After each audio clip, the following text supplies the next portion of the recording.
Oh, hello? Okay, now it's work. Now it works.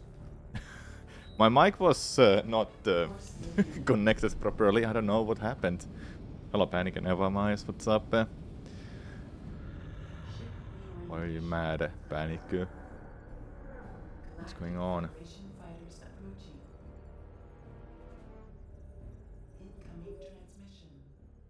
Unidentified vessel, please switch to a secure radio frequency and transmit your identity code. We are standing by.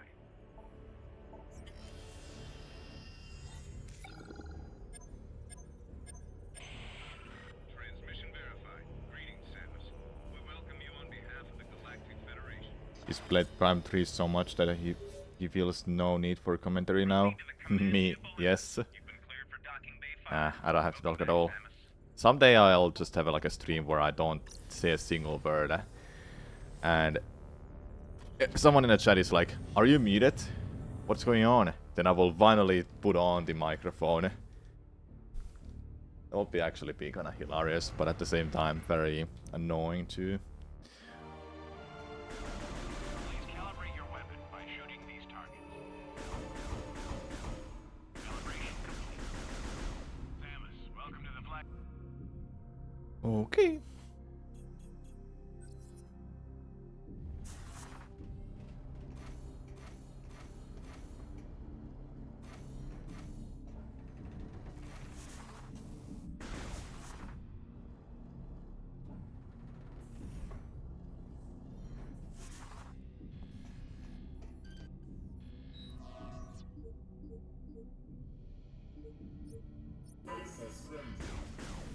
Try not to move during the procedure. We need a stable image. Oh, it's still. Now it should do it.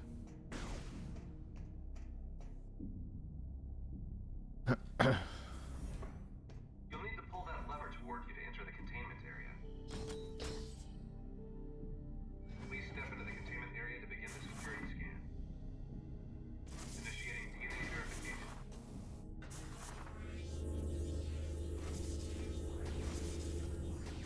DNA verified. Registration number 13576. Identified as bounty hunter Samus Gary. Preparing biohazard scan. Please approach the scan terminal. How's everyone doing today on Sunday morning day or so?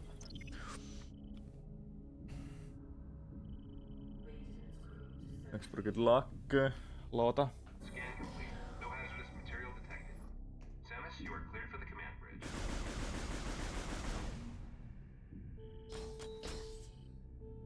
I hope today will be a good day for doing the skips that I've been learning and practicing so much. I feel good about them. I just wanna get a finished run. Even if I don't do them well. Thanks for the good luck, just. Well, I didn't say it yet, but soon you'll say it. Good morning, though.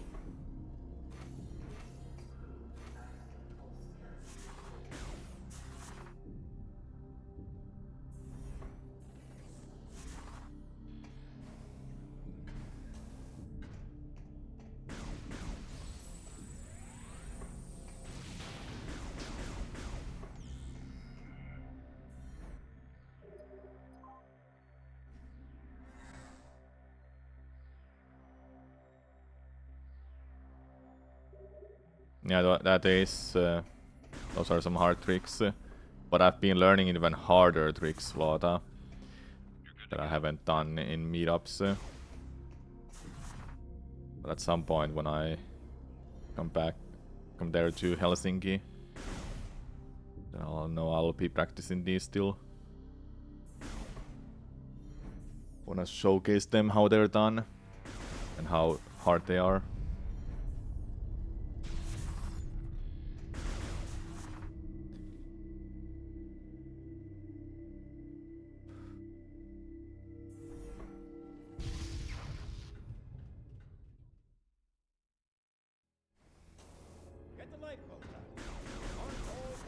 But they're nothing for the prof DK legend who pulls off highlights such as you. Yes.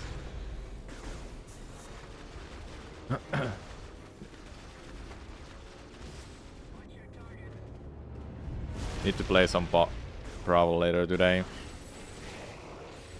If Sully is up to as well.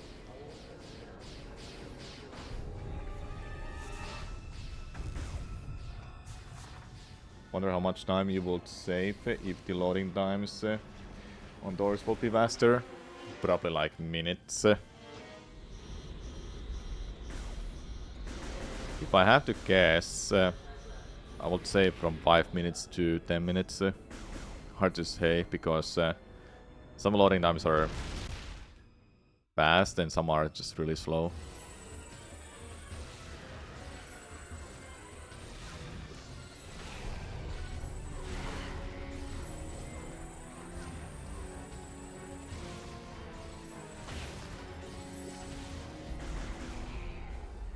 Okay, it didn't drop up there. I thought for a second it just bounced up.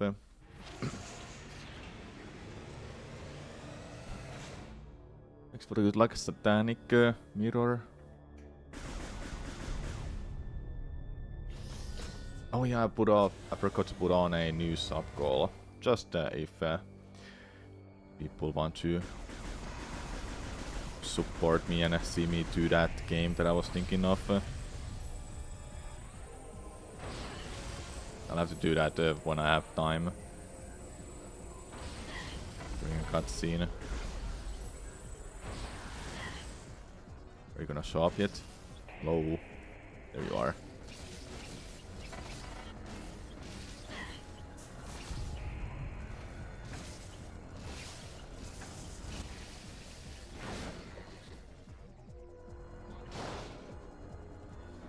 I don't know why the camera moves there. It's so strange.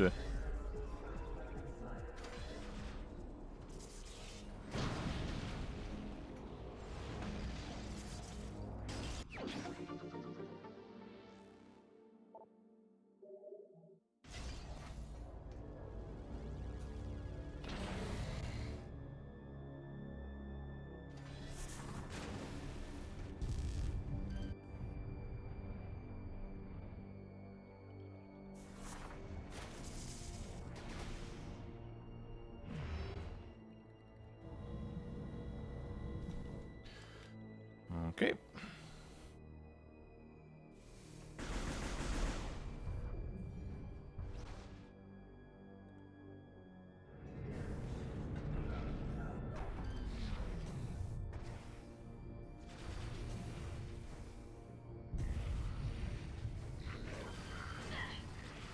The reason I use the scan visor there is to get enough speed to land on that ship. If I don't have the speed, I'll just slide off. Because Samus's airspeed, the movement is she's floaty, so it's harder to control her acceleration and just general movement mid-air too. But by targeting enemies or scan objects, she's easier to control and locate cope too.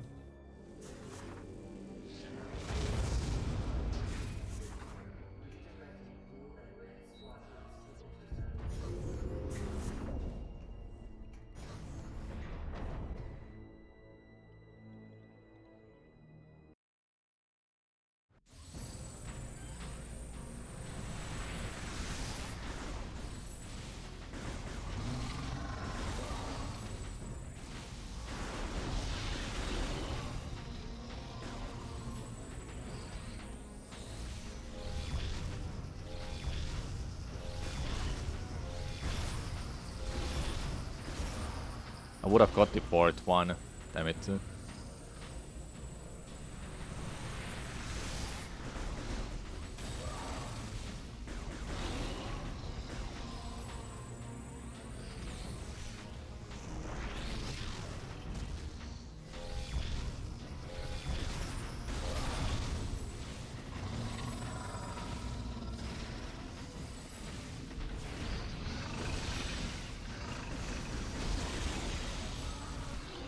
There you go.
There you go.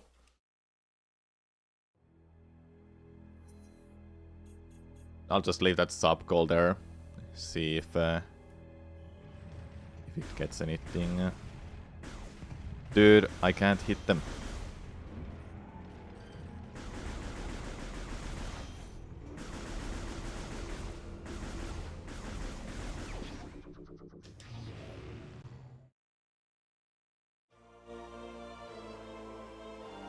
Barely ahead.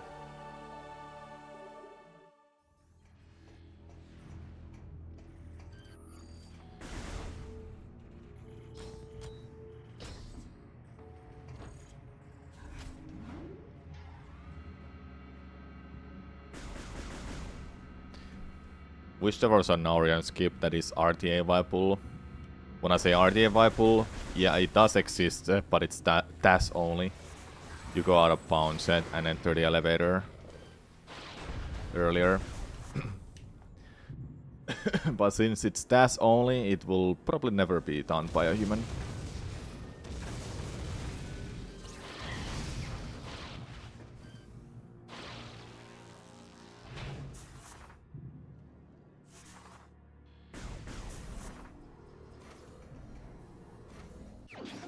I'm probably gonna miss the cycle. Let's see if I just quickly hold left. Yeah, I'm not gonna make it.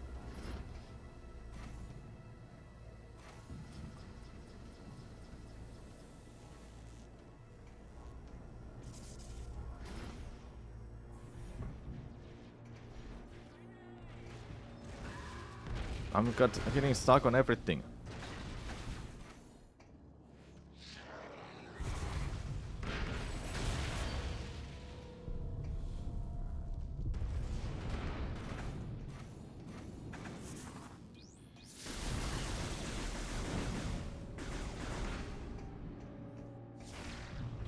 I don't know which is better, that I just go through those explosions, or do I try to take them out before they explode?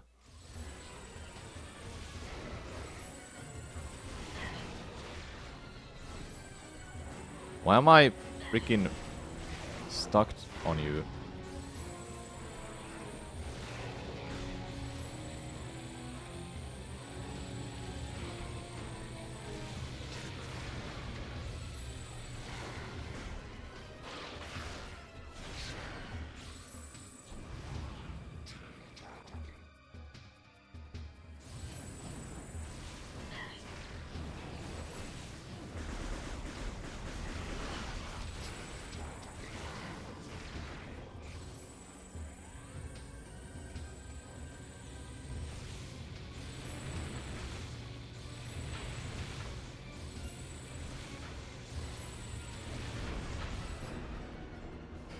Alright.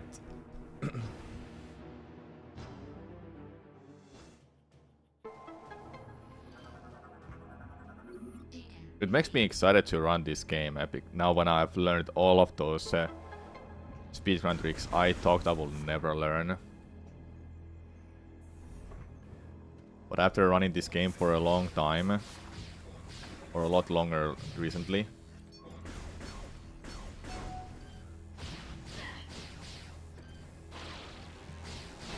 I've got better at the game, so I know what I'm doing and how these tricks work.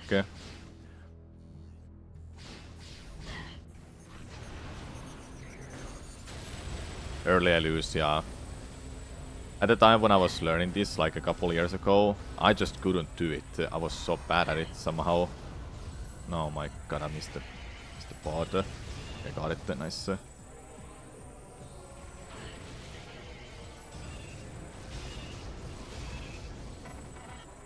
No, I missed it. Got it. Early I lose, yeah. I remember when I tried it, I just couldn't follow through that out of bounds, or go through the out of bounds with this scan visor. I didn't understand what I had to do there exactly, just to get closer to the wall.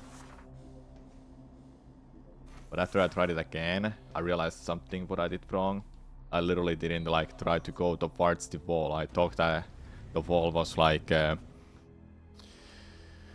in a certain angle that I had to just follow, but no, I had to get closer to the wall. Something big is happening If up that here. makes any sense. What in the name of...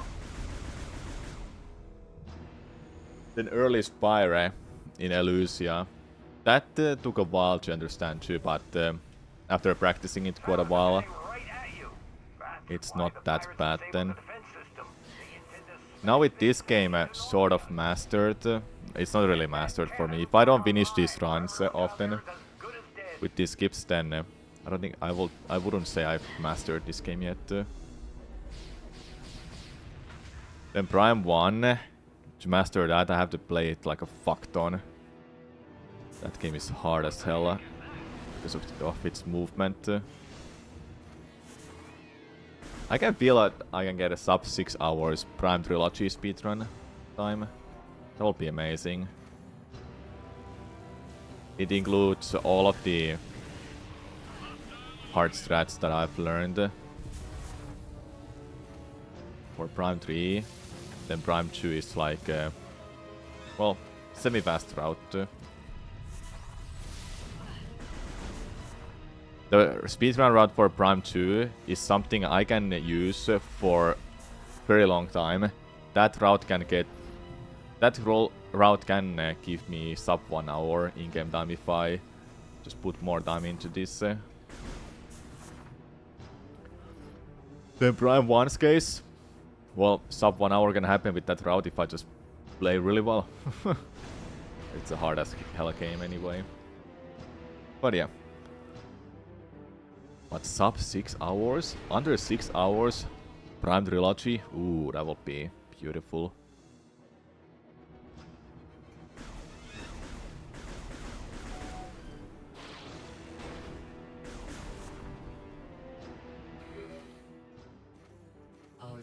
I was looking at the next week's schedule by now.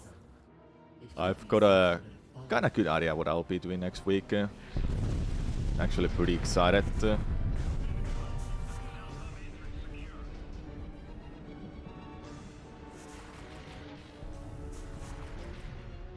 We'll continue playing Super Mario Mon. That Pokemon ROM hack with Mario characters. I could have done it today too. I was like, nah.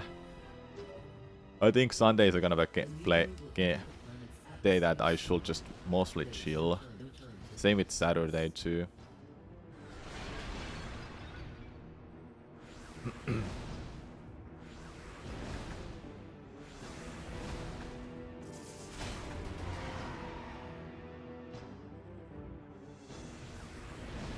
I need to continue video editing too.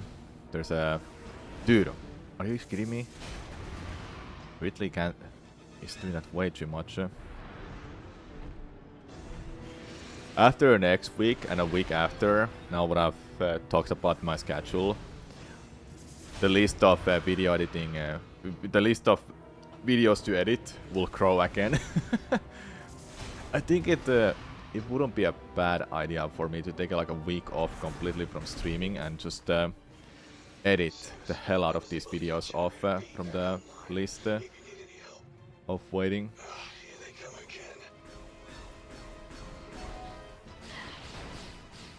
I don't want it to grow to like over 10. Right now, let me see how many these in the list.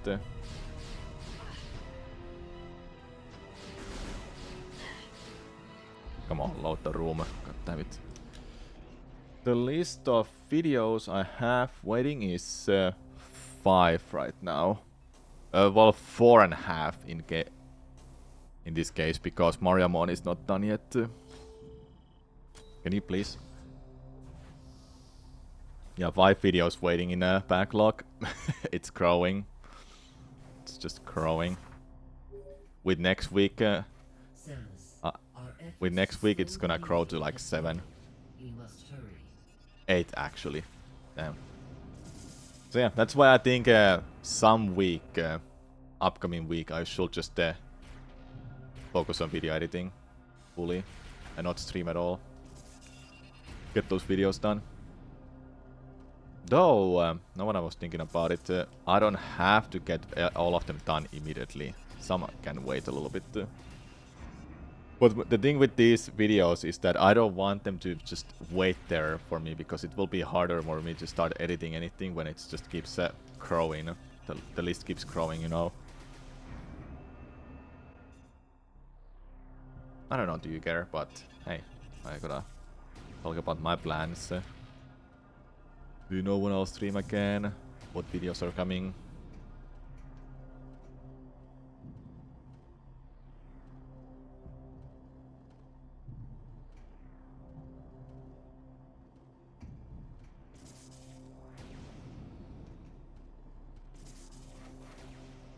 Are you kidding me? There you go.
This is such a good fight, holy damn.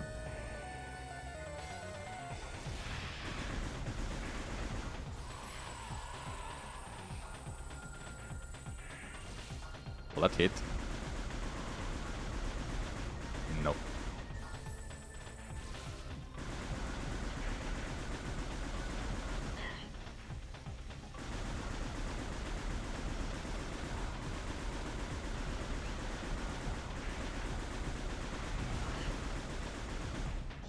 Nice.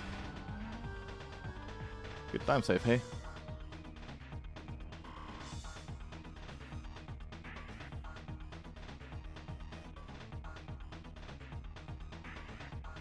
Chat, I have a question about Prime Hunters speedrun. What do you think if I add that to the trilogy speedruns? Eventually.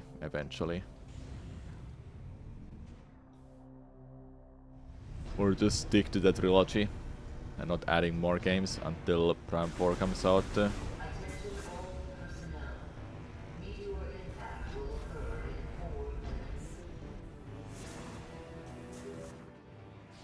That's sick.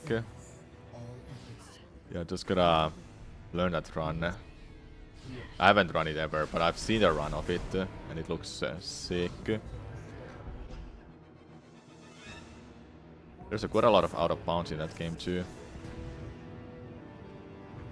from what I remember. But I shouldn't think about that yet. Just focus on getting better at these games. The Full Prime series, yeah, Federation Wars included, right?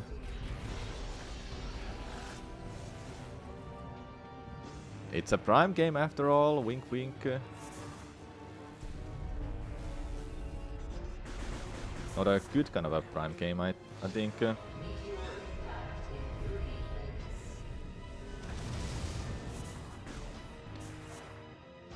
Yeah, there's some neat tricks.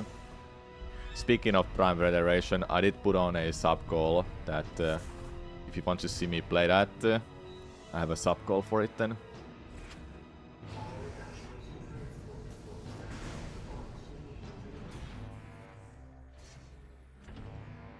Alright. The meteor is approaching faster than you think.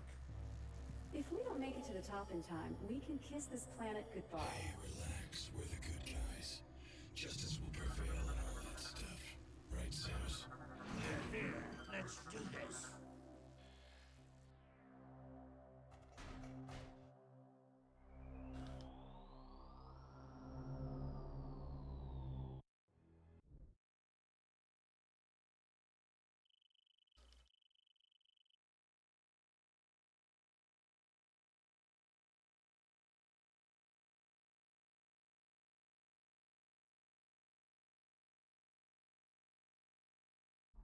She's coming too. Can you hear me, Samus? Vital signs are stable. Welcome back, Samus. You've been asleep for quite some time. A month, to be exact. We feared we'd lost you. Thanks to your great work. At the end of the battle, What's even strange, during the invasion we integrated this same phase-on enhancement device into your armor while repairing your damaged bodysuit. Troopers wearing this but in your case, think about it.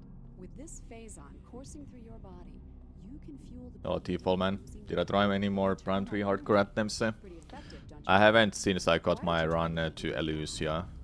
Seal the room. Kinda lost motivation to that because the start of a run for Prime 2 and 3 are just really boring until you get to Boost Guardian or to Elusia. So it's like, I don't know. Also, Prime 3 hardcore has been completed, so I don't have like almost that much desire to try to get it done when it's already been completed by Stockfish.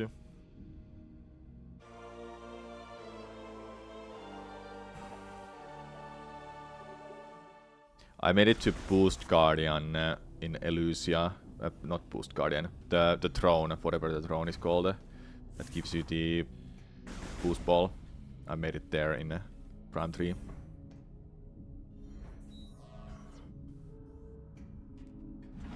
So yeah, I think I feel like a challenge like that will require some randomizer settings and such to make it interesting and fun. So that every run is different and not always the same. Samus, you made it. Please proceed through these doors.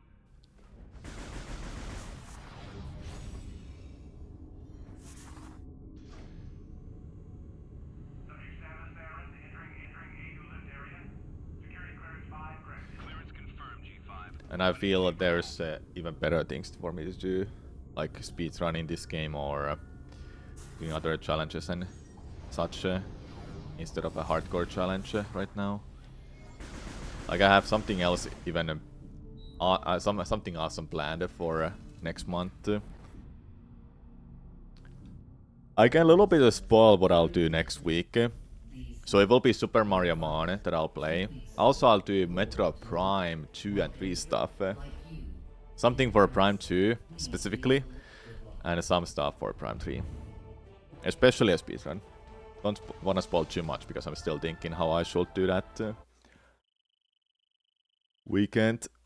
We have a Easter here, so Friday and Monday are off for me.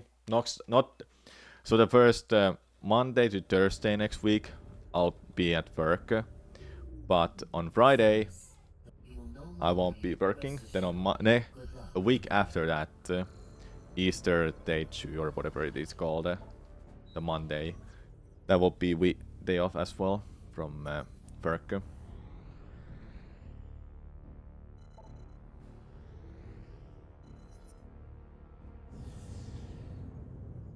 So I've got time, you know, to stream. But I should go hang out with my friends too. I just don't know how I will do the weekend because there's a birthday party coming on a Saturday. I'll have to think about how I will do that.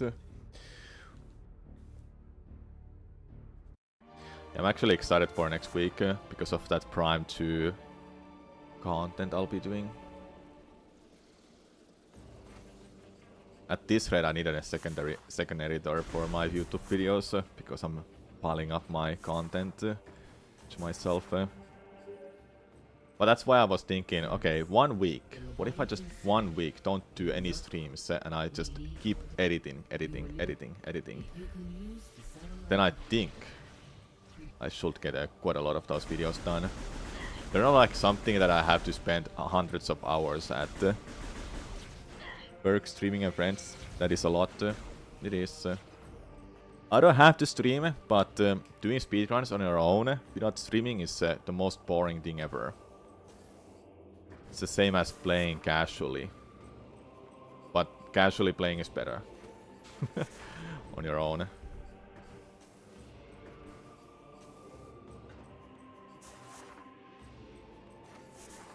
Oh, that didn't work. There we go.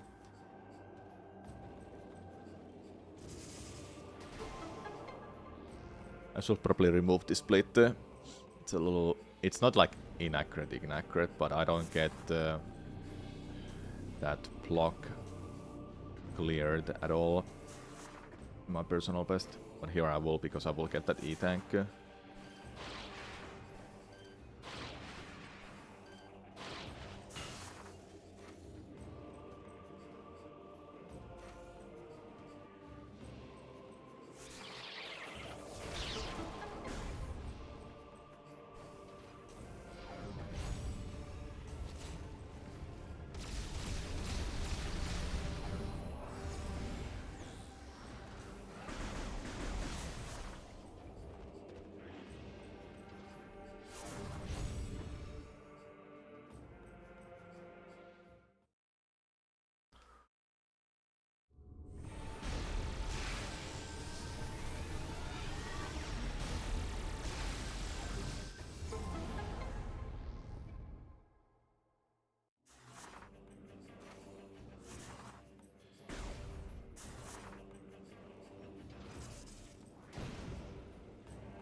Damn, what a split incoming.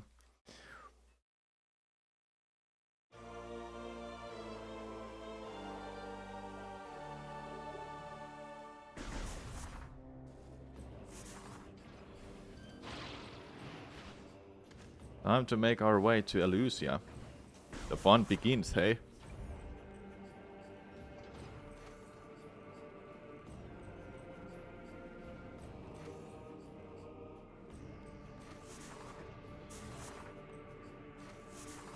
How is that not a wall?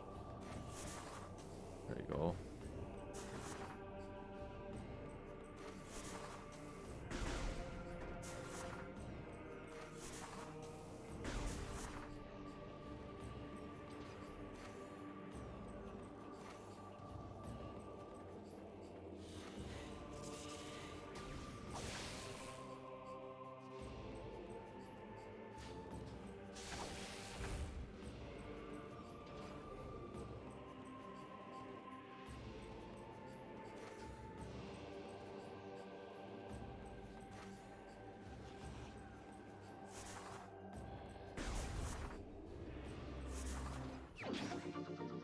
I don't need this E-tank, actually, but I like having that extra health for the statue in early Elusia.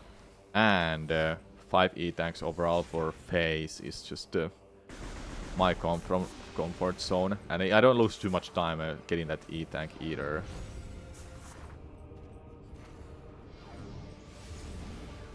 Oh yeah, you don't have to fight these at all. That makes sense.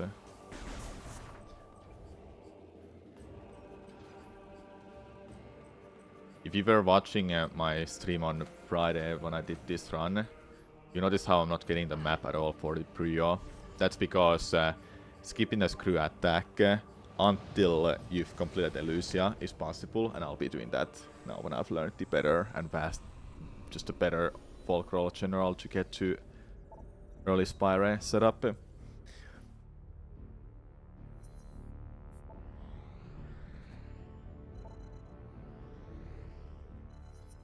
Here we go, everyone. The fun begins. I'm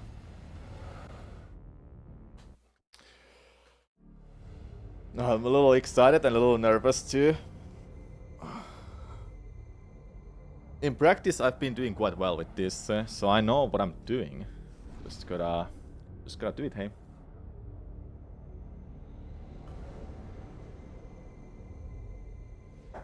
Alright, I'll focus on this, so I won't talk much.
I lost count. It's over 10 by now.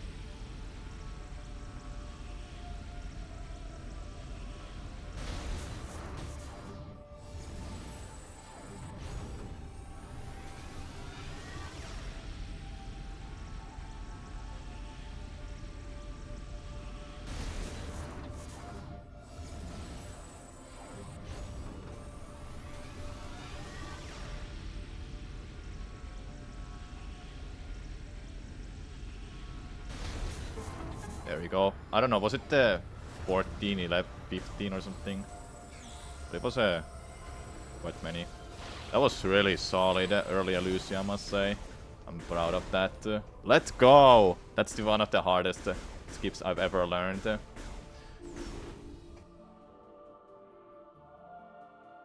Oh my god, 26 minutes ahead. That is legit time save. Early Lucia. A solid contender for probably 50% of prior runners crashing out of Prime 3. Yep, it is. It's difficult. So there's like 3 steps of that. One is to get on the well, 4 steps in fact. One is to get on the robot. 2 is to get you out of bounds and navigate through that. Then 3 is to climb up to the room. And 4 is destroying the statue. So yeah, it is really difficult. But doing that now on run twice now, I'm feeling really comfortable doing it. Proud of myself, hey. It's just a horrendous trick. It is.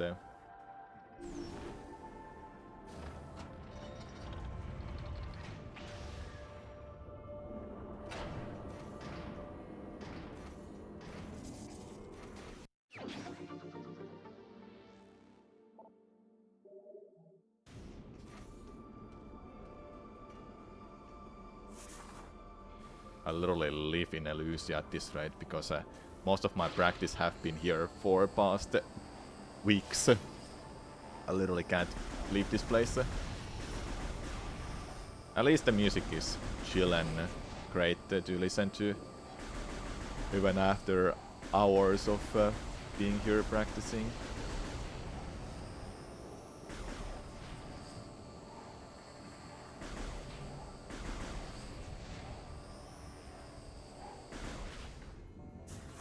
Anyway, hope you're enjoying the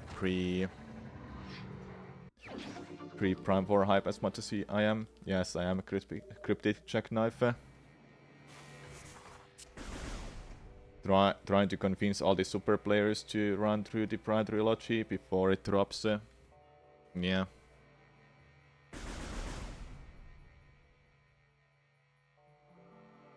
That is something I would like to do.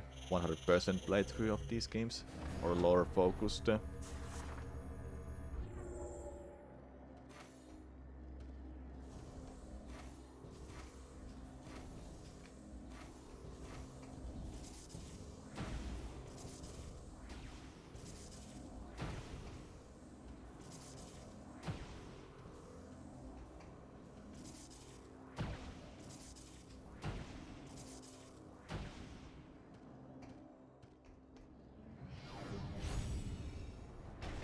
Thanks for the good luck, full corn.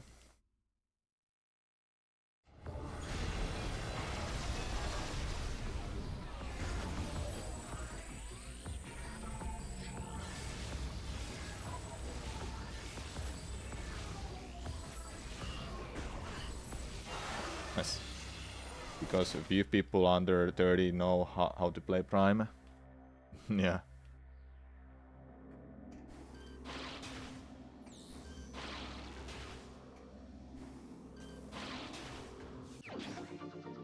It annoys you because it cheapens the series doing the same. You mean Prime 4? Doesn't the prologue 4 look like just in this game's prologue? Same space pirate attack stuff? Yeah, and what of it? At least it's setups for a few rows.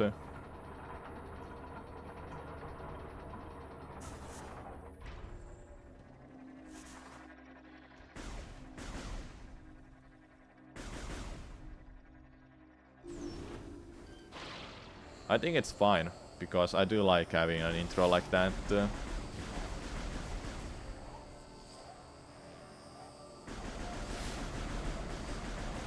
So Prime 1 and 2's intros were really solid. 1 is in a Space Pirates brigade, then 2 just starts straight up in a planet.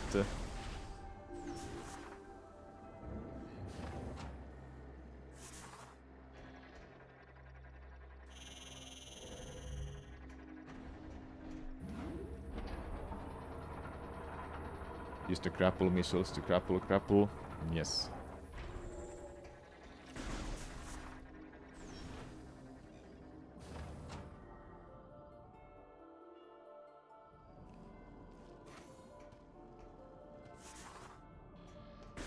At this rate, when I'm doing this run, I can just finish this without early Spire or any other tricks, and I will still get under 3 hours. Crazy to think about it, but I'll still go for all of those because I've learned them and I want to do them in runs.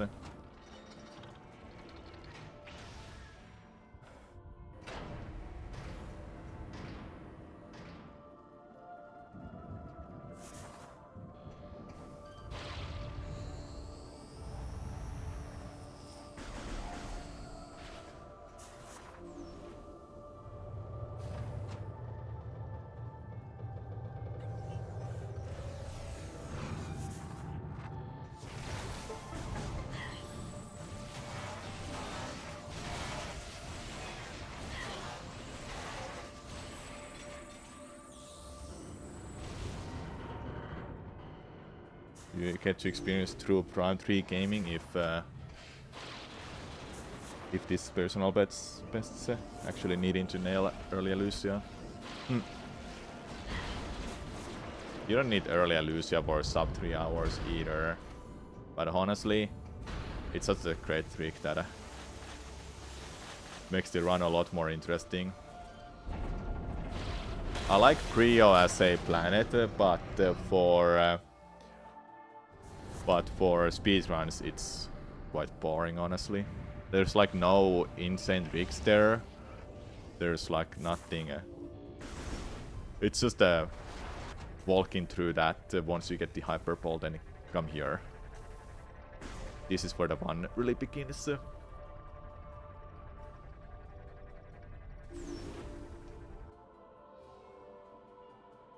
Yeah, it's a huge skip. Also really hard.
Is modern retro the same no fun allowed studio that they were in 2000s? What do you mean by no fun allowed?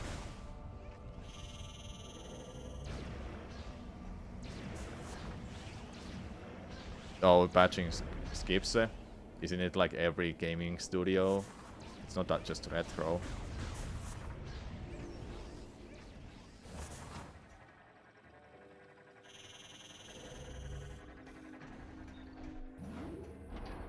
Well, Jack, you have to understand from developers' point of view why they patch these things. Speedrunners are like a 0.1% of the whole freaking gaming community that plays these games. Well, right now that's different because only speedrunners are playing these games. Right now. Well, this is such a bad fight.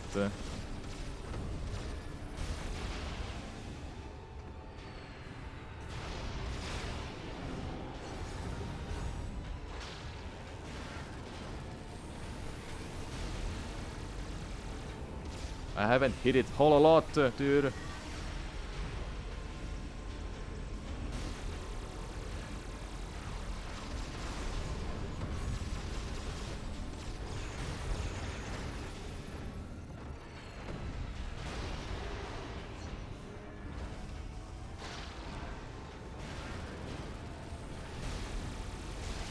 we go.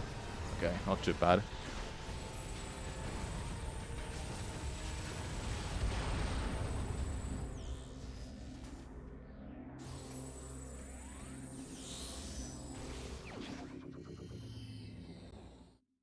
Root boss, indeed.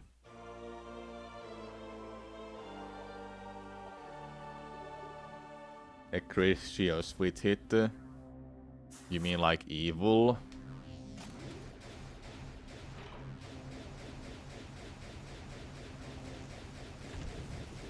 I don't know. I personally don't give a shit that if developers patch these things. I'll just stop speedrunning those games if they do that, any of that. Because I don't care to down patch or try to get the fastest version.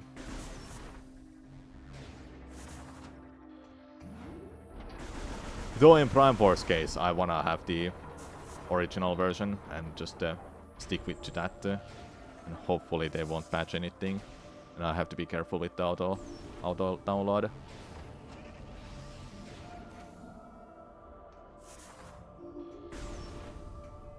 So yeah, you're kinda right in that case. I love Prime speedruns and I wanna do for 4. If the fastest version happens to be the worst version, then gonna get the copy physically as well.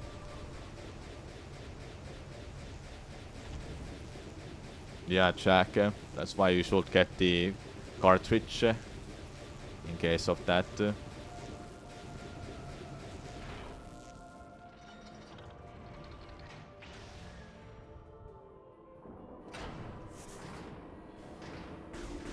In the Metroid Threads case, when my game patched, I just stopped caring about running that game much. Because the fastest version was that 1.1 something that had a invincibility glitch. But once they found new glitches and tricks, then I started to get interested of running that game again for sub 1 hour, which I caught, then I stopped running the game again.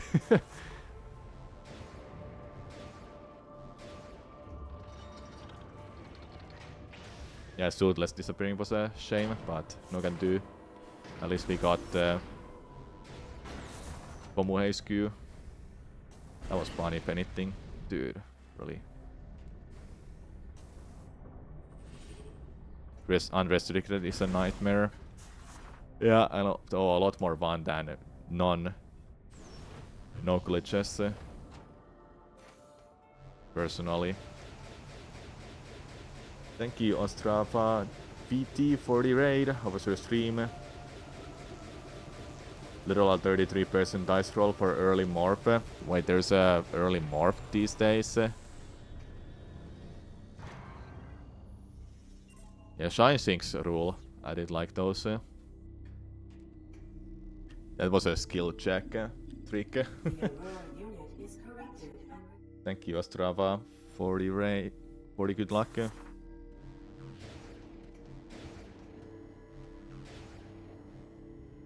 If you warp with the Emmy and there's a 1-in-1. Oh. 1 in 3 chance to work. It's luck based. Honestly, luck makes these speedruns interesting.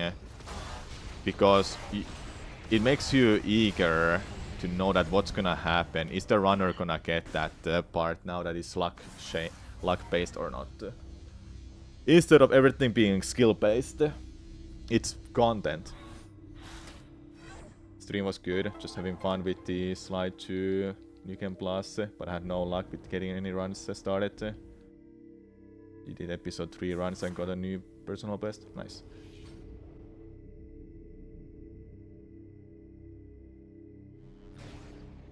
No, I missed the cycle. If you have the resilience, then getting first try Emmy Warp is hype. Yeah. Yeah, it's hype. Not a terrible. There is much to. We have communed with. We have a plan. Gore's plasma. Gore may have changed.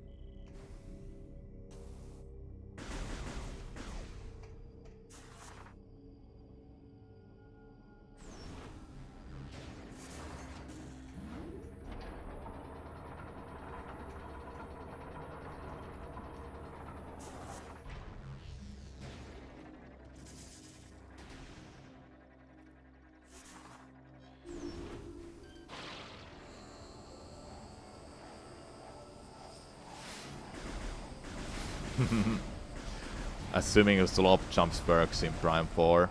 It is on the same engine, but they might have made it better ever since Prime remastered.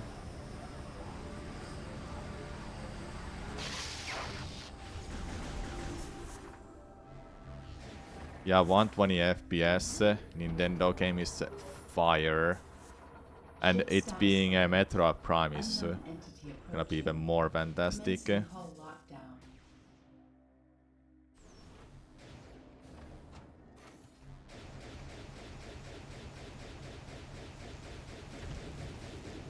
I haven't played Sly Cooper games in forever. Man, what a series. Native 120 FPS mouse control Prime on Nintendo console with no mods. Yep. New era has begun.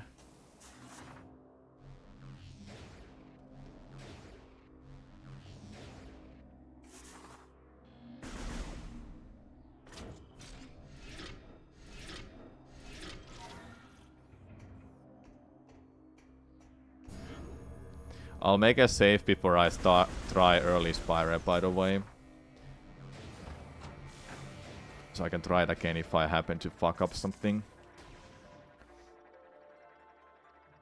If you noticed that there was no echoes in GameCube NSO preview.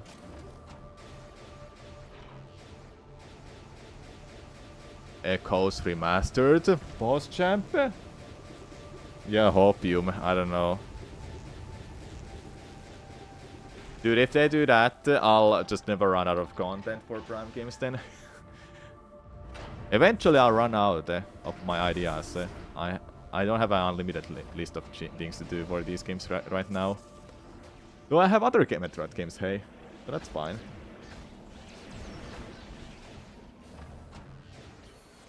I'm stuck.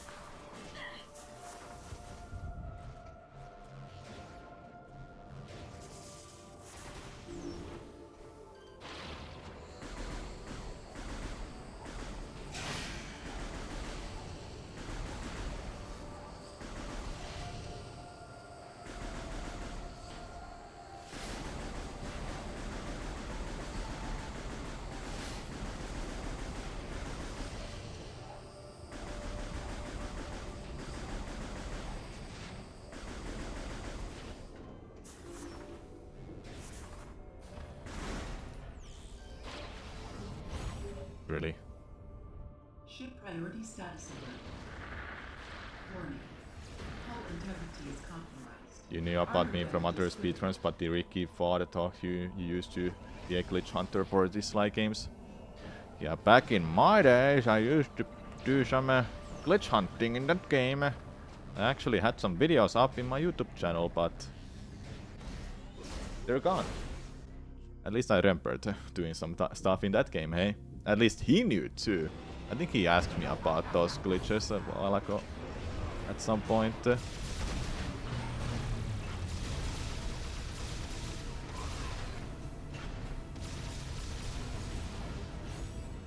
Hello. You wanna attack?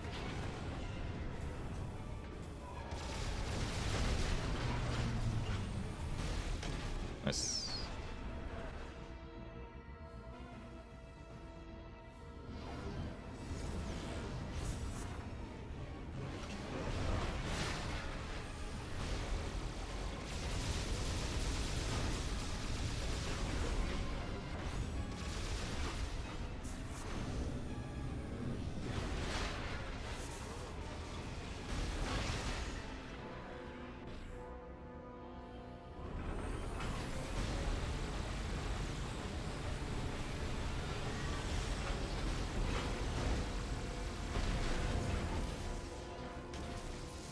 Get that mumble server going. Yeah, that too. Discuss invitings. I never did that. Maybe even re-release Prime 3 to test the shower control space that they're using for Prime 4. Yeah. We know we're not going Prime 4 during holiday anyway. Yeah, I think it's gonna be in November. At this rate, it feels so much to be in November. I don't think they would lie to us and say they wouldn't release it this year. All of a sudden, they did promise it's coming out this year, just like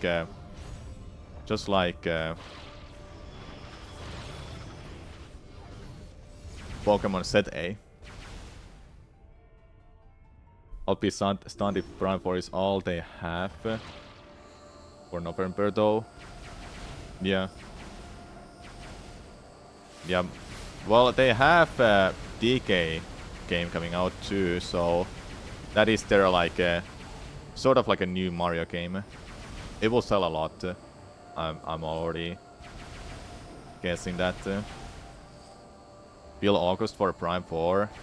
Man, if August happens, I'm freaking golden because I have a holiday on August from work for 4 weeks. Starting in the end of July, I have 4 weeks onwards. It wasn't the last week, but the second last week of July to August. 4 weeks I have vacation.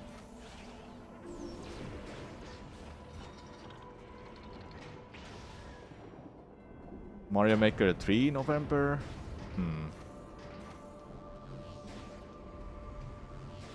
Don't know about Mario Maker. Maybe it will happen.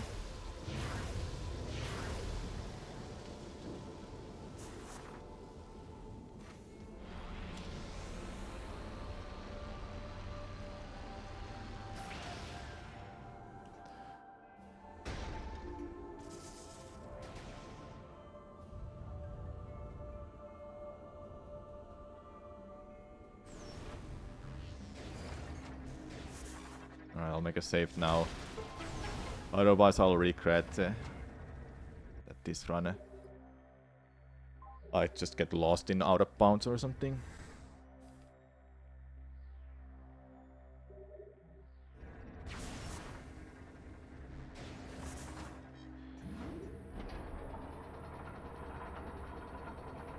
Alright.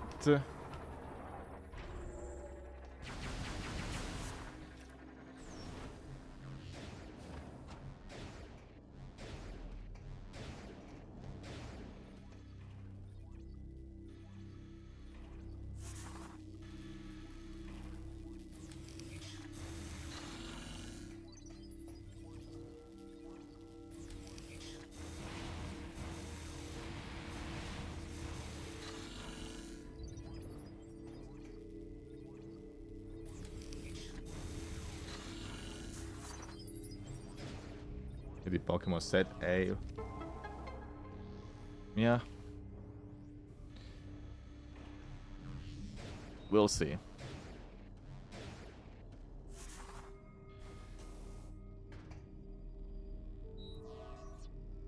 Thank you, Samus. We must first, as an alternative, this facility. Unfortunately, there is a federation. We will upload the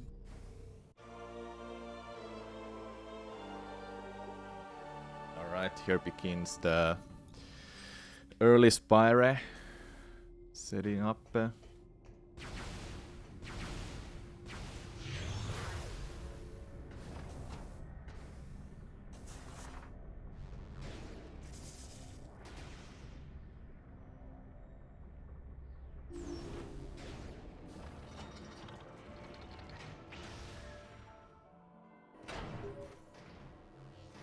Ship status update.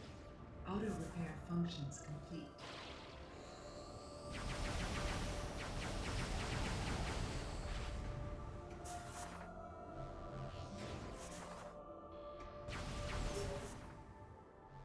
Ship status update. Auto repair functions complete. Ship is ready for use. Okay, here we go. Time to focus. Oh, that was fun to early Spyre. Just watch. I can't explain what's gonna happen here because it's complicated too. Samus, the secure. This was surely. I will unlock this.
Oh no, I'm in this room now. Welp.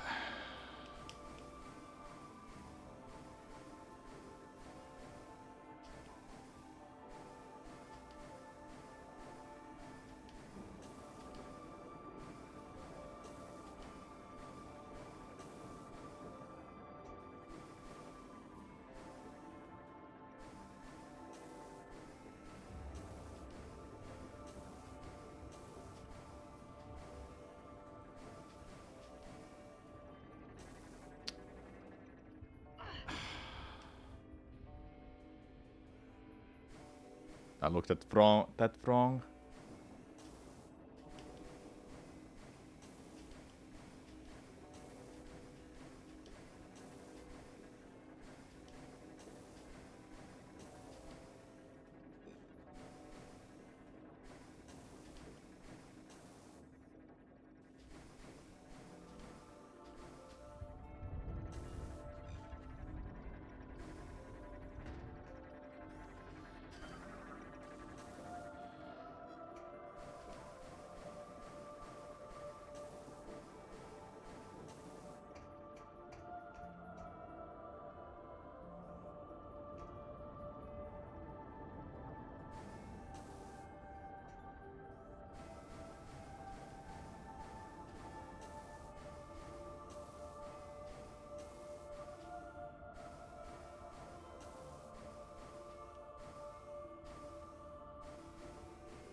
Okay, so what is happening here is that I will walk really far in out of bounds, since there is a trigger for Spire, and I'm looking at the timer that I have. I have a separate timer for this, so I don't get it.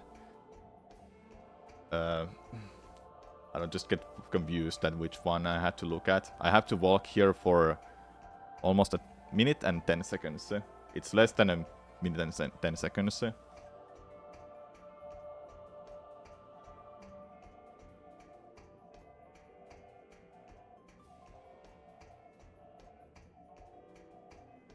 Eluciators are peak design, for sure. Okay, I'm getting ready to climb up this whole goddamn thing.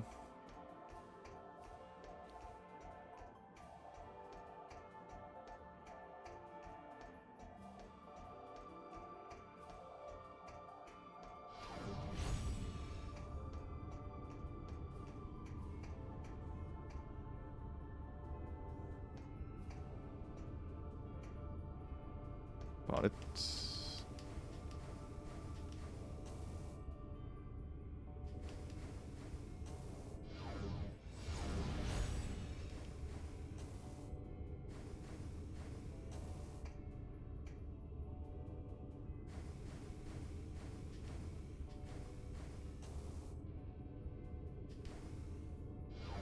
Okay.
Let's go. Got it.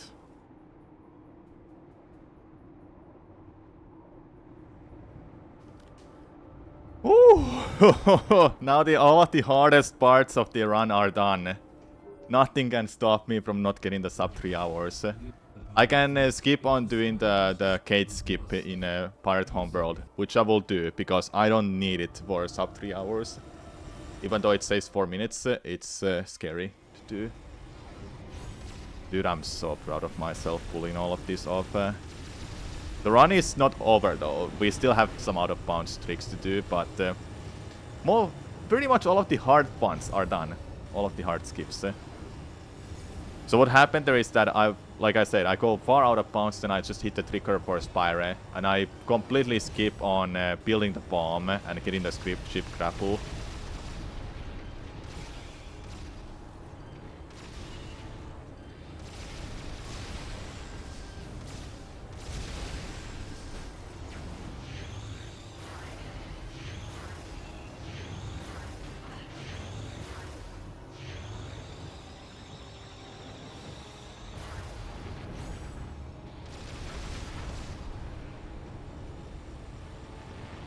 There it is.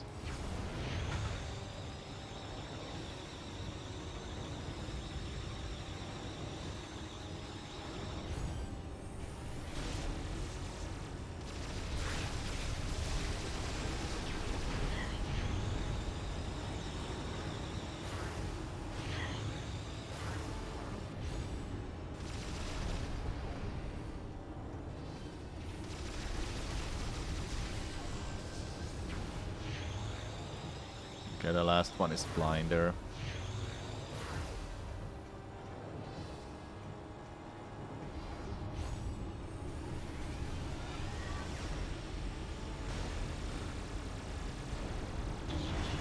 Done. No, I feel so pumped that I pulled that off. Those out of bounds jumps, ether jumps, were really solid too. I've been getting better at them. Just doing them a lot already helped a lot, hey. That's great. That's great too. Scuttle sequence commencing. 5 minutes until engine shutdown. Yeah, I got the rhythm down on those climbs. And as soon as I noticed that I started dropping down, I had to just reset my rhythm and find it again. Don't wanna go and just blindly, you know, try to do it.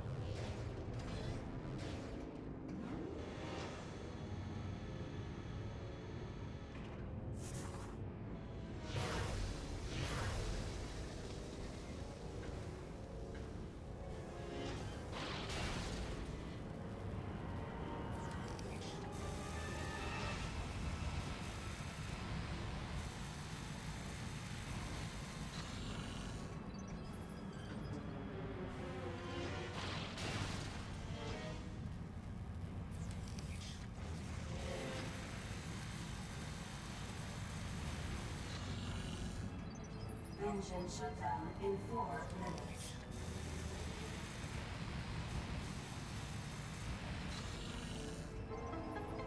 Escape pod online.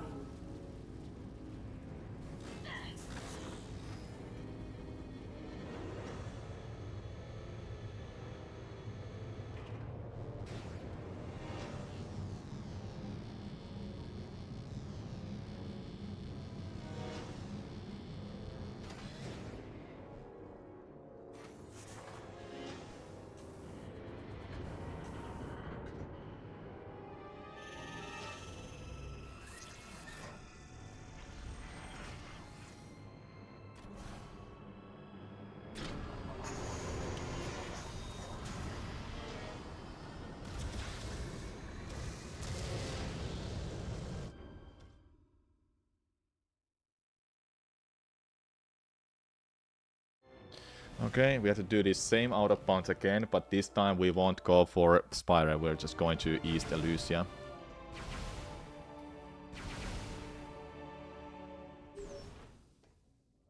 The plan worked. The bomb's impact resulted in We have to go to East Elusia for a Seeker Missile, because in order to get to Elysia Leviathan, we have to use the missiles to get to fight, to get to Helios.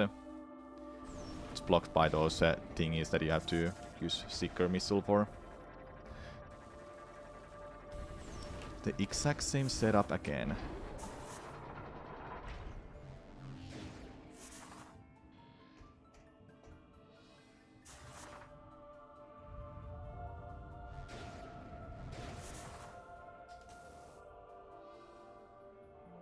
That still worked.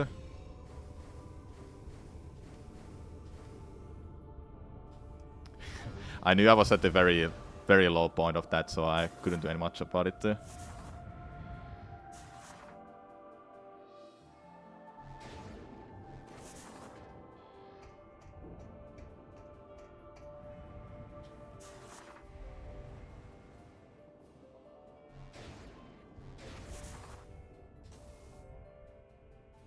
Oh, again?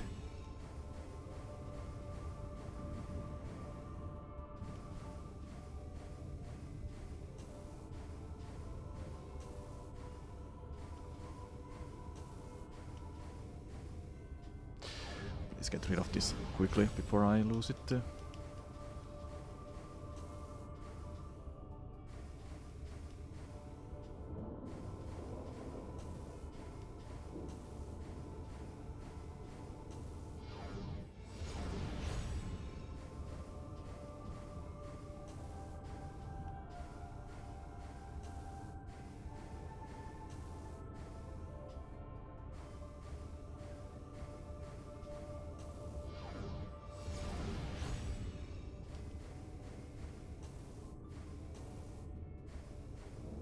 Yeah, I was really close to that death barrier cryptic.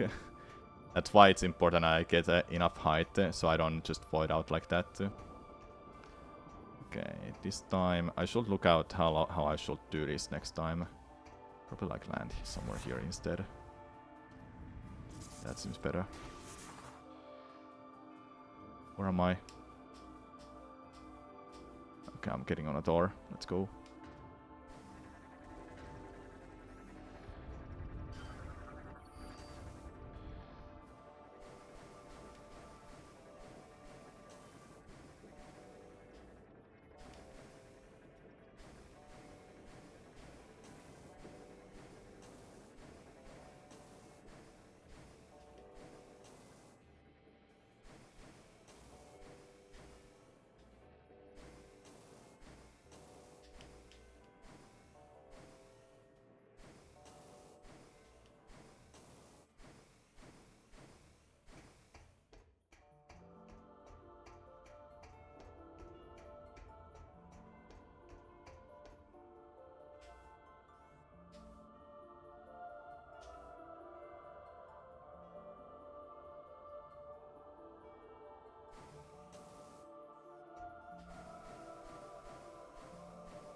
Nice.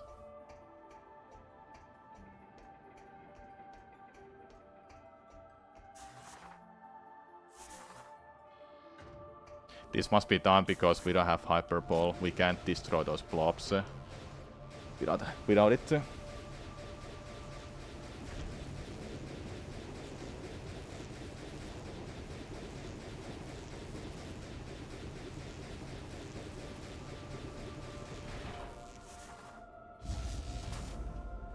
Hello jungle, thanks for the good luck. Alright. How did early Elysia went? It was really solid. Very well, yeah. It was really good. Okay, I need to get some health. Nice.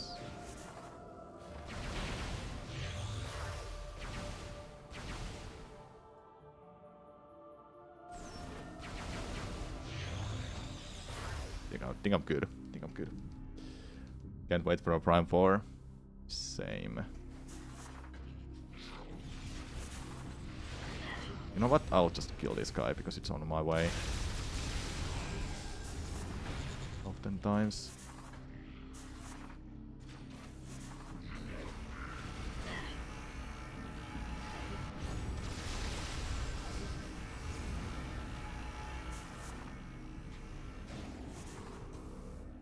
Nice.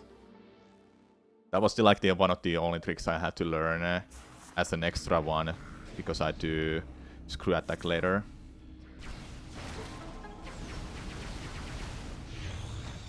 Yeah, I got my health back. I'm solid. I don't think I have to worry about my health too much, but good to have them, you know. Early Spyro 2 is very nice. Yeah, it is. That guy was in my way last time, so I'll just kill it out of my way.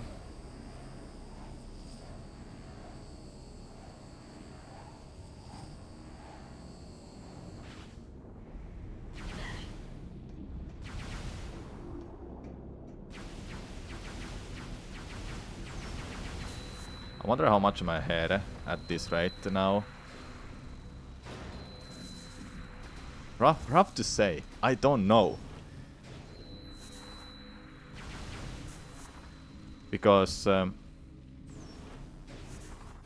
Spyro saves whatever minutes too. I don't know how much though. I think at this rate I might be 30 minutes ahead. I was 26 minutes ahead before I got the boost ball.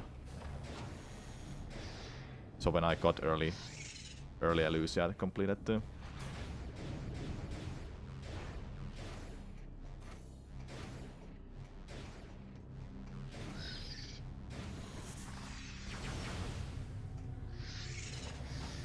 Average Elusia time save.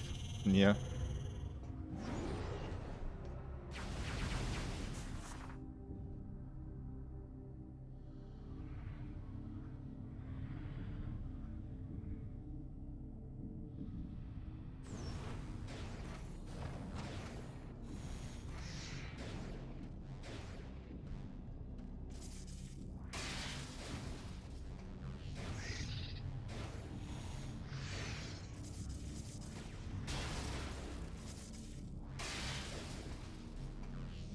Camera.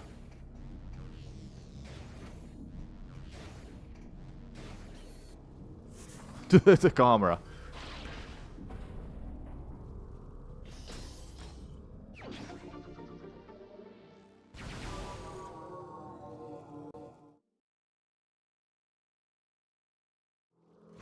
Still broken. Oh my god. I don't think I have the sound effects in this one. Just don't use those now, because I have to fix them. Any missiles? Let's see.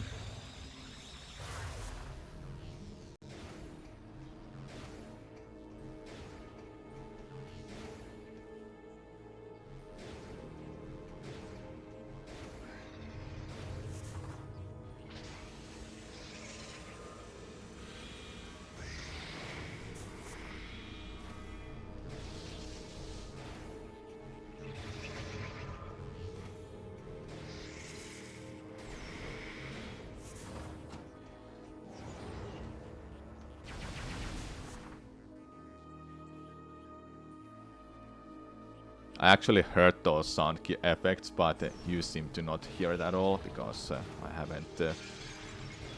I don't have them on right now for this setup.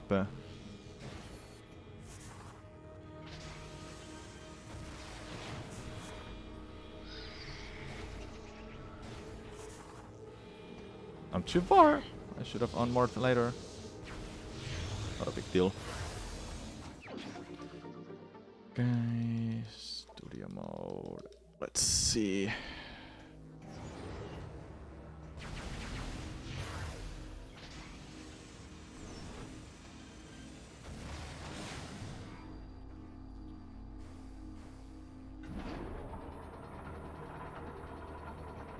I don't have them here. Well, of course it's not in that one.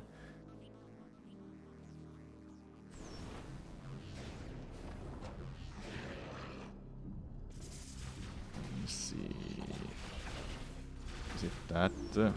Oops, I pressed the wrong button.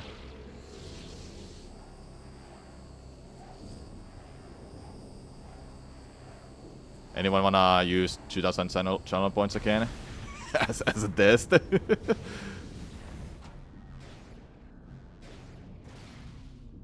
I'll play it myself soon, no worries. Once I get to loading screen, which is soon, then I'll play it. At least I'll try. Get through, goddammit!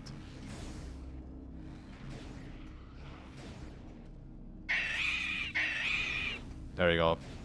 You happy now? I'll have to play that game myself too. So you don't feel scammed, you know? Hold up. No.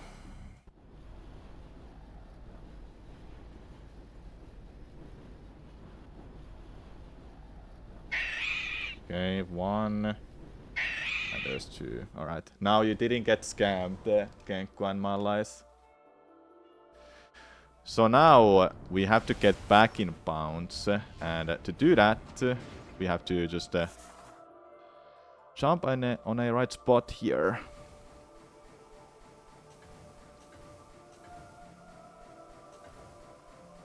There we go.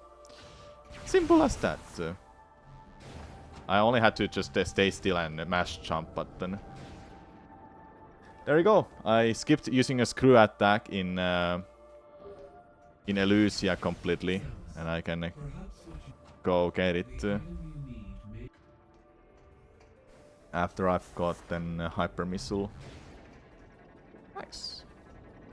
This was a solid Elusia, I must say. The practice have paid off. Has paid off or have paid off.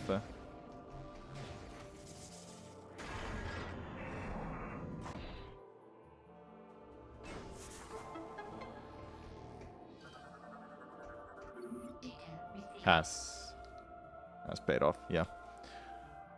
Yeah, practicing is always good.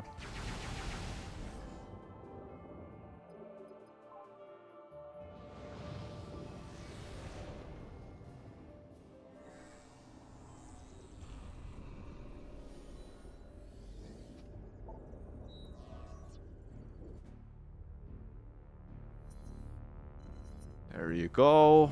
Elusia Leviathan split incoming. If you look at that split there, early Elusia, 26 minutes and 23 seconds. Legit time save from just doing early Elusia. Now since I don't have a screw attack, I just have to do this like this.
Easiest boss fight of the run, as always.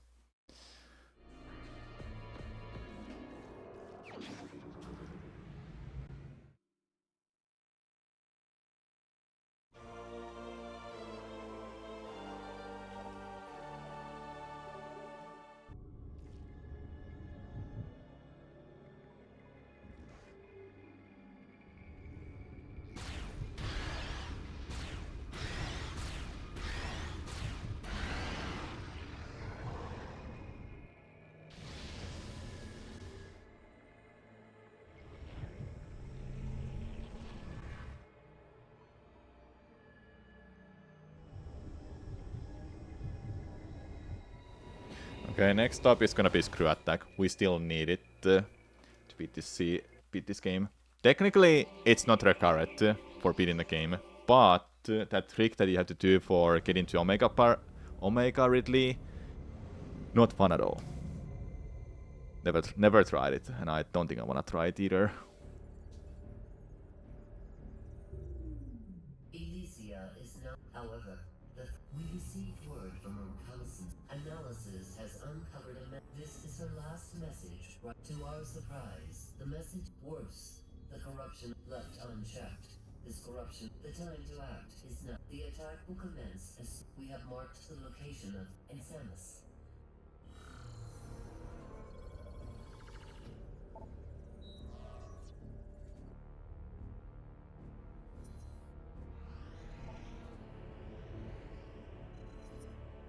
Now completing Elysia also unlocks those maps. That's why I never got the map. And that's why I'm getting a screw attack later. So I don't have to go there. I don't have to get the map of this region, which I would have gotten when I get grapple lasso. That's like a couple minutes time lost just to go and get that and come back here for screw attack. This route is so much better anyway. It's the current well-record route actually. Without a couple of things that I don't wanna do and can't actually do. One is that get off my way. One is my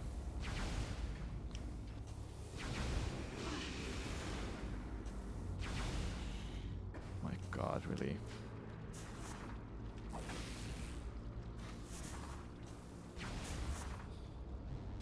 One is doing out of bounds to get X-ray earlier.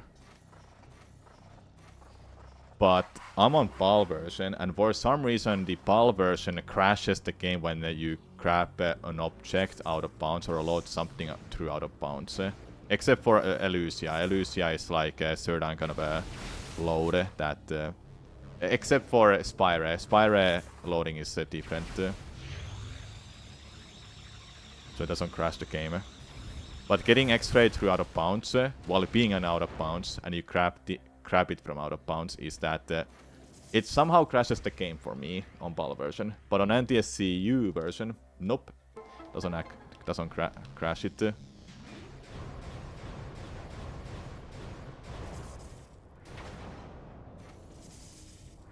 Hello Mango with keys, what's up? Doing good. Enjoying this run. Because I've done all of the hard skips of the run so far. And there's more to come, but I want to at least one of them. Because fuck that, man.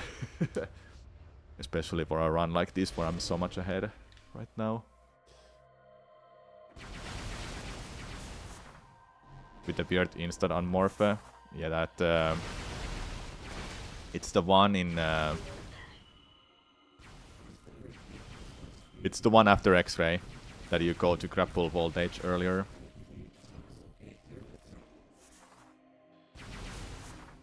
It's that one that I don't wanna do in this run now. Funnily enough, I don't remember how to do that part normally to get to grapple voltage. So I'll be losing time a little bit by just wandering around trying to figure out how do I get to that.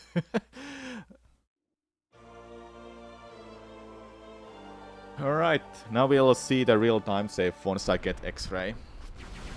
I'm guessing it's gonna be 27 minutes still. Okay, I'm not forgetting this. I have to get this ship missile.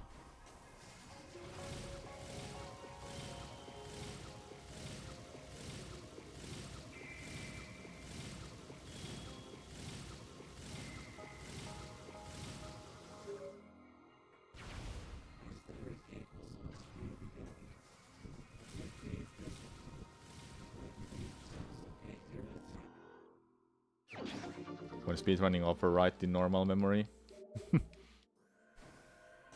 Quite literally. I genuinely don't remember it much. I have to like run through it a couple times to do it well.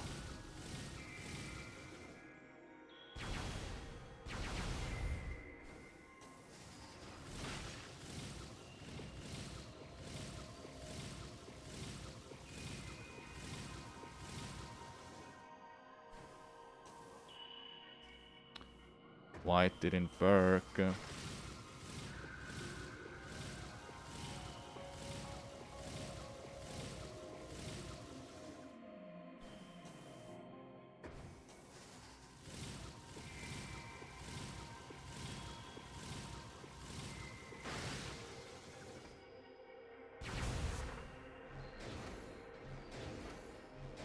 That was weird.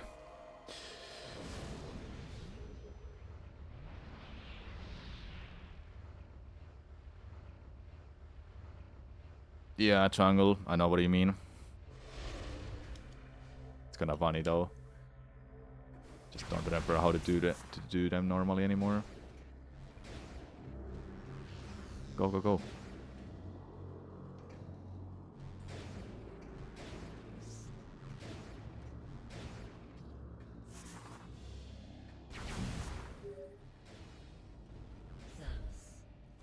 Samus, are you there? There are some input, a reconnaissance.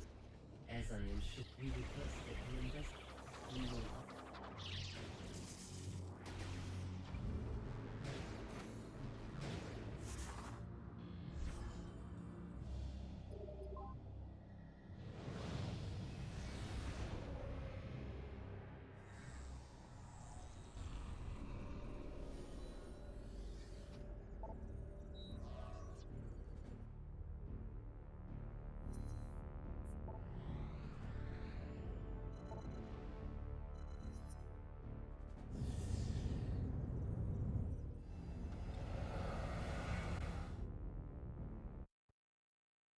Yeah, check. Those are kinda cursed to do.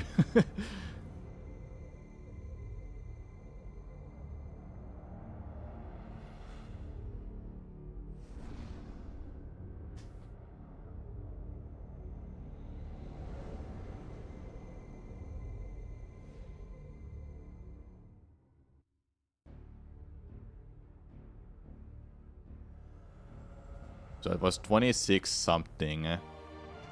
Let's see, did I save any time? I'm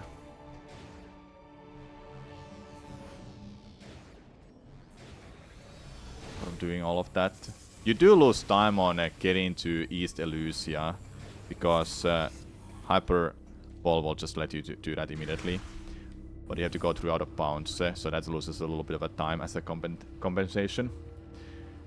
So this will be the real time save that I'll be getting, that you'll see soon.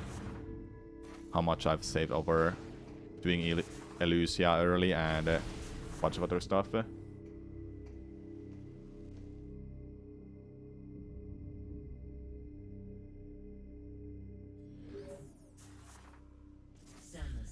Gandrada's communication capsule has revealed additional information concerning the pirate facility.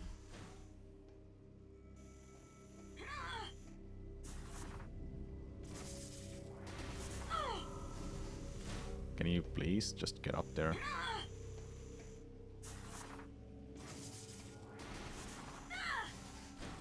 Dude, seriously.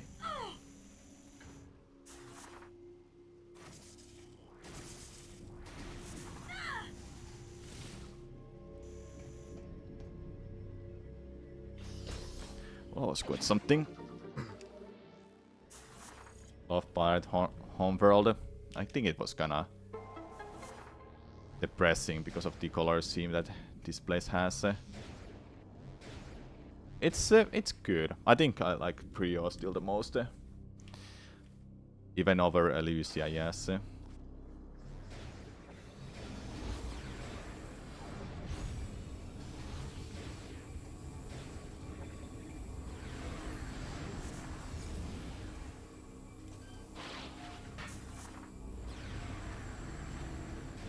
You know, maybe I will give it like a few tries for this skip, and if I don't get it, then just fuck it and I'll keep going.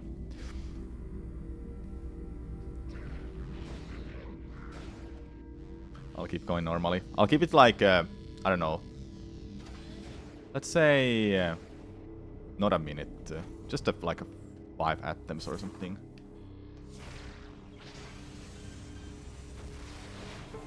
Yeah, 5 attempts. That should be good enough. 25 minutes. So I did lose time on doing early Spire and whatsoever. Well, maybe. I don't know.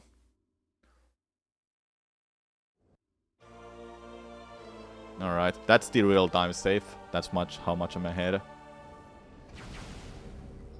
Solid, solid. So I'll do that skip a few times. 5 times, let's say. 5 attempts for real. And if none of them works, then we'll go through this normally. This whole part. And I'll lose 4 to 5 minutes on getting to grapple beam. Grapple voltage. This is Federation Trooper NZG-41. Can anyone read me over? Repeat, this is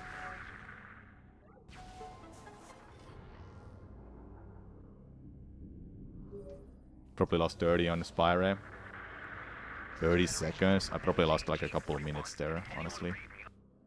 Getting to out of bounds, going through out of bounds, blah blah blah. Stuff like that. Okay, 5 attempts. Also I made a safety save that also lost me time.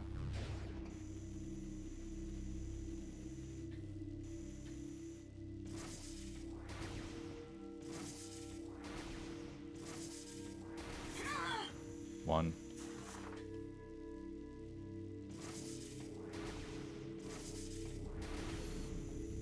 Two. 3.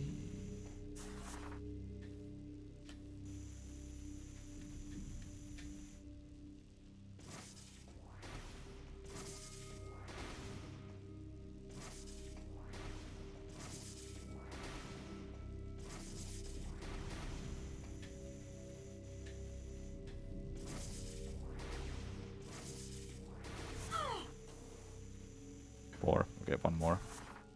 Then leave. I've lost like a minute already to this. Yeah, just leave. Alright. I'll take it all I'm lost from that. I don't care.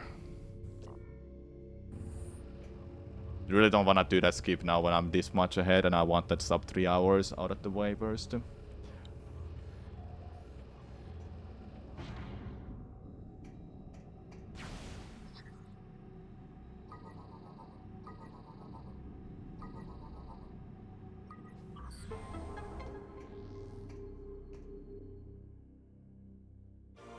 So if everything goes well still, and I don't fuck up big time with some of the wall crawls, this should be sub 3 hours. Assuming that, like I said, I don't mess up too much.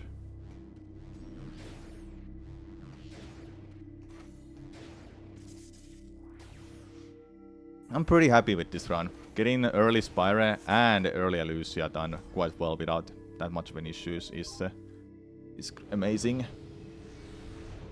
An amazing thing.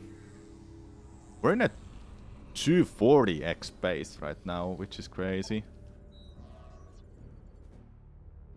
Wait, even better, 230-ish? Wait.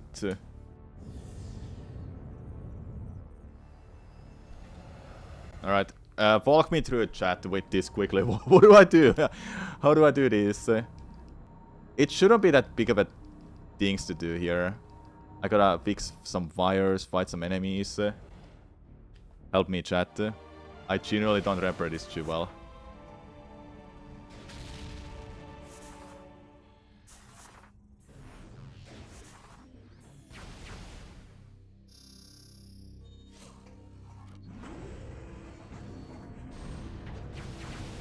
There was like a thing I have to break with the plasma beam in the next room, I think. Oh, it's this room actually.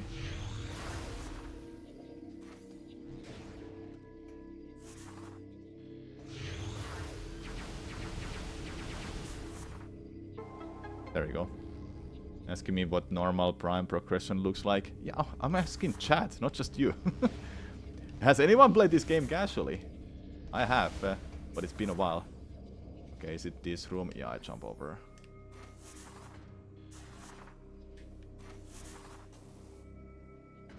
Do I? Do I jump over? Yeah, I do.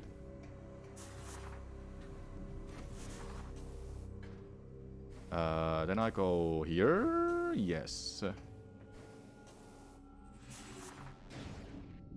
Then here we do this room. Oh yeah, it's this room. Get out of my way.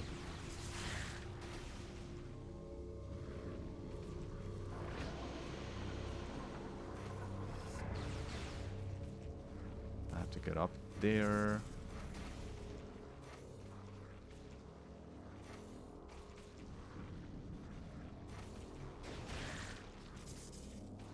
Do I go up this way?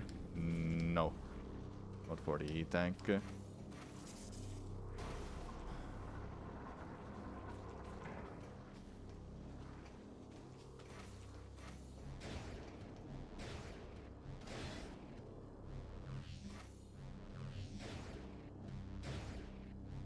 There we go. Yeah, this is what I remember. S.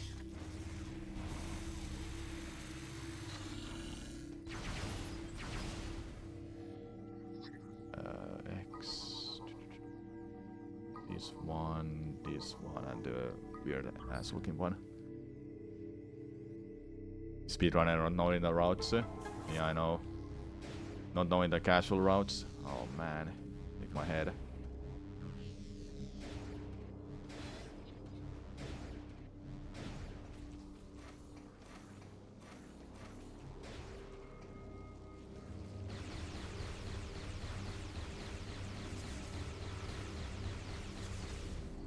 Oh yeah, I have to do this.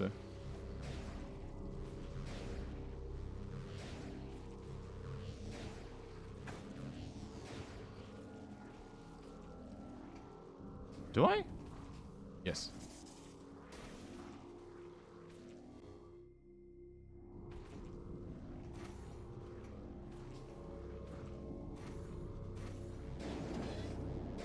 Okay, it wasn't that bad, hey.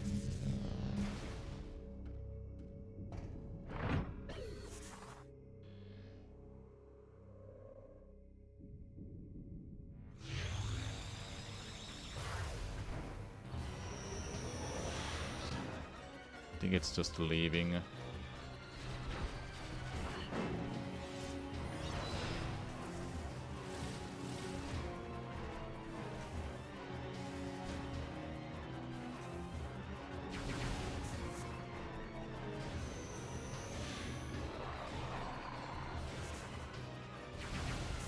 Now this room I have to kill enemies. Yes, I'm right.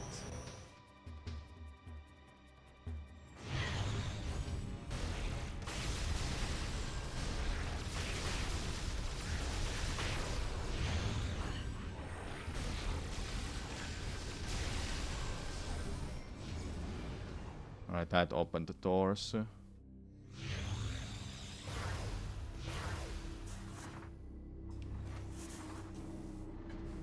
There we go. And this is where the route merges when I would have got that skip, you know.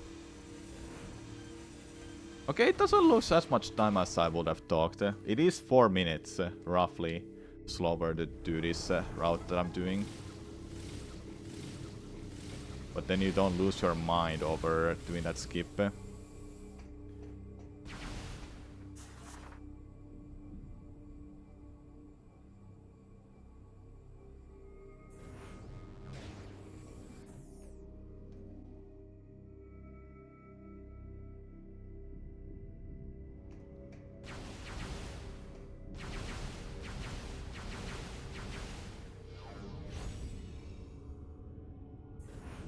I hope you've been enjoying this run, chat, because I have. I actually have. Samus,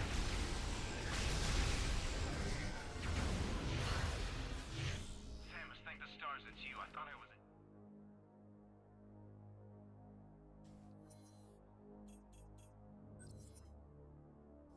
You're loving it personally.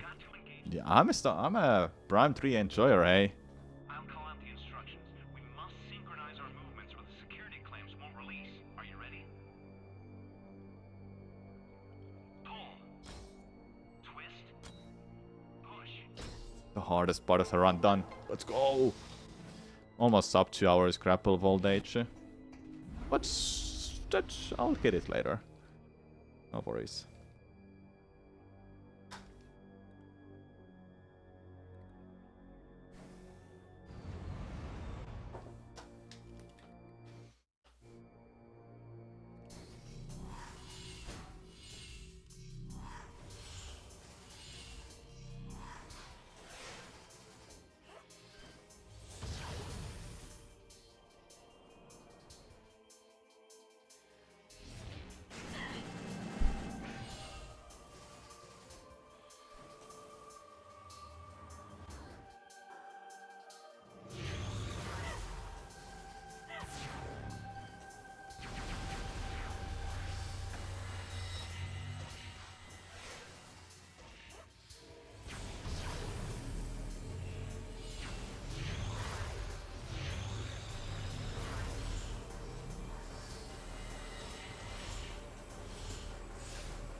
Can you stop jumping?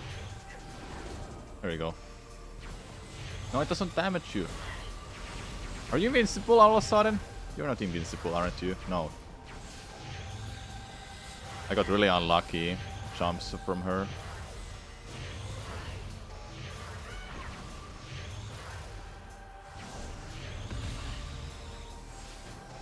That should do it. No, it doesn't. I think in hyper mode she's way too powerful. Okay, that should do it. Like, what was that about? I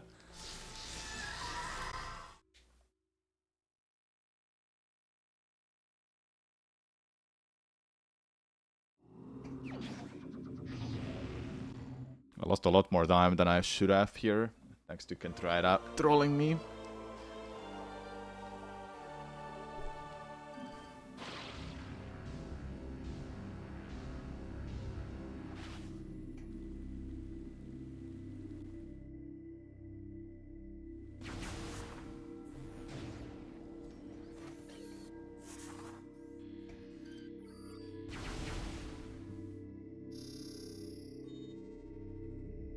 Yeah, the game where you have to kill all of your friends. That's right.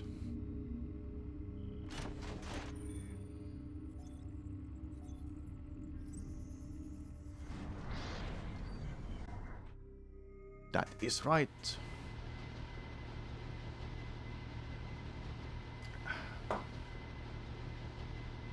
Still my favorite Prime bosses. Yeah, Prime 3 has pretty good bosses. 2 as well.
Samus, Unit 2-1, perhaps these would...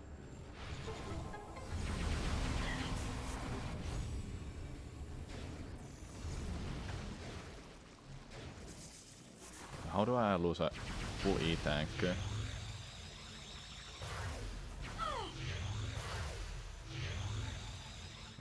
was strange. I lost on full E tank somehow.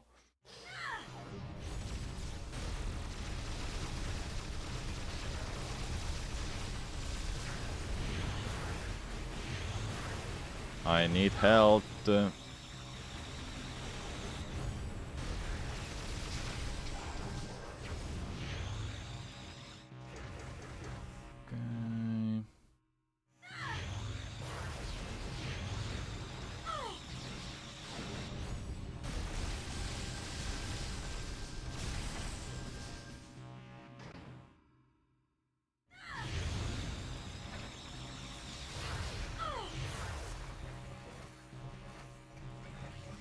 Please. Go!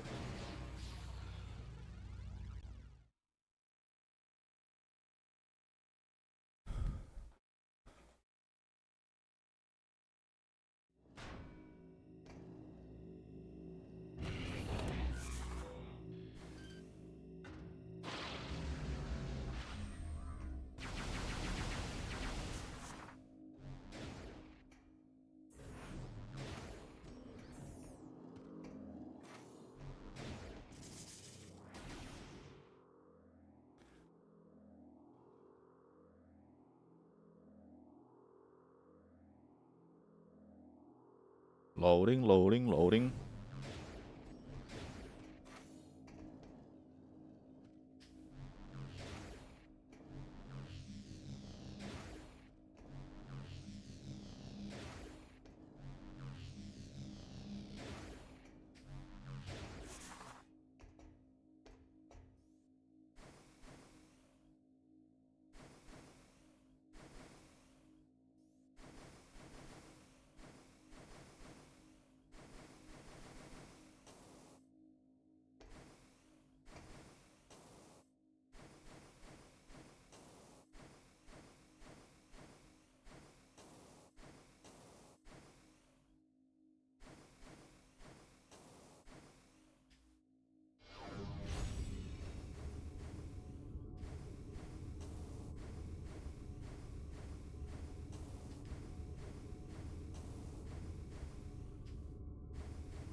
Not bad.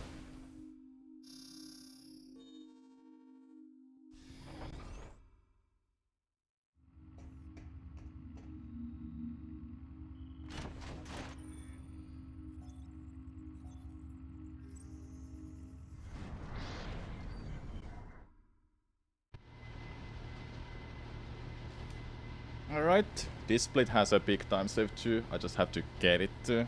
It's going out of bounds, then going through out of bounds that I messed up. My personal best. I think it was just the out of bounds generally.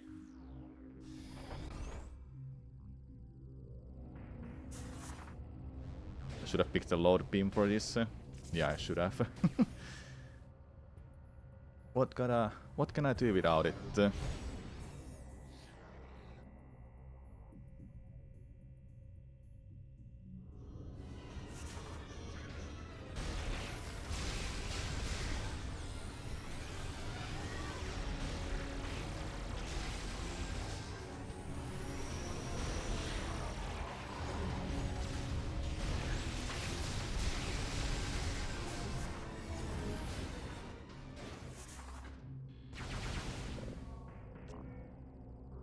Alright.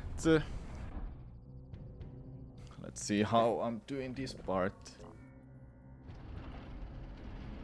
Nova Beam Ball Crawl is not like the hardest, it's like it's two almost out of bounds.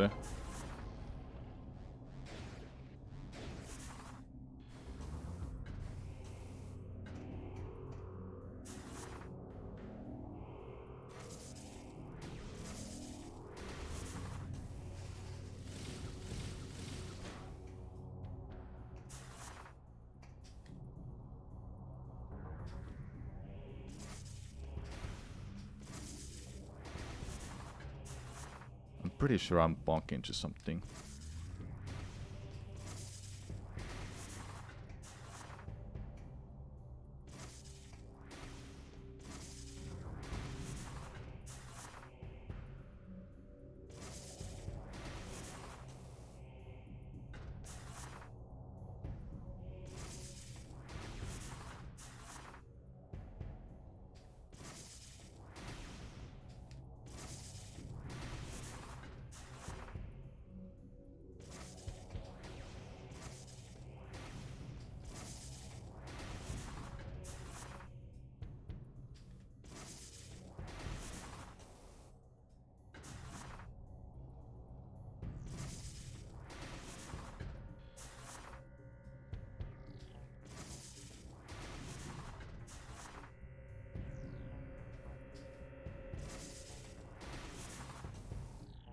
Okay, do I really have to practice this? This is not like hard.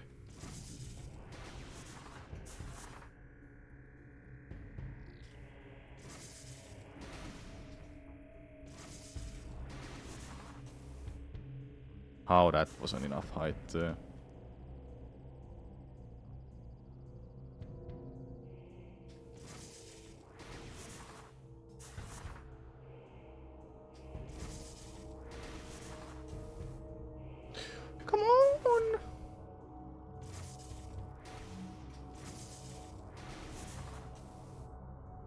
the hell, man?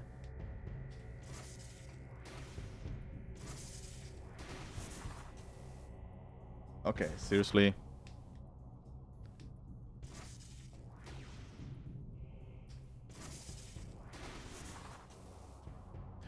How that wasn't enough?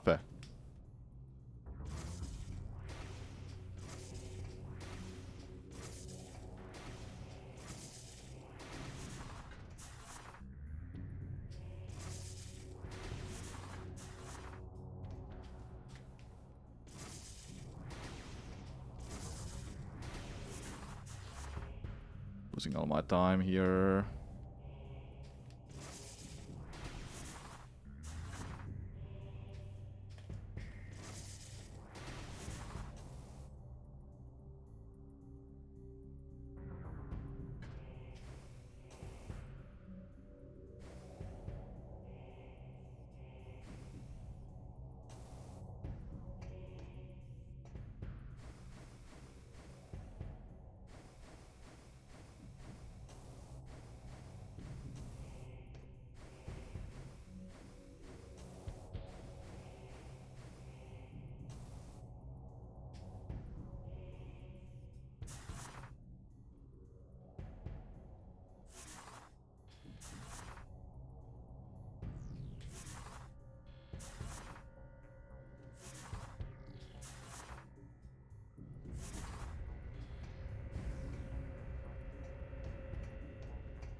Dude, come on.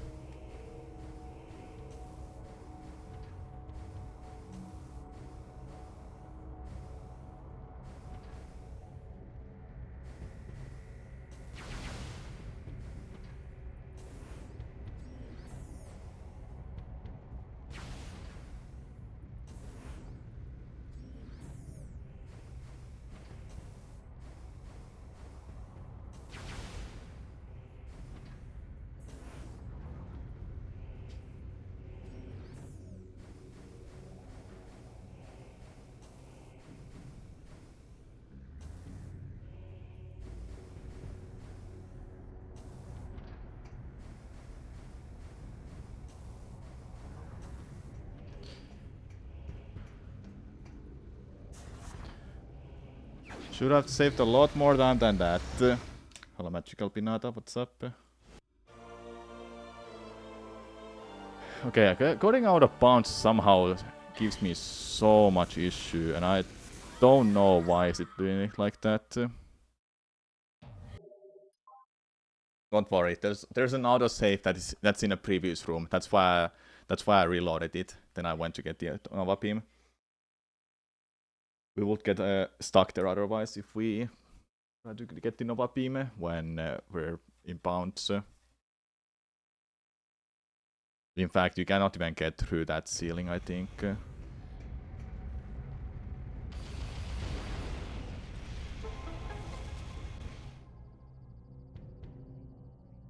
Hello, Ala Ping, what's up?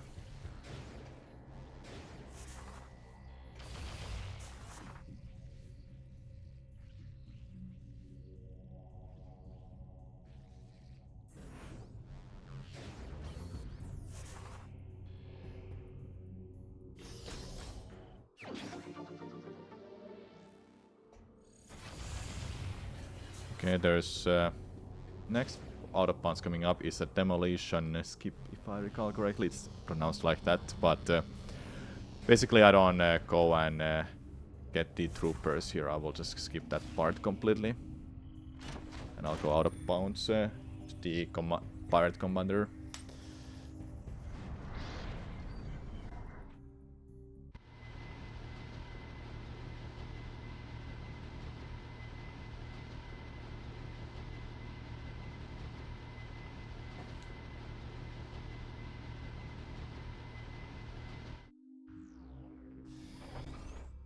Yeah, Prime 3 has some filler sections. Wish that wasn't the case. Prime 1 is just straight up go here, do that, go here, do that all the time. And it's never like filling stuff. And you're alone in a planet too, which makes it really fun. Exploring it on your own. Oops.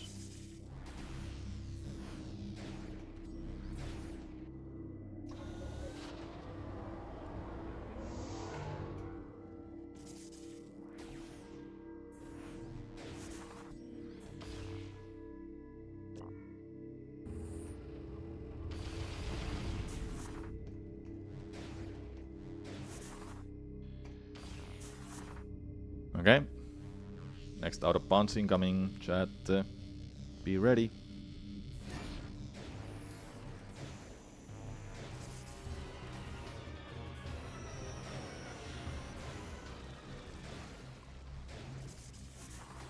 I'll get all of the health here.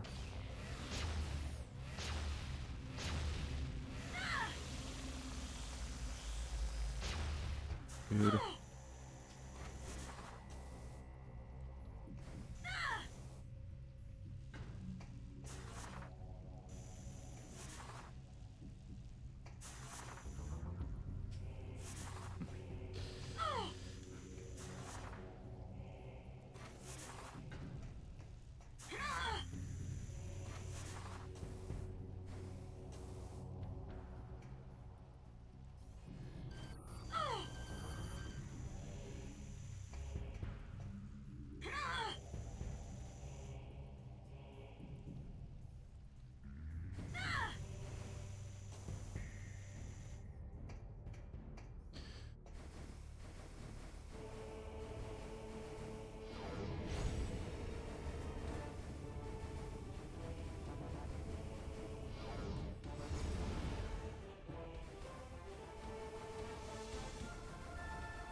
Let's go! Big ass time save incoming, chat.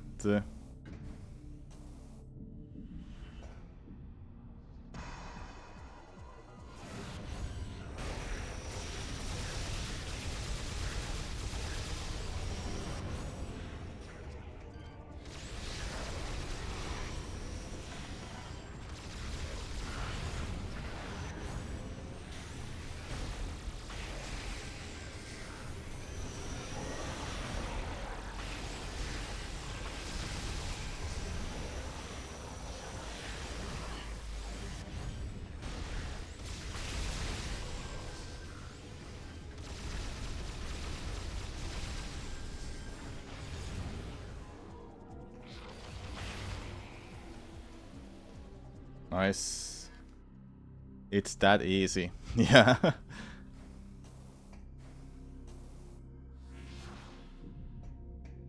Now the moment of truth, if the ship missile is enough. And the game is like, nah, fuck you, you need to be on the American version so you can bump this.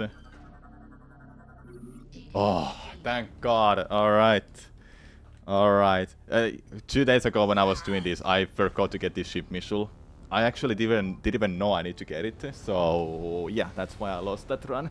It wasn't even a sub 3 hours pace, I just wanted to finish it for practice. So yeah, there's only one more hard thing left in this run, and that's phase out of bounds. That is recurrent because I don't have hyperbole. Besides, if I have the hyperbole or not, it saves time. So yeah. What a run, hey? What a run.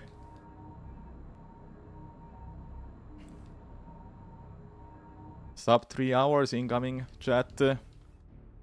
Is that legit? That's crazy. How did I save so much time? I guess one reason thing is that I've already got the map. I would have to get the map before doing the skip because the map is required to enter the Leviathan. Seems like we're getting 240 something, chat, with this run. Amazing and amazing. Now we're just chilling and finishing the run, hey? Glad I got this run.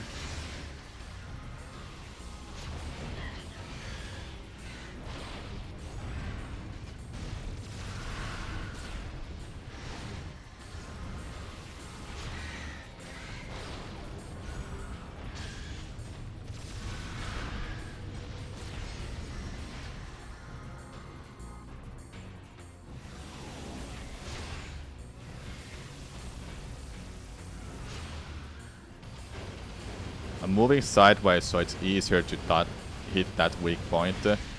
Otherwise I will have to move my cursor. So moving sideways is a lot more consistent. There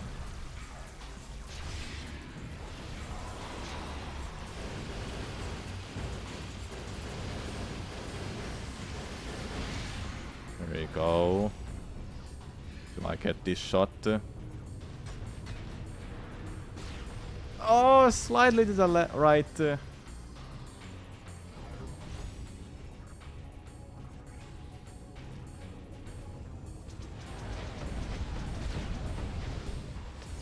That was never gonna hit.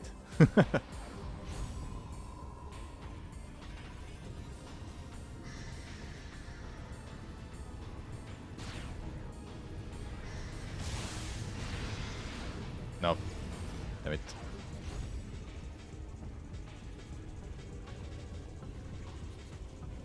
You just fly by, okay.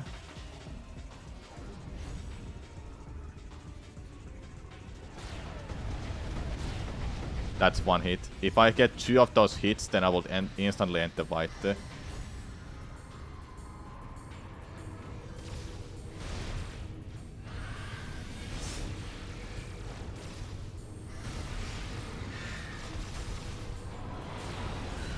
There we go.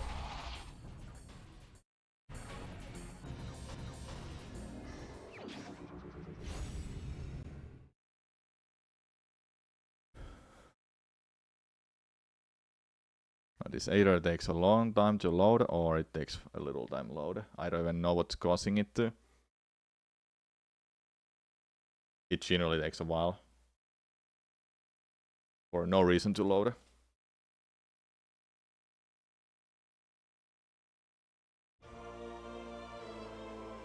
Yeah, unoptimized loader.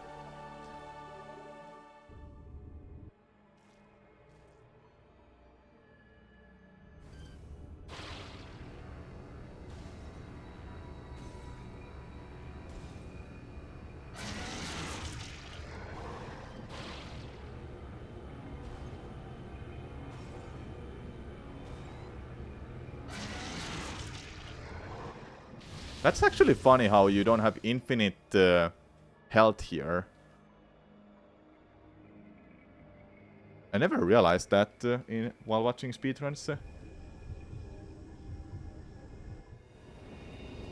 That must be because I have the... I'm not corrupted. Interesting. Luckily it doesn't matter. Alright, there's not a whole lot left. There's just a pirate code. We give it to Leviathan, then we go through a phase, out of bounds, and that's it. Samus, you have the spread of phase on. However, the Skytown's Aurora unit. It appears that this is unfortunately. The pirates have constructed a large energy surges. We will upload the core.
Not much left.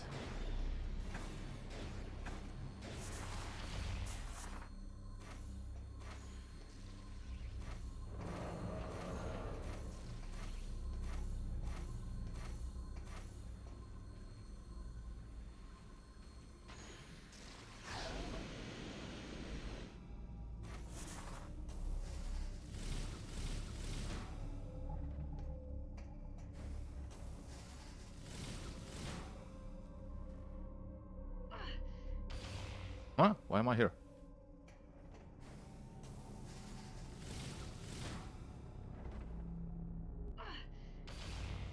am I here? Hello?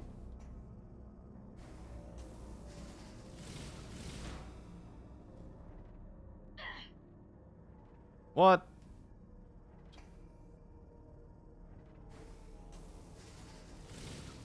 It can't be that precise. What?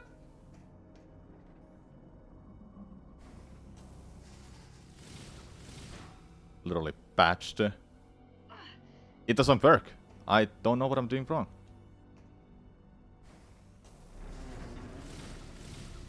That is actually bad. That bonk? Dude, what? I never bonked that far to the left. It was patched, then they decided to reverse the patch quickly.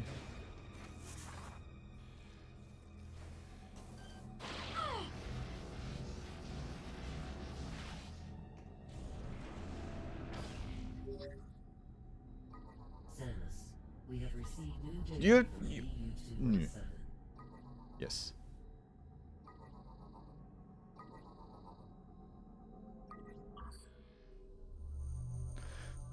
Well, that was an interesting 1 minute time loss.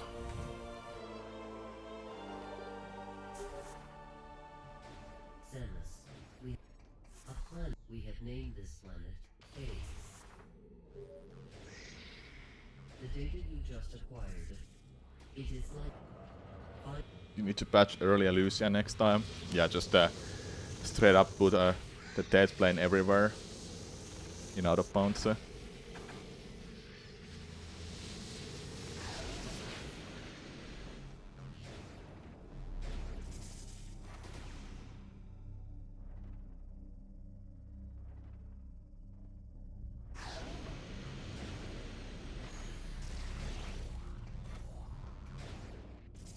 Oops, that doesn't work. Gotta shoot this door.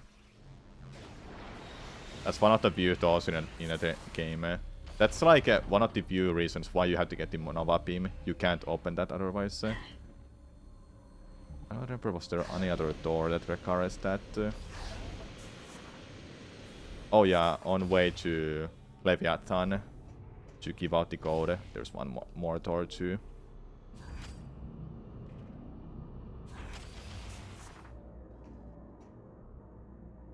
Make Lucia landing site its own loading zone. Yes. Just to screw up me.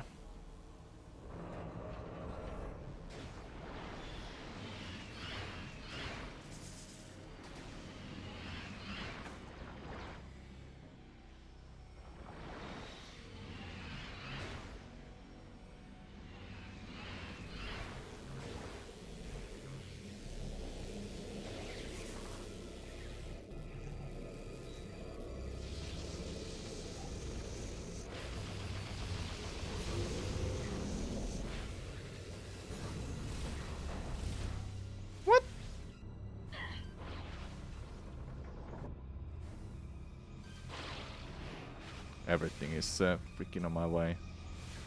Does that enemy remind of you something, by the way? Metroid Prime, yes. If you guessed right. Bling bling bling.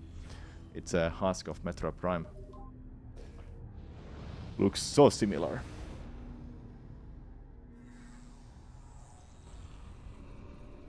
It's just tiny.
honestly takes so long to load this room, and I don't know why. Is it loading the other ones to be ready as well?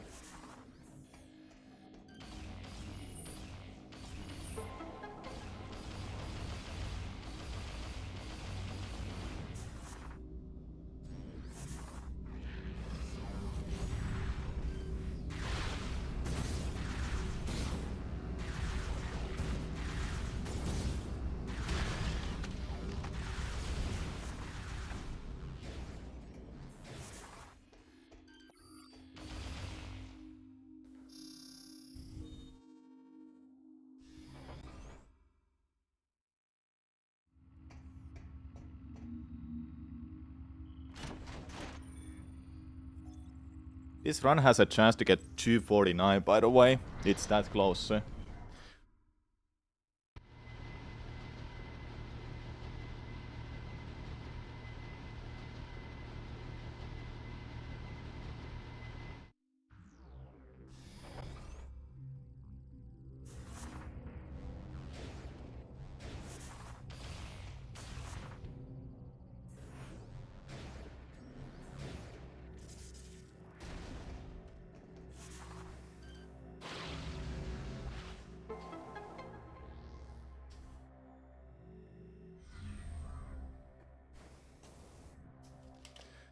Alright. Off we go to face next.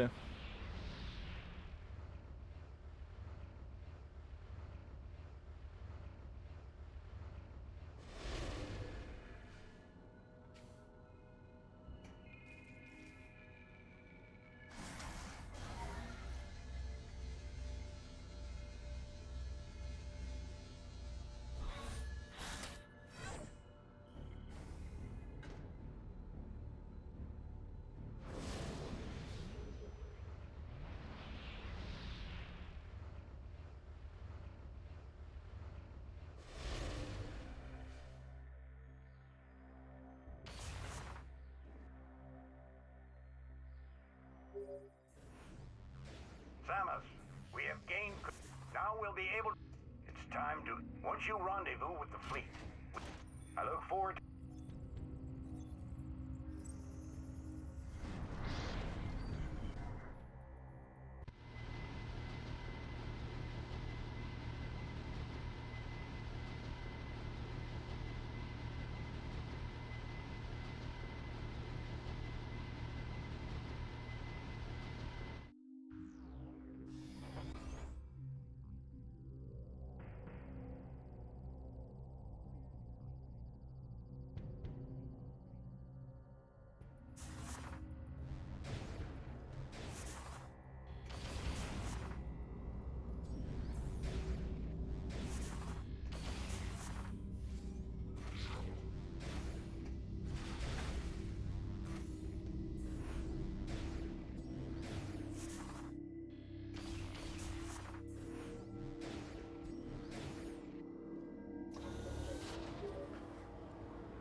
Even they wish me good luck for face.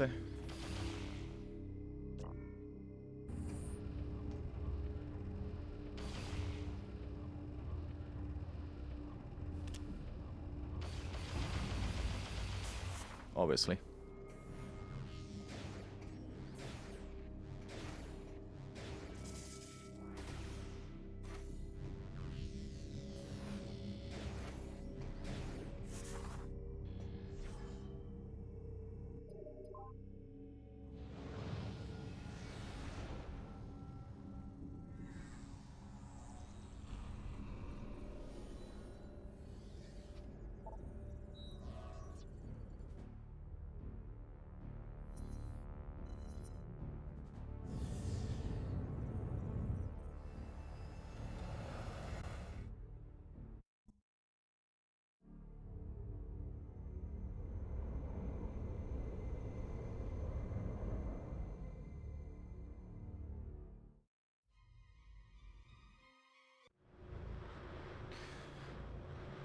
Alright, here we go.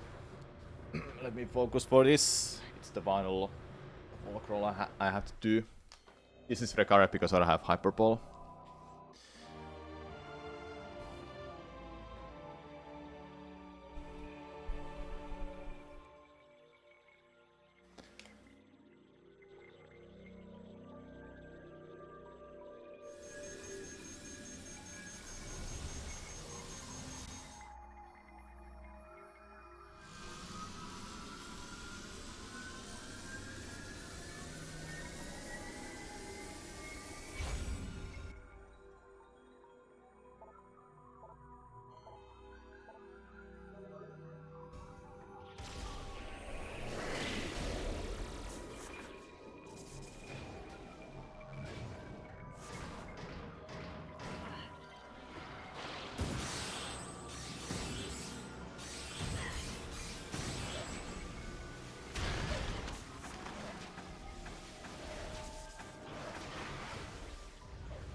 Let's fucking go, chat! Boom!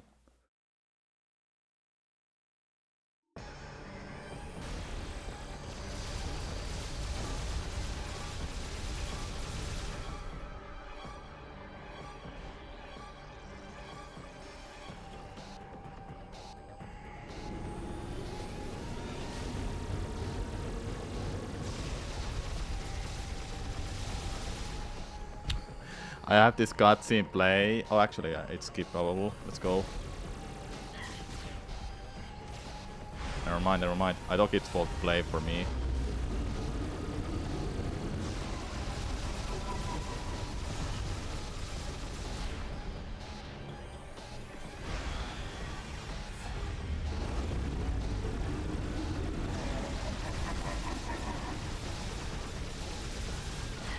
I didn't get it there. Recycle something.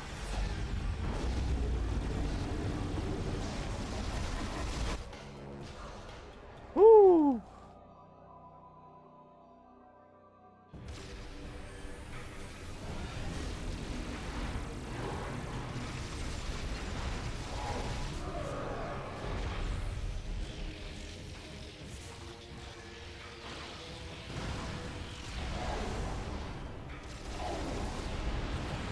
Four shots and 2 missiles will do the job there.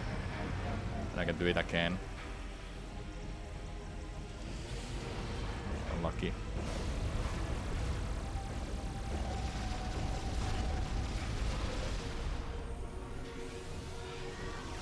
Can you stop that?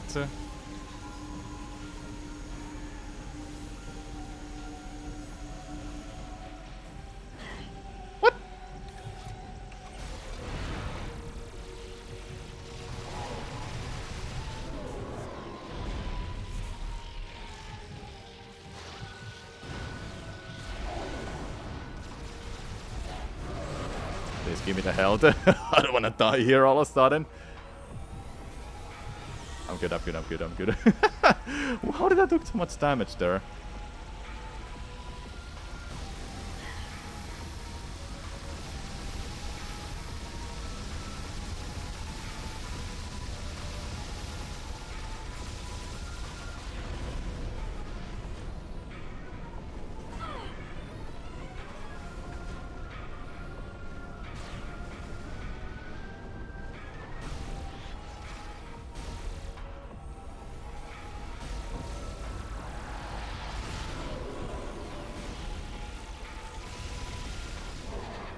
Let's go! Sub 3 hours destroyed. Sub 250 even. What a run. What a run.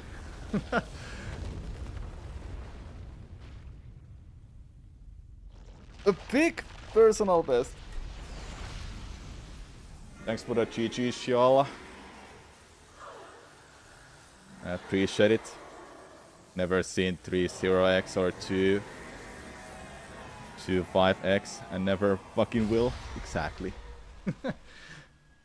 I appreciate your support. Thanks for these GGs, y'all. Dude, what a jump from 311 something to 249. Just like that.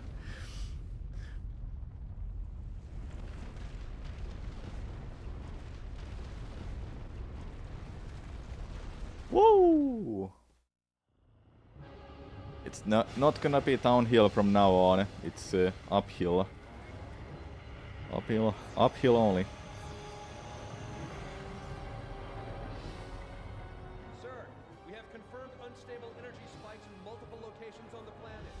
It's a chain reaction. 311 26 to 249 28. Wow, what a jump.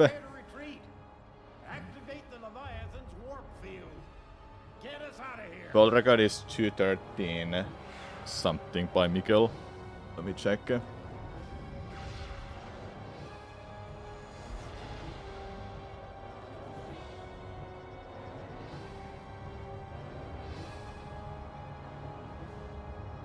Two 13:18 by Mr. Mikkel. This time will be 5th. What? I'm 5th place with this. Damn. 5th person to ever get sub 5 hours if nobody else has done it and it's not in a leaderboard.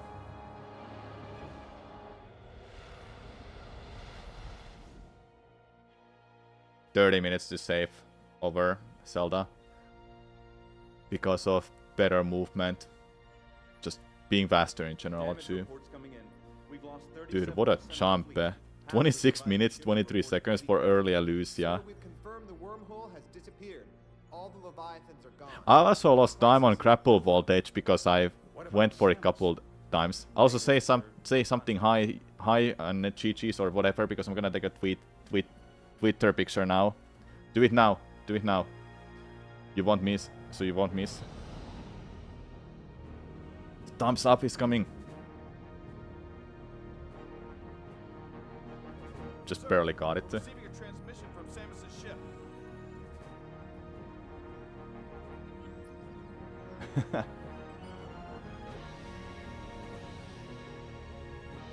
Yeah, snapshot. Thanks for the GG show. Alright, I'm gonna make a tweet.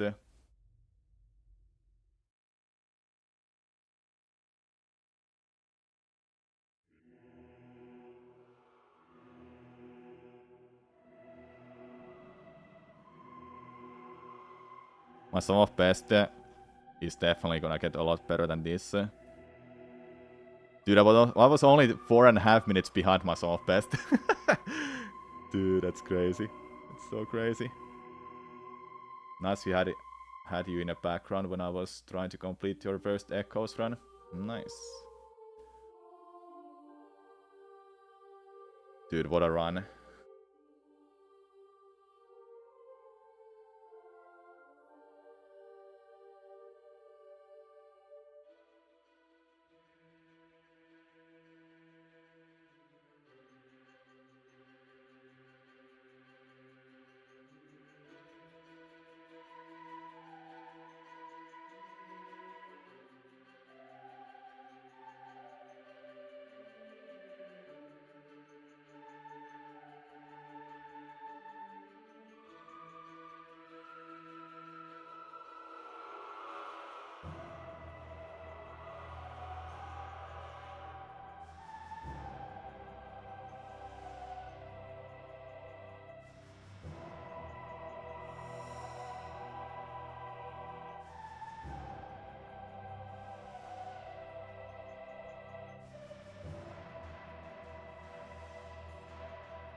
With the death of the planet Phase, Samus Aran's arduous fight against Phazon has ended. However, 4th place if they go by RTA. They go by... Wait, no, it can't be. Spreading the light of hope through the darkness. Hold on, let me check quickly again. They go by RTA. And I'm pretty sure I'm 5th place, not the 6th place.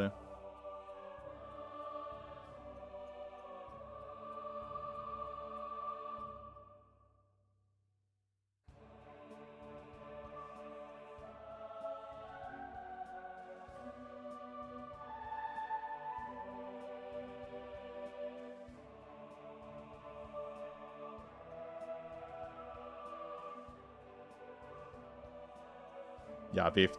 Yeah, it goes by the... They go by real time. It is a 5th place. Guaranteed 5th place. In-game time, we don't know yet. We have to just let the credits roll. I'm guessing 2... then something. 2... 2-8 even. But we'll see.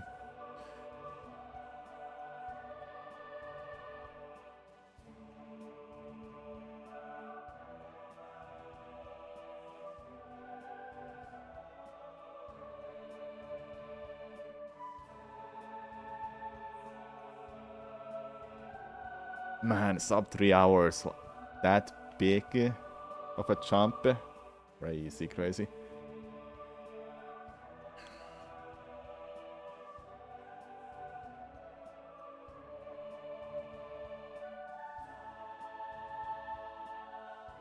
Pretty much, if I get this same run again, but faster, then I would save time. Other than that, some of the biggest time losses probably were still Nova Beam. I lost 3 minutes there compared to my cold. Then grapple voltage, almost 6 minutes because I went for the skip. Then 2, I went for the real route. So I would avoid the skip. Then Pirate Code, I lost a minute for no particular reason. Also, I called it phase. Let's freaking go, man. Okay, what's the in-game time? I'm guessing 2 hours, 7 minutes. But it's not like super important either. Because the community for this game doesn't go by the in-game time.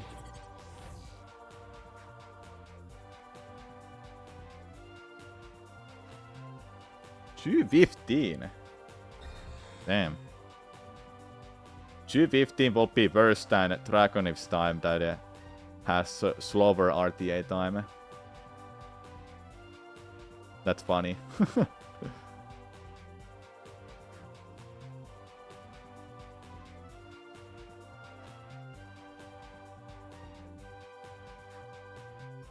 This is why the community uses RTA. Yeah, RTA is just a lot more better for this game.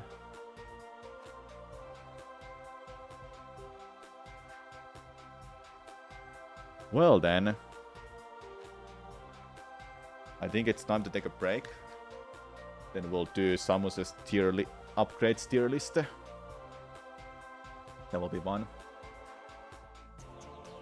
As much as I would like to, I don't want to do another run. Thanks for the GG's, y'all. Alright, let's see the sum of best. What's my sum of best? 236 is my sum of best. I got early Lucia 45 minutes in. That is still really goddamn fast, I must say. Wow. Early Spyro took me a while. There must have been some out of bounds that took me a while to do. But other than that, this was really solid run overall. Grapple voltage can be under 2 hours for sure when I do the skip. 12 minute split. Compared to some of best, it's 6 minute split. Damn. That's funny.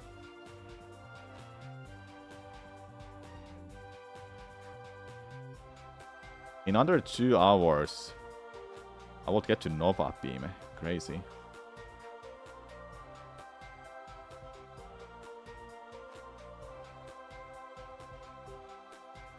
So yeah, chat, thank you so much for the GG's. I am going to take a break. But before that, there was this one thing I want to do that my friends tried themselves. There's some quiz thing on YouTube with Zelda questions, and I want to try that quickly myself.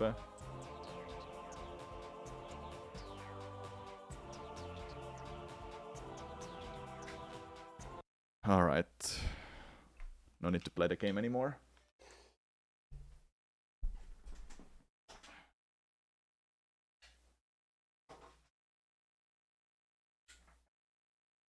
I'm gonna close the game right away. Okay, so splits are gonna be off. We'll be doing a tier list of Samus's upgrades and equipments soonish. But there's this thingy called Mastermind, the Legend of Zelda Specialist Subject. I wanna check this out. It's 3 minutes long video too. I wanna like see what kind of can I get the answers And right? Let's try it. And our it's 3 final minutes long. contender, please. Okay. Let's see if I get them right, any of them right. Your name, Lewis Jones, your occupation, project manager, and your specialist subject. The Legend of Zelda video games. the acclaimed series of video games which follows the adventures of Princess Zelda and the heroic warrior Link in the fantasy land of Hyrule. In 2 minutes, let's go. The Triforce, a powerful artifact that's central to the plots of many games in the series, comprises 3 golden triangles representing power, wisdom, and what other quality? Courage. Yes, throughout the game, the Minish Cap, Link is accompanied and advised by which wise but sarcastic sage who's been transformed into a hat? Eslo. Yes, in the game, A Link to the Past, Link must travel to the Dark World, where he'll be turned into a rabbit unless he's carrying what Moon Pearl. Pearl? Yes, Moon Pearl. In Oracle of Ages, Link restores harmony to Symmetry Village by repairing a sacred treasure known by what palindromic 2-word name? Holotrum. Tenet Mirror? No, Tuninut. Tetra, the seafaring alter ego of Princess Zelda in the game, The Wind Waker, can communicate with Link through the magic of a blue stone with what 2-word name? Hearthstone? No, Pirate's Charm. What's the name of the dungeon? The second of 8 that Link must explore in the game Link's Awakening that lies in the depths of the Goponga Swamp and is inhabited by a clown-like Bottle genie. Grotto. Hazy Cave? No, Bottle Grotto. In the Adventure of Link, what's the name of the hidden town which Link can find by clearing a patch of forest, its residents having fled another town of the same I don't know name that was name. attacked by monsters? Coherent? No, Kasuto. What's the subtitle of the Legend of Zelda game in which Link gains an ability known as Ultra Hand, which allows him to move objects telekinetically? Tears of the Kingdom. Yes. Which character in the game Twilight Princess, who describes herself as the Princess of the Insect Kingdom, asks Link to bring her golden bugs in exchange for rewards? Oh, Agatha. No, Agatha. Akita, At the yeah, start Akita. of the game, Triforce Heroes, Link reads a notice appealing for heroes to help defeat an evil witch, specifying that such heroes should possess side-parted hair, truly epic sideburns, I don't know and this what one. other physical feature? An earring? No, pointy ears. Which Legend of Zelda game, originally sold alongside a re-release of A Link to the Past, was the first in the series designed to be played by several people simultaneously? Four Swords Adventure? Close, it's 4 swords. In the game, I've started, so I'll finish. In the game Ocarina of Time, what's the name of the enormous parasite described as a bioelectric anemone, which Link fights while inside the belly of the fish Jabu Jabu? Marinade. Goma? No, Barinade. Those were some hard questions. At the end of that round, you had no passes, and you've got 4 points. I didn't know the Triforce Heroes and Adventure Link, at least. Adventure Link was like, what the f... How do you remember that one? Did he really say Kohma? Yeah, he did say Kohma. Dude, I want more of like these too. I didn't know Adventure of Link because I just don't remember it. I never remember the down names. None of them. Then Triforce Heroes, I had no idea. Also, War Swords, it flew by my mind. I think the subtitles would have helped me a little bit to understand immediately because I was only listening. Okay, I'm gonna take a break. Let me find a video for you to watch that I will watch for real. Can we get that one question about volcanoes in Iceland? No. Let me find a video. We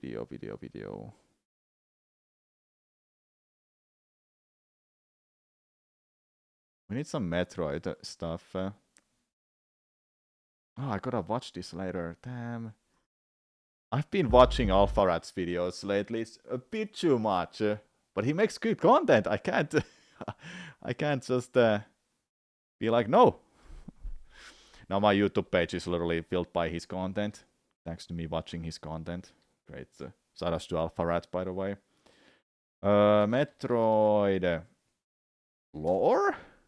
Let's see. Attempting to explain all of Metroid lore in a single video. I want something that is 20 minutes long. Stories retold. Why we love Metroid. Documentary, no. Why classic Metroid was darker than you remember. Did we not finish this video? I don't think we did. It's from the manga. No, we definitely did not. Yeah. Okay, so this is why classic Metroid was darker than you remember.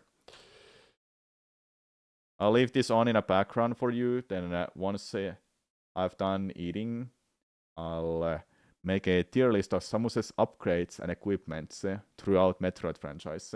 That game. With Samus's origin we are story back. now more Thank you so fleshed much out, for watching so Nintendo far. decided it was time to revisit her earliest adventure in a way that incorporated these new details. In 2004, Nintendo would remake the first Metroid game for the Game Boy Advance, entitled Metroid Zero Mission, detailing Samus's first solo mission as a bounty hunter on the planet Zevis. Zero Mission revitalizes the original plot, with the space pirates stealing the Metroid, aiming to weaponize it, and Samus is sent in to stop them. I think it's also important to note here that Metroid are considered so dangerous because they're difficult to kill, and when they latch onto organisms, they just drain them of their life energy. Hence why the space pirates want them as weapons. But Zero Mission may as well be a brand new game at that time due to the graphics receiving a major overhaul, and the overall controls are vastly improved due to it being on more powerful hardware. So just like the original game, Samus will take on Kraid and Ridley, who have extreme makeovers, to open up the path to Mother Brain. And believe me, this fight is just as annoying as the original. After the self-destruction sequence at the very end, Samus escapes, but in a plot twist, she gets shot back down to the planet during her escape, destroying both her ship and power suit. So now stranded at the space pirate mothership with only her Zero suit, gameplay is completely turned on its head in this segment. Samus, equipped with a weak energy pistol, has to sneak around the ship, avoiding the pirates. And she makes her way to a region called Chozodia, where the Chozo statue awaits that puts her through a trial. Here we see flashbacks of her past, incorporating her backstory from the manga, briefly showing her alongside Old Bird. And after a short test here, she unlocks a brand new power suit, complete with all these destructive upgrades, which leads to the satisfying ending of the game where she destroys the pirates on her way out. During her escape, she faces the true final boss, Mecha Ridley, a robot I guess the pirates decided to build as a backup, but after beating him, like every other base Samus infiltrates, it self-destructs, ending her Zero Mission once and for all.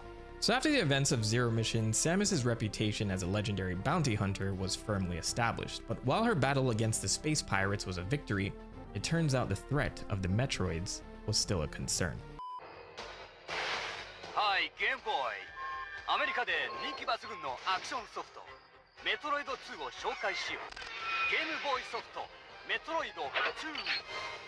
Now, before Samus's story reached new heights in the 2000s, we need to take a step back for a moment. Back to the early 90s. This is Metroid 2, Return of Samus, developed for the Game Boy in November 1991.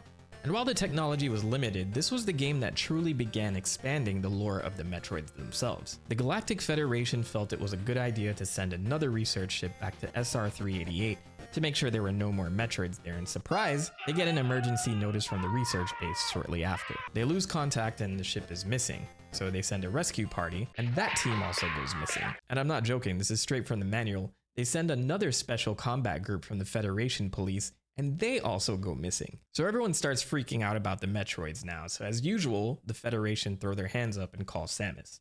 Her mission? Head to SR-388 and exterminate every single Metroid. The game even tracks your progress with a Metroid kill counter at the bottom of the screen.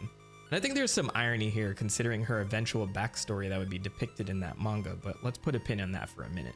Unlike its predecessor, Metroid 2 takes Samus on a more structured path, where each step forward means eliminating a set number of Metroids before you can unlock the next section of the planet. Despite the Game Boy's technical limitations, Metroid 2 manages to keep the vibe of isolation, trapping players in a really detailed world despite the minimalistic graphics and lack of color. Even the music manages to maintain that eerie, atmospheric tone despite the more blaring sound card on the Game Boy. On SR-388, there are more Chozo statues around as well, though at this point in the series their race and connection to Samus still weren't established. Regardless, there are new power-ups for Samus's suit, for example, introducing the Spider Ball, an ability that lets Samus cling to walls and ceilings, radically shifting how players explored the caverns of SR-388. This would go on to be featured in several other games in the Metroid series, expanding the ways in which Samus could navigate hostile environments.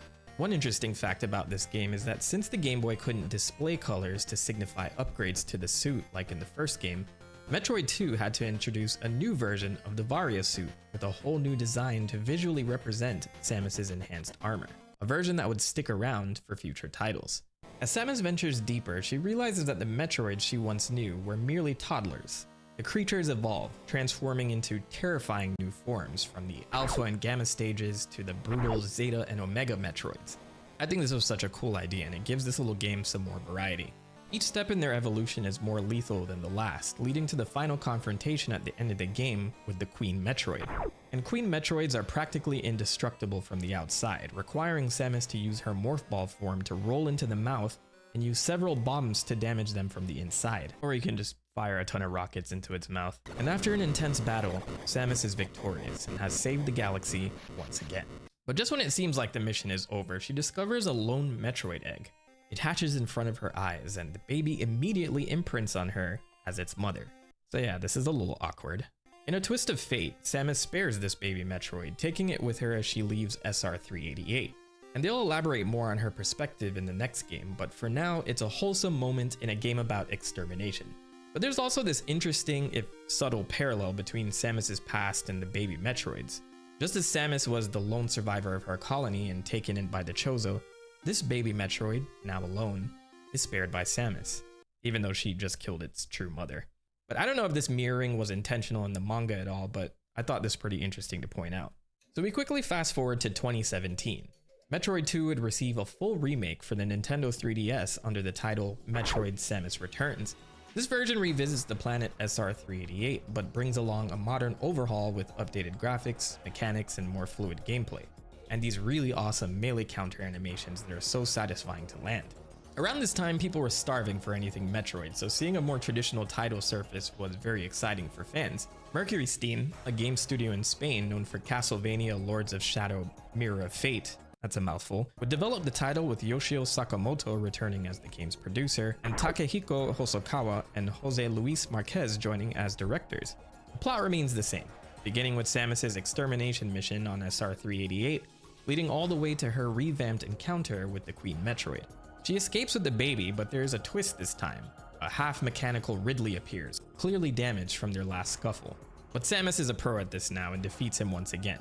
But in the end scene, we see a Hornode who's trying to enjoy Ridley's remains before being ambushed by another vicious organism known as an X-Parasite, a species of parasitic organism known for copying other creatures. It copies into a much more gruesome form of the Hornode, hinting at events that unfold further in this timeline. Additionally, players with a high completion rating unlock several images that shed more light on the Chozo race that once inhabited SR-388. These images reveal that the Chozo were struggling with the X-Parasites and created the Metroids to combat them, a major plot point introduced in the 2002 manga. By attempting to control one dangerous life form to defeat another, they inadvertently created a new problem, and the Metroids eventually spun out of control, seemingly wiping out the Chozo civilization and leading to events of the first Metroid game. In one particular troubling image though, we see a Chozo leader betray another, killing him and seizing control of their army. This ominous reveal hints at deeper conflicts within the Chozos, setting up key events for 2021's Metroid Dread. However, the X-Parasite and its implications are central to Metroid Fusion, and we'll dive deeper into those connections in a future video. So we return to Samus and her unexpected companion, the baby Metroid. And this bond wouldn't just serve as a narrative twist. It would become central to the emotional core of one of the greatest gaming experiences of all time. まだ幼虫だ。しかしこのエネルギーは人類の役に立つかもしれん。 3 years after Metroid 2's release, Super Metroid was developed for the Super Nintendo Entertainment System in 1994, one of the most critically acclaimed entries in the series. Super Metroid expanded on the series' formula and deepened the emotional stakes, and for the very first time, shifted the narrative to be told from Samus's perspective. But this intro, I just gotta play it.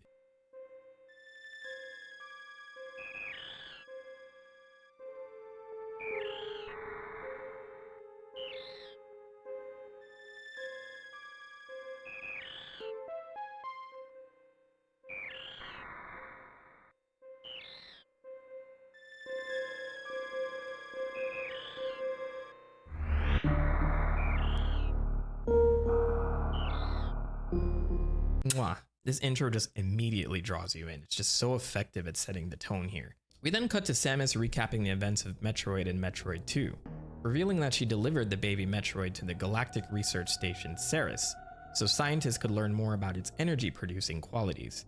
And the scientists believe that Metroid's power could be a source for good. But wait a second. Oh no, that can't be the lab we saw at the very beginning. Yeah. Samus tells us that she received a distress signal shortly after leaving the lab, and now it's in the player's hands. She descends into the lab to investigate, the lab empty and dark until we reach the room introduced in the very beginning of the game. The bodies of the researchers on the floor and the Metroid that we once saw at the center of the lab is now missing. Samus proceeds further to find the Metroid on the ground in a capsule, but cloaked in the darkness is Ridley. But after a short introductory fight, he manages to escape with the Metroid. So as always, a self-destruct sequence initiates and Samus has to escape in less than a minute. And just in the nick of time, she gets out of the lab. So Samus tracks the space pirates back to planet Zebes. And what a way to flex by going back to the same planet the first game is based on, just with this brand new coat of paint. This is more than a coat of paint. This is like building a mansion out of a shack. This is like building a mall out of a store. I don't know. Anyway, now the ball is in the player's court. This place can be fully explored at their own leisure. And the sound design here is fantastic. The gameplay style returns to the more non-linear format of the first game, with added areas on Zebes for Samus to explore. Much like before, Samus will need to hunt down power-ups to progressively access new areas, and to assist with this, for the very first time ever in a Metroid game, players now have a map. Finally! Samus will find special map rooms while exploring, which allows her to download map data for specific areas, giving a lay of the land and ideas of areas that have gone unexplored. It also shows these little dots on screen to indicate areas of interest. Also new to the series is Samus's ability to aim her shots diagonally, so now you can get pesky creatures lurking on the ceiling with a well-placed shot. And I haven't even mentioned all the new power-ups like the charge beam, the speed booster, the grappling beam, the gravity suit. It's ridiculous how much was added to this game. Makoto Kano and Yoshio Sakamoto began development for Super Metroid in 1991, shortly after Metroid 2 was released. They had to spend the entire first year learning how to develop a game for the new hardware, but with this huge upgrade in graphical power, they wanted to make something people could compare to a movie. That infectious title screen I showed you was Sakamoto's idea, with him creating a video on VHS to convey the creepy vibe he wanted for this scene. As they were building out such a large map, Sakamoto would go home and let his wife and children play, and then come back the next day with directions on what should be changed based on watching their gameplay.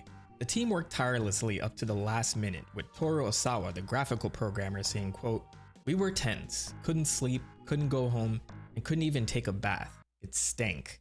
The work never ceased. The next day, we had to do it again." And this workload is apparent in the amount of detail in this game. Samus, for instance, would get a bit of a makeover as well, but I would argue her look is somewhat close to how she looks in the Metroid 2 endings. But in her suit, her sprite is amazing. The contrast of colors between the red and yellow, the glowing visor.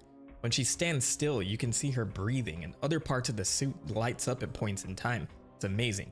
But I'd argue the biggest glow-ups in Super Metroid are Kraid and Ridley. These were their original designs in Metroid, and since the developers of this game were trying to raise the stakes and make it more cinematic, they went for much grittier appearances, and these would be the ones that stuck to this day.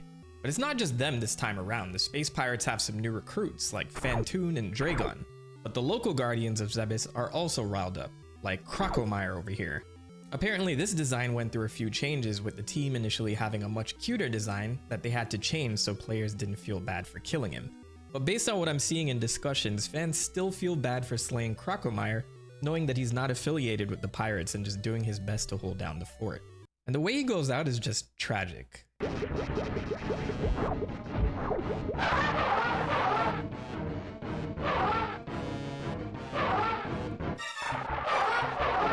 Jesus. 1 minute later. Nah man, justice for Crocomire. In this title is where we get the first mention of the Chozo and other hints of lore that we'll see fleshed out in the Metroid manga, with the manual officially naming these statues Chozo statues. The ancient bird people of Zebes are immortalized in the form of several statues scattered across the planet. The manual also reveals for the first time that Metroids were life forms created by an ancient civilization, which would later be revealed as the Chozo.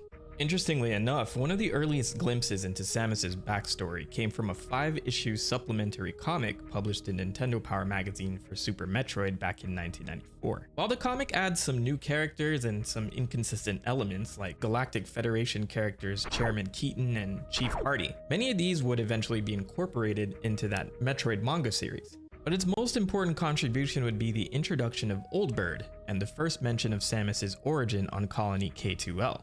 In this story, Old Bird actually explains how the colony was attacked by space pirates and how he took in an orphan Samus, gave her Chozo DNA to augment her abilities, and provided her with the power suit to become a protector of the galaxy. So I guess it's safe to say that this comic set a lot of this lore in stone. This is my very first Metroid video, but I'm not a stranger to the series, so while I'm familiar with the details of her origins, I'm actually surprised at how scattered and fragmented the details were in the very beginning. So Samus goes around killing the hostile local wildlife and the 4 space pirate commanders, and I'm sure they're dead and never coming back, which like before unlocks the way back to Turian.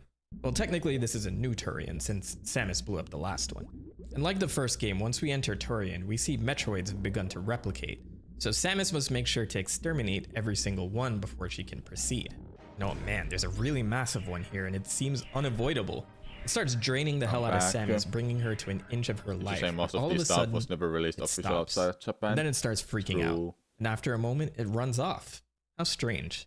But we have a mission to complete, and Samus proceeds deeper into the headquarters. This room looks awful familiar. Hi. Ah, surprise, surprise. Mother Brain survived. Now, if you remember from the manga section earlier in the video, they reveal that Mother Brain was a Chozo creation, but her relation to the Chozo isn't established in Super Metroid. Most of this is only fleshed out in that manga, which explains that it outgrown its creators and aligned with space pirates to impose its version of order on the galaxy. So while this isn't spelled out in Super Metroid, these details retroactively add a lot of weight to this final encounter. So here we are. Mother Brain has been reconstructed, but Samus knows what to do this time. We just blast her with rockets and the job is done. That was simple. Oh, never mind. Well, it's a good thing we can shoot diagonally now. With Mother Brain becoming this abomination, Samus seems to have met her match, and it looks like it's all over. As Samus is about to fall, the Metroid from earlier swoops in to save her. It's the one she spared, the baby Metroid. And it's more than just a rescue, it's the final act of the bond that they shared. And just like that, in a moment of sacrifice, the baby is gone. Now supercharged and pissed off, Samus doesn't just fight back. She lights up Mother Brain, and this time, she makes sure that it's finally destroyed. Wipe yourself off, man. You dead. And now the time bomb is set, and I'm pretty damn sure Samus set that bomb this time around. This time, it's not just Turian going down, it's everything. And the player could just run all the way back, but along the way, there's a specific room where animals native to Zebes are stuck, and you have the option to blast the wall open so they can escape.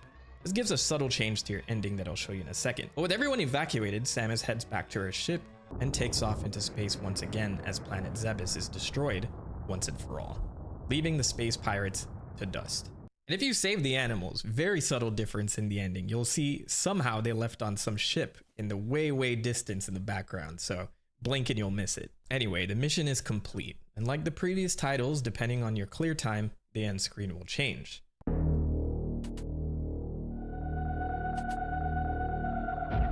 And another planet successfully destroyed. So Super Metroid was meant to put an end to Samus's story, a bookend to all the plot points between Samus and her feud with Mother Brain.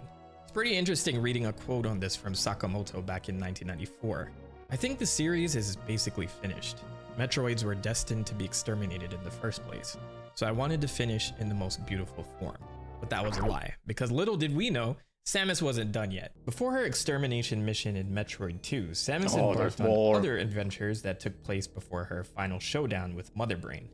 However, fans would have to wait 8 long years before they got the chance to experience those stories. But in the meantime, many young gamers were introduced to Samus for the very first time in the N64 hit Super Smash Bros. In 1999, where a whole new generation was once again surprised to learn her true identity. And despite Super Metroid feeling like the conclusion of her saga, as Grey Voice once told Samus, she's a protector of the galaxy, and space pirates weren't the only threats lurking in the vast expanse of space. Whoa. Actually a good video, I must say.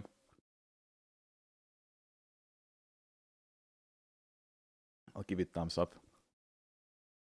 Alright, where's this tier list? About it.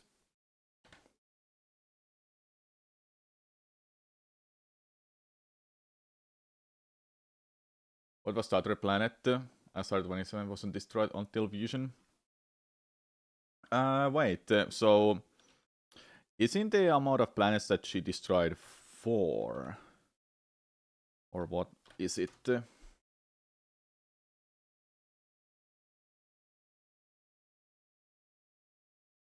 SR 388, CPS, and later ZDR. Okay, so it is 4. 3. Sorry, 3. Let me get some music for you all. Hold up.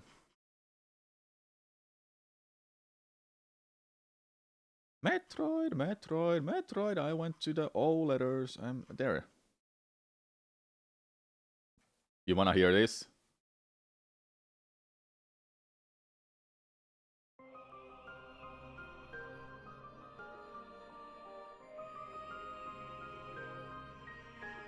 Oh. Euros. So good.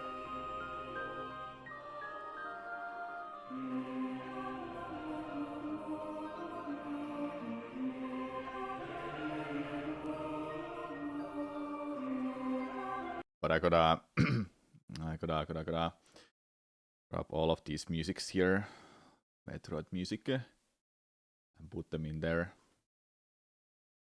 There was more Harmony of Hunter. Ooh, there's gonna be some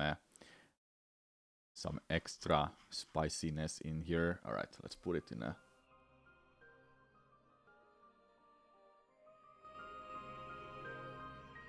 All right.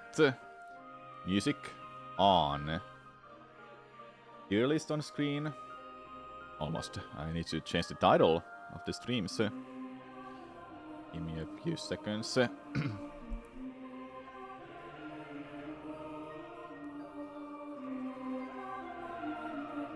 I'll keep it this low so it's not too loud. It's funny how blowing up planets is a meme and it only has happened 1/3 of the games. Yeah, she hasn't exploded that many planets to begin with.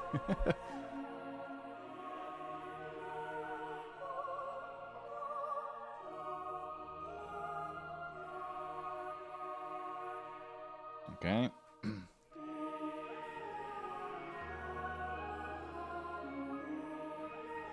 I won't change the title.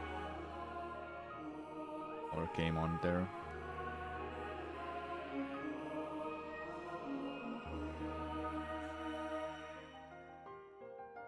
Is it low? This might be better. If I recall correctly, Dark Aether's separate dimension only exists in the area where the planet is. Dark Aether exists because of Inges. Once Emperor Inge, the Protector or the Leviathan is destroyed, then Dark Aether just disappears. Alright, so I have... oops, not that one. This one, there you go.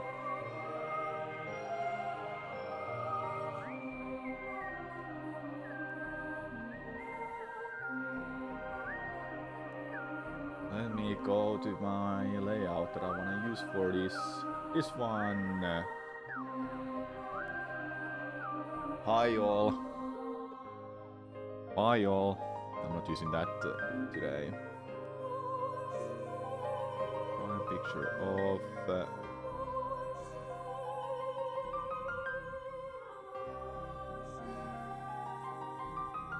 okay. I think... wait. What is that thing at the bottom? It annoys me. It's still there. Well, whatever.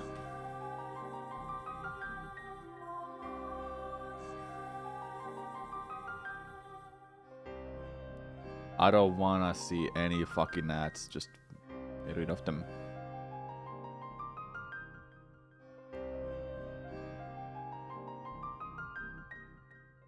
Close it, goddammit. Stupid ass ads.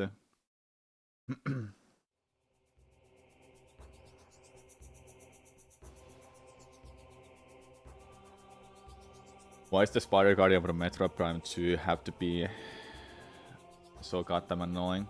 Yeah, it's fine. Boost Guardian was first. Yeah, I agree. Okay. Now, chat, I need... okay, can someone of you say something in a chat a little bit? Because I need to get you on a screen. There you go. I think you're fine.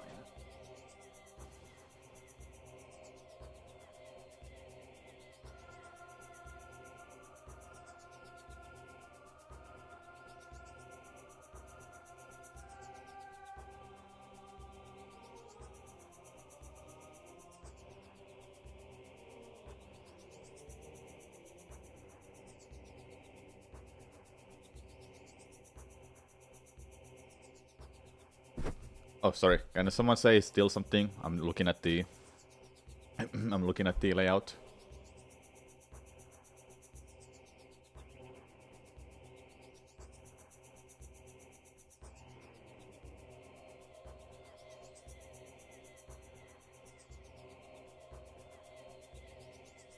Okay, perfect. Thank you. Thank you. Alright, so... I think this will be pretty interesting for you. What is this tier list called? I just called it Metroid Power-Ups and Suits tier list maker. Metroid Power-Ups and Suits tier list. Yeah, so I made this list. This is mine. I put this everything here. I put them in an order too, so they're like a Morph Ball, some upgrades to Samus, and most of the upgrades here. Then it goes in a series game orders too, or release order. Some of which don't exist there, like I forgot to add okay, quest. I'm gonna ask you, chat. Do you think there's something missing? Because I do know one is missing, and that's Hyper Grapple. Should I add it, or is this grapple enough? Because I'm not gonna add Grapple Lasso or Grapple Swing there, because they're literally Grapple Beam, but for Prime 3 specifically. I guess I can make an honorable mention about this then. Obviously we need a tier, hold up. Add a row up of S+. We obviously need S+.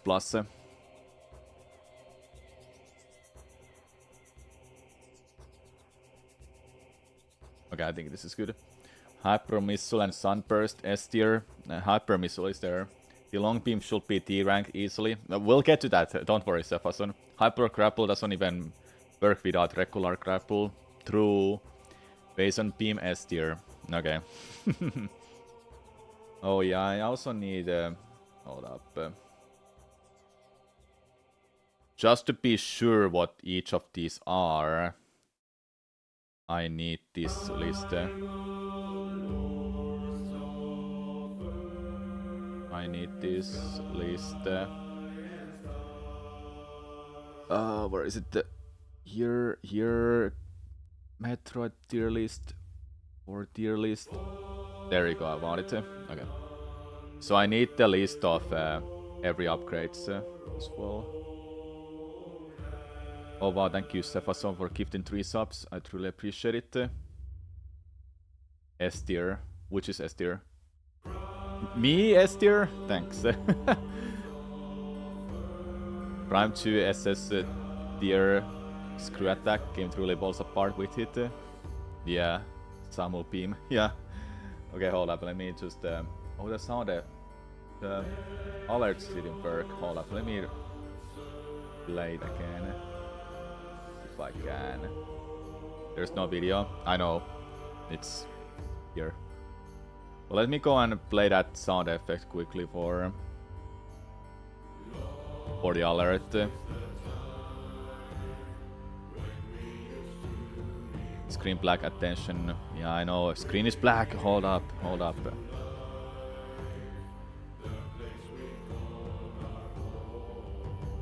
Alerts.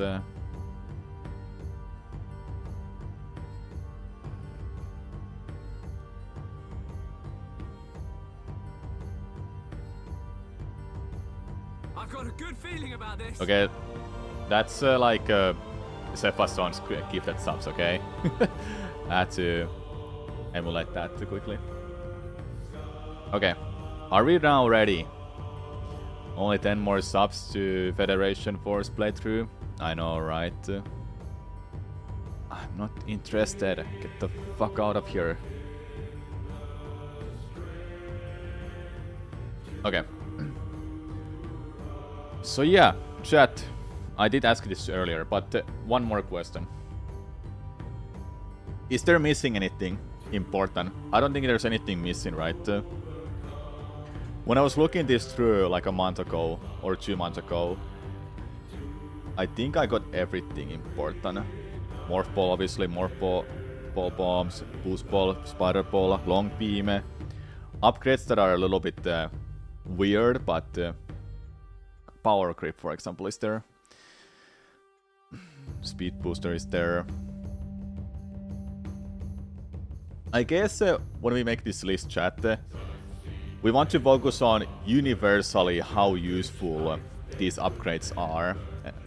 Because in many games, for example, Morph Ball, it's in all of the games. It's in all of the games. Are ions there?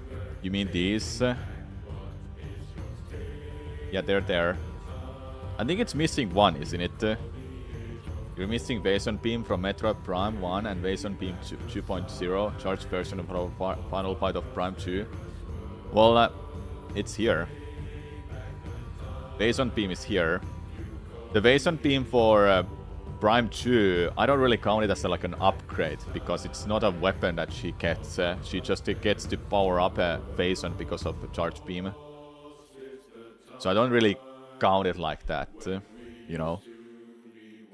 But hey, I'm gonna ask you, how do you want us to make this tier list? Do we want to focus on how useful any of the upgrades are, and how powerful some of these are? Isn't that the Vason Beam from Metroid Prime 3? That's why the BED suit is here. Vason Beam is different than a BED suit. It's Hyper Beam that we use here. This is Vason Beam. Usefulness, coolness, and powerfulness. How useful it is. Yeah, we can focus on all of them, but usefulness is definitely the one that we want to focus on the most. Because some of these may not be as good as you will think. Where do you play the game? Prime Hack? Which game? I'm not playing anything right now. I'm doing a tier list. Usefulness, no PS. Yeah. Okay. Well then, let's get started with the Samus's upgrades tier list, based on how useful they are. Metroid Prime 3, I'm doing it on Wii. Trilogy I did play on Prime Hack a little while ago. Just making sure, because many people don't realize that there are 3 different iterations of Vason beams in each game. Yeah, I get it. Vason beam in Prime 1 exists because of Vason suit. With that you can use it. Then in Prime 2, it just exists because you power up the shot against Dark Samus. Then it's Hyper mode in Prime 3 because you get the BED suit and you use Vason to use it. I think it's better to focus on items available at all times. Yeah, we can also look at the general usefulness throughout the franchise as well. Prime 2 is Power Beam mixed with Vason, which I love. Yeah, it is.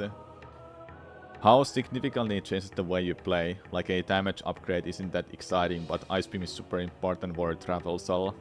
Yeah, and to open doors and so on. Okay, well, then we'll start with the most known upgrade for Samus Aran, Morph Ball. I would assume everyone has. I would guess that everyone agrees that Morph Ball is easiest plus, because without Morph Ball, you can't travel anywhere in any games. It's the significant It's a significant upgrade for Samus, and it would be a crime if it's not in S plus. It's a really good. It's a simple. It's actually a simple upgrade too. You just go to Morph Ball and you can go through like Morph Ball holes that are so tiny that you can't go through as just walking through. Morph Ball not useful, really useful to be honest. Well, tell me, how do you beat games like Metroid Prime 2 or any Metroid? Okay, you're joking. Okay, I see. Morph Ball changes the way you play it in just about every game. So yeah, ECS Plus for sure. Let's move on to Morph Ball bombs then. This one, it's in every game. Will it go alongside with Morph Ball or not? I would say so, because it lets you activate many of the objects. Some platforms activate because of it too. You're thinking S tier or A tier? I'm kinda with you too. I don't think it's an S+, but it is between these two. Maybe high A tier, but an S tier, because it's required for so many objects in a game too. Instant art morph. We're not thinking about speedrunning a whole lot, okay? In some games, bombs can be just swapped with Morph Ball jump too. Yeah, that exists as well. The Spring Ball, basically. I think S tier is the most deserving one for Morph Ball bomb. Yeah, we can change that to A tier later if we change its mind. Okay, okay. Next is Boost Ball. I think Boost Ball was only in Prime Trilogy and Hunters as well. I don't remember seeing it in other Metroid games. C tier? I don't think it's that bad, but it's not like the most useful item overall in a game. Because there's other items like Screw Attack later on, especially in Prime 2 and 3. Boost Ball S tier for speedrun. C for actually utilizing except when forced. Yeah, I'm guessing between B and C. It's not like Boost Ball in Metroid Prime is really bad. It's not bad, but it's not like the most useful either. They utilize its mechanics like spinning around like making it like a wheel or electric run in Prime 3, which I did like. They started to do that more. The game went on, or the franchise went on. So I would give it a B tier. Next is Spider Ball. Spider Ball existed in Metroid 2. But not in Metroid, Super Metroid. Then it came back for Metroid Prime franchise. It's a pretty great upgrade. Is that an A tier or B tier? It can be skipped in speedruns, which is like not something we'll focus on too much. But good to point out that it can be skipped. Spider B as well, I think. You can't always use it in 3D, but it's very useful in 2D games. Which 2D games have Spider Ball, by the way, besides Zero Mission, besides Metroid 2? I don't remember Zero Mission having it. Hunters? No, Hunters didn't even have those. No. Metroid 2, Samus Returns. Yeah, it's only Metroid 2 in 2D then. Another Metroid 2 Remake 2, yeah. Really? Those are the only games where they exist? You would say B tier? I'm kinda leaning towards B tier as well. Definitely better than Boost Ball. It can lead to A tier later if something else is better than... if something else is first than Spider Ball. But we'll see. Alright. Samus's main beam that she uses throughout the franchise called Power Beam.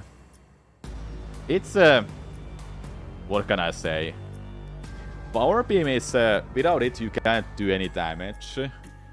But as a beam itself, it's kinda bad. It's kinda meh. But it's a fast weapon though. That's not an upgrade. You start with it. It's still important to have it here, but in a list.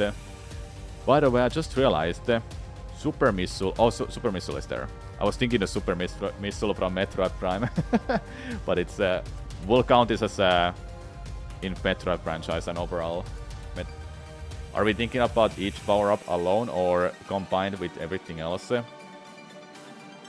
Basically, what I want this tier list to be about is how useful these upgrades and equipments are. It's not just upgrades, chat, it's equipments that she has. You start with the power beam, yes, it's not an upgrade, but it's an equipment that she has. So, power beam, it's fast, it's strong enough in early game, then it falls off when you get later in a game. It has its uses, but I will give it B or C, I don't know which one. It's kinda okay, maybe I will give it a B tier. So it's not like a C yet, at least. Then for power beam, yes, you can't do anything at the start of the game besides it, but later on I usually use other items. Yeah, you would give it a C tier then. Well, I'll give it a B tier for now. We'll change it later. Next up is gonna be long beam. It only exists in Metroid 1 and Zero Mission, because you can't shoot that far in those games without long beam. It has its uses in those two, but it never shows up in any other games. I think this is a D tier. It doesn't have its uses besides just giving you longer distance to shoot. Yeah, it's not like a... It's kinda unnecessary upgrade. You could start with a long beam, honestly, in any game. This next one is Charge Beam. Charge Beam... it doesn't exist at the start of the game immediately. For Metroid 1... Metroid 1, 2, maybe? Well, Metroid 1, yes. But Metroid Prime also you lose it and you have to get the upgrade. You're saying S or S+. Yeah, it is a good one. Honestly, I would give it an S tier or A tier. And you start with it in Metroid Prime 2 and 3. Yes. In other games you have to find it and get it. It's really powerful in Fusion. I remember it being really good. And combined with Plasma Beam in 2D games, it freaking is... It's a destroyer because it hits every frame. Charge Beam absorbs items. Can help use Dark Light Beam ammo. Beams without ammo. Yeah, that's good damage as well. Yeah, that's a Metroid Prime's case that it absorbs items. I think it's an S tier. Is it better than bombs? Oh yeah, for sure. I think it's an S tier. Without Charge Beam, it will be really bad to go through any of these games. You have like harder time. You have to keep mashing, etc. And it allows you to use charge combos. That's for sure, yes. Well, moving on to missiles. Without missiles, you can't open doors in any Metroid games. They're the most useful, one of the most useful items ever made for Metroid franchise. Helps to kill enemies, and they're fast to use, especially in Metroid Prime. Plus, it helps to use beam upgrades in Prime games. Missiles have to be pretty high up, yeah, for them to be useful too. The more you get them, the more useful they become. So I would say it starts as an A tier, then it becomes an S tier later on. Yeah, I feel like that's a deserving spot for it. Killing enemies without will be so boring without charge. That's true as well. Okay, next up, yeah, it opens red doors too. We have quite a few missiles, but yeah, it also opens red doors as well in older Metroid games. As well, it kills Phantom Master in Metroid, Super Metroid. Alright, next one is Super Missile, the upgraded version of Missile. It exists in it exists in quite a lot of Metroid games. They are in Metroid Prime and Metroid Prime 2 as well. So I will like combine them as like a usefulness. They open green doors. They're a lot stronger than missiles. They're pretty great too, but they're really hard to find as well, because refilling them is not easy, and you don't get a whole lot of them throughout the game too. Best damage to resource ratio, yes. Super, I think, are 8th rank. They're strong, but those barriers are few. That too as well. It's not better than missiles. So I do agree that it could be an A tier.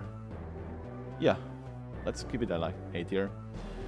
Usually you end up wasting them on enemies you want them to use them on because of their armor. Yeah, it's true.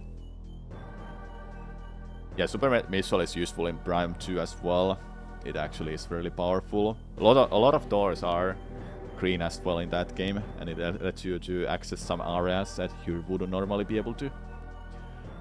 Okay, next is Samus's... actually, wait, suits. Okay, next is gonna be Samus's main suit of the franchise. Next up is gonna be Samus's first suit upgrade of any game, called Power Suit.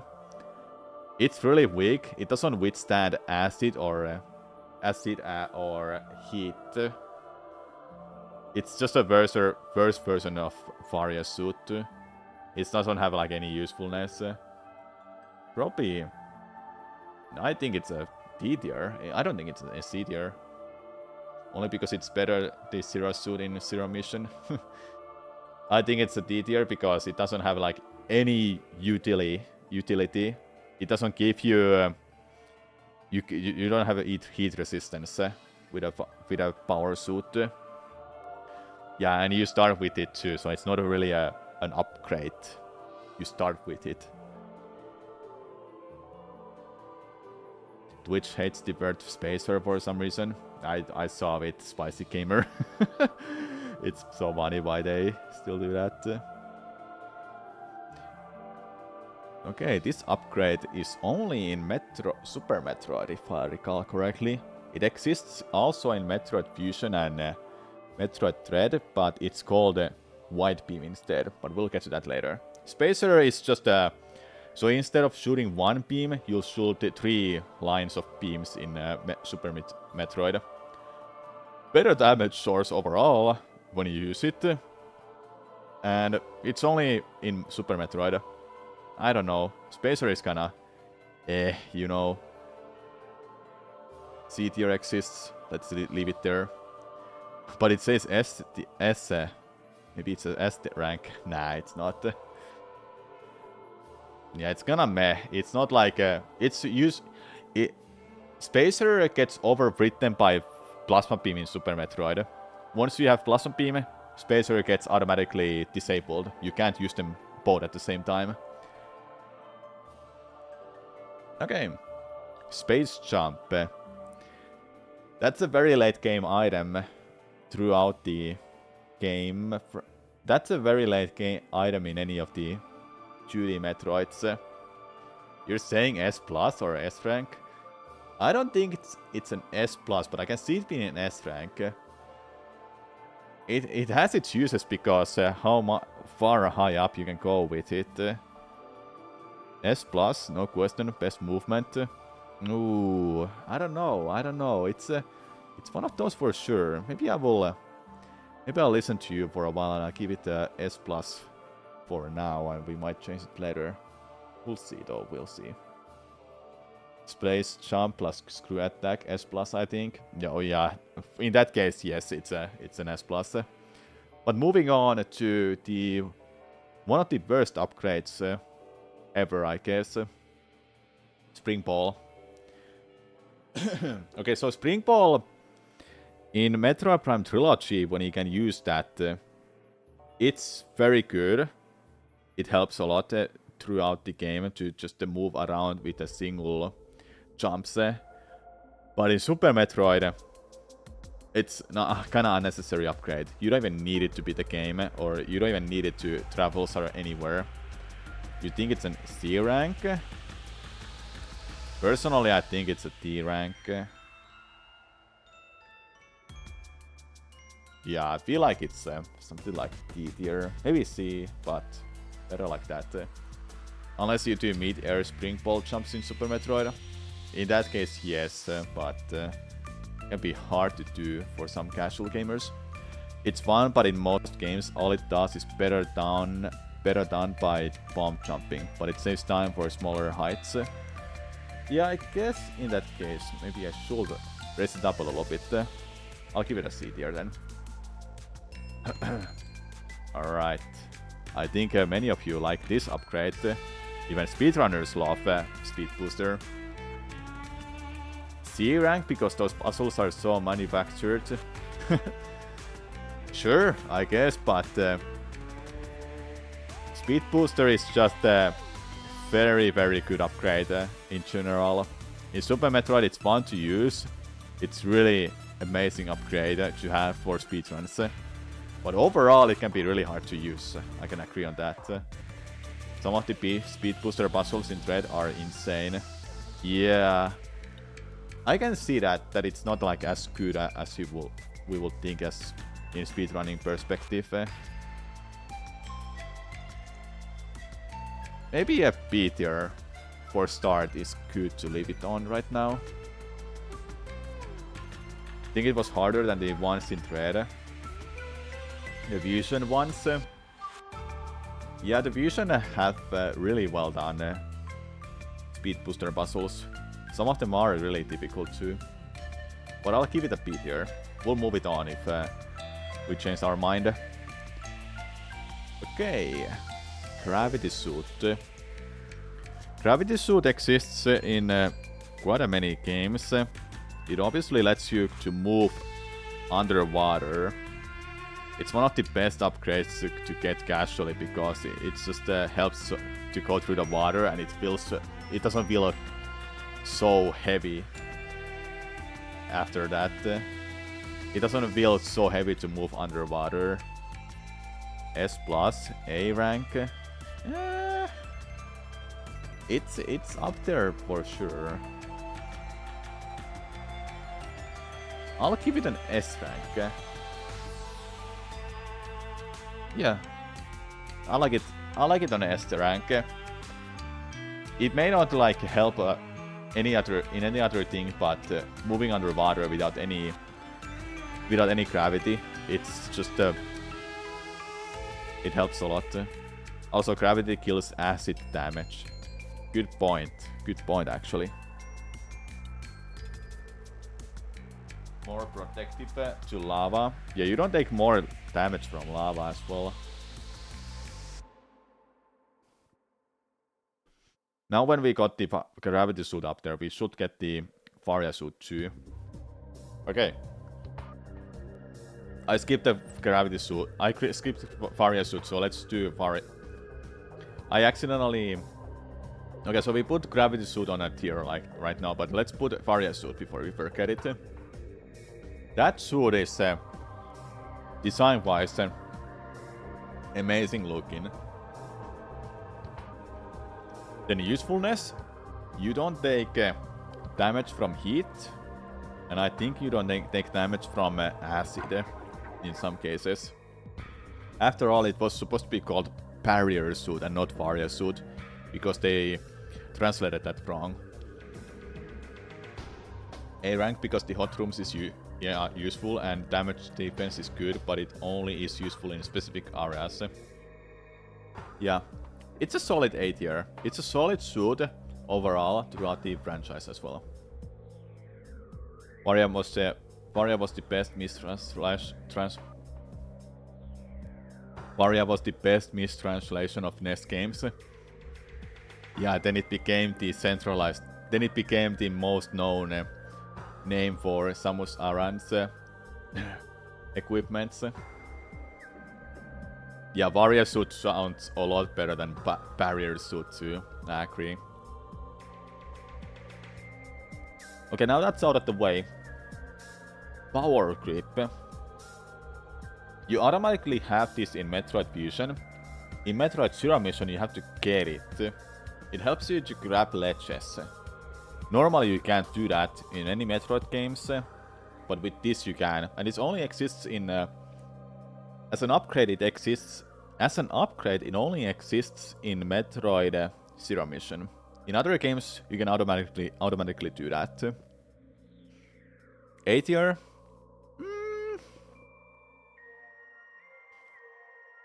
I think Power Grip should be a default upgrade already at the start. So I don't think it's that great of an upgrade, honestly.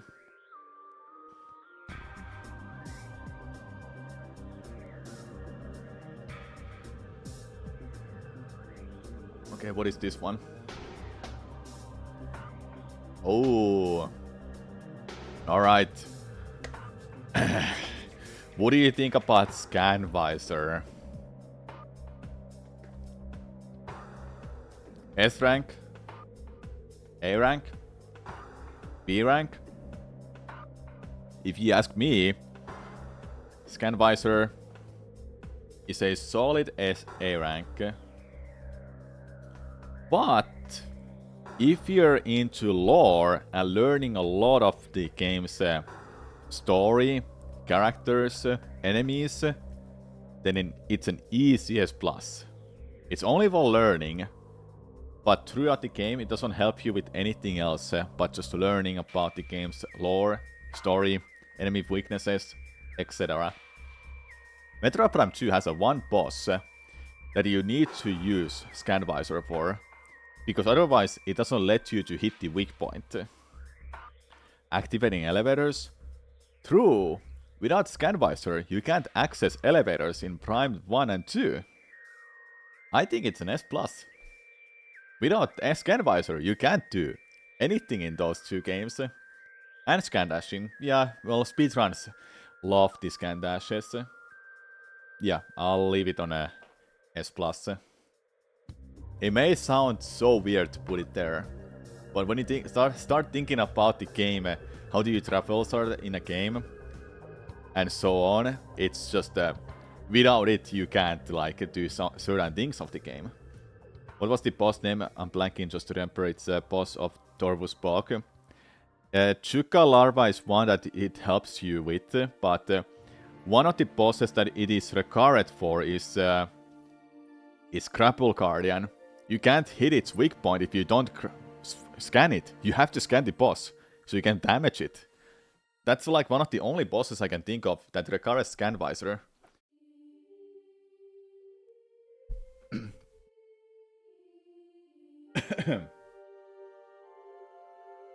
Next up is Thermal Visor. This is only in Prime 1. I can't think of other games where it is. As an upgrade, seriously, like Thermal Visor, it's fine.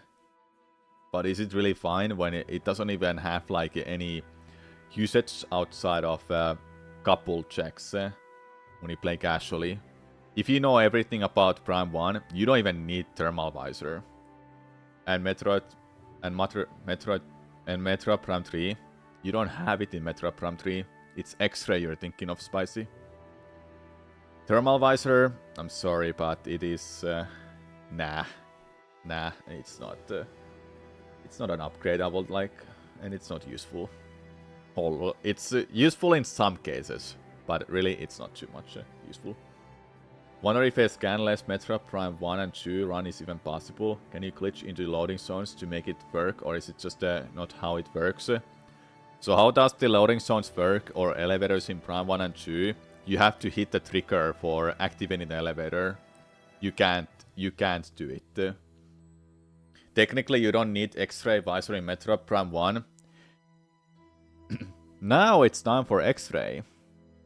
One of the chatters said that technically you don't need X-Ray Visor in Metroid Prime 1, but let me tell you something.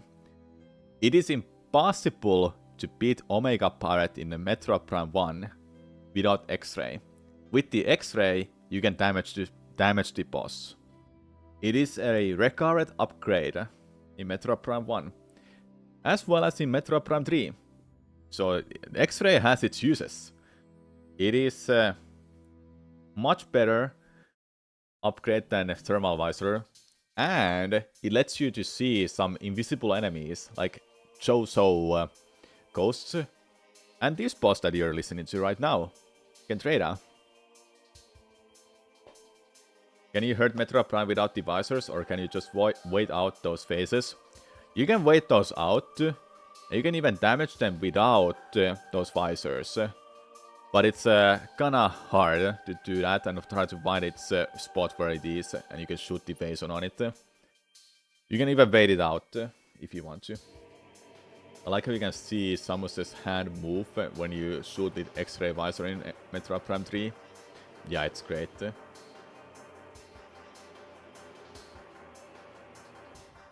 Yeah, the problem with Prime 1 is that Omega Barret holds the evasion beam and shoot. That's why it is a recurrent boss fight in Metroid Prime 1. Okay, next up is Grapple. Alright, next up is Grapple Beam. I love this upgrade.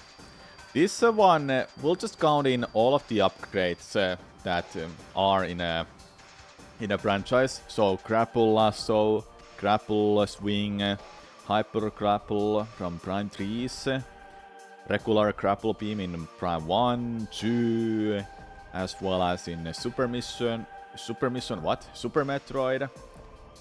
Yeah, the Grapple Team. Grapple Beam is amazing.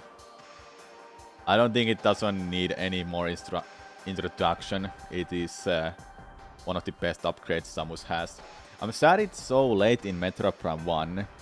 But I'm glad it's in Metroid Prime 2 a lot earlier at least. Then in Prime 3 you have like 10 different upgrades. It's so fun. Yeah, that too. It's actually fun. In 1 it's like D tier. Yeah, in 1 it's D tier. In 2 it's B tier. Then in Metroid Prime 3 it's an S tier. It just keeps getting better at that. You can't even shoot while grappling in 1. Good point. In 1 you can't shoot, but in 2 you can.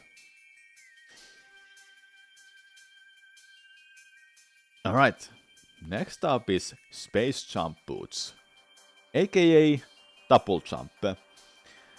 It exists in Metroid Dread and Metroid Prime series as well. It exists in Metroid Prime franchise, it exists in Metroid Prime Trilogy and Metroid Dread. Yeah, it's this. Without this upgrade, you're not doing a whole lot in those games. I feel this is. I think that's the right place for it. S plus. Surely Space Jump Boots. Surely Space Jump overrides Space Jump Boots. But in Prime games, this is just amazing. Are we missing High Jump Boots? True, we are. Oops. Well, let's think of it as a High Jump Boots. It's still an S+, okay? Fixed. How did I forget High Jump Boots? It's only in Super Metroid, honestly. We'll just include it with the double jump. Yeah, we did it. Okay. Ooh, now we're gonna get to some fun stuff, hey? Wave Beam in Metroid Prime 1. These upgrades in Metroid Prime 1, Wave Beam, Ice Beam and Plasma Beam, they're all amazing because 1, they do different things, 2, they're required to open some doors, and 3, they're required to beat the game. I will put them all in S+, like all of them. But when we think about the overall series, Wave Beam is an S+, in 2D games. Yeah, I agree, Spicy Gamer. Because in 2D games you can shoot through walls. In Metroid Prime, you can't. I feel like it is up here in an S+. I feel like it's in an S tier. Yeah. That's the right place for it. Wave Beam S Plus in both 2D and Metroid Prime. Metroid Prime for the homing. It also stuns, which is a good point. But we don't want to put like too many in S Plus. We'll have to keep it a little bit tame, you know. I'll put that there. And what about Ice Beam? Ice Beam is pretty great, I'm not gonna lie. It freezes enemies, then you can use a missile to kill them. And they're required to freeze Metroids in 2D games. It is required to open some doors. Yeah. It's better than all of these. I think it's not like an S tier. Maybe it's like there. The reasoning is that it is kind of situational. Also, it's a slow beam in Prime 1. It makes platforms in 2D too. That's a good point. It should raise up then. Okay, I'll put it next to the wave beam. I think that's the right place for it. Then what about Plasma Beam? Plasma Beam is a pretty amazing upgrade. In Metroid game, in 2D Metroids, it deals damage every frame. Then in Prime 1 and 3, obviously, it burns enemies. Yeah, I think S tier is the right place for that as well. In Metroid, it makes everything take twice as many hits to kill. Okay, then what about the beam upgrades for Prime 1? Wave Buster, Ice Spreader, and Flamethrower. All of them, they're not required. They're fun to use, but they take a lot of resources. They require missiles to be used. If any of these are the more useful than other, it will be Ice Spreader. I'll just put them somewhere here. That's what I think about the upgrades. Now, Wave Buster here, because it has its uses once in a while, but it's not great. Ice Spreader is pretty great, because it helps to freeze a Metro Prime completely. Normally you can't do that. And it's a really powerful beam upgrade. But Flamethrower sucks. The beam itself is amazing, but Flamethrower, it sucks ass. It's basically first version of Wave Buster. That's the best way I can explain it. Alright. Power Bombs. There are quite a many upgrades you can get with a Power Bomb, because you're required to use it to break some obstacles, like big rocks, for example. It is some of the best ones in a franchise. I like it in an A tier. It's alongside with the Morph Ball bombs. I'll have to raise this up a little bit. Yeah, there, I'll put it there. And it's one-shot some enemies. That's true. Okay. Bason Suit. Bason Suit's only usefulness is just getting that one artifact in Prime 1. Other than that, it's not really required for anything else, but also beating the game. So maybe I will put it higher than B tier. I don't know though. It doesn't have any uses besides that. I don't think it's personally anything special. C tier, yes, but it looks cool. Its color scheme is the reason I would put it on a S+. But based on the usefulness, it's kinda meh upgrade. Unfortunate. Amazing looking suit, but not useful. Besides like one or two things. Now this is an interesting one. It's Phase on Beam or Hyper Mode in Prime 1. It is an upgrade you get with Phase on Suit. And it is required for Prime 1, because you can't kill Metroid Prime Essence without it. You say S+ tier? I'm thinking of something else. The only time you ever use Phase on Beam is during the final boss fight. I don't know where to put this when you only use it once.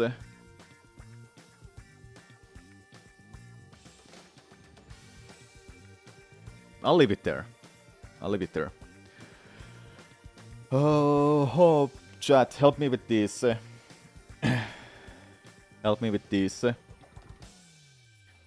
How good were each of these weapons in Prime Hunters? Because I don't remember them all. I know this was good. I did like Imperialist and Shock Coil. But what about others, like Magmol, Volt Driver, Omega Cannon, and Tracer's Weapon? Do I have to watch some videos for it?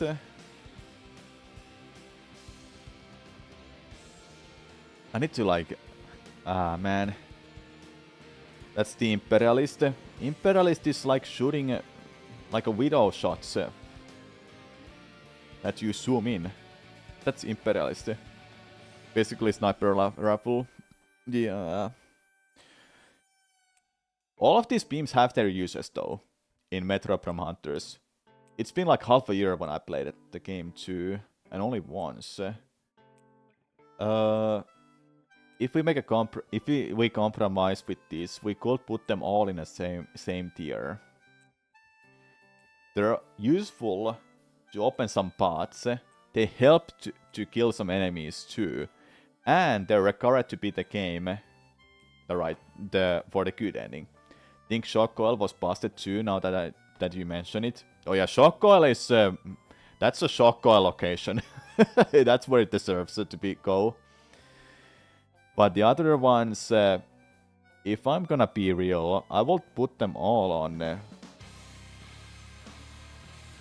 S tier.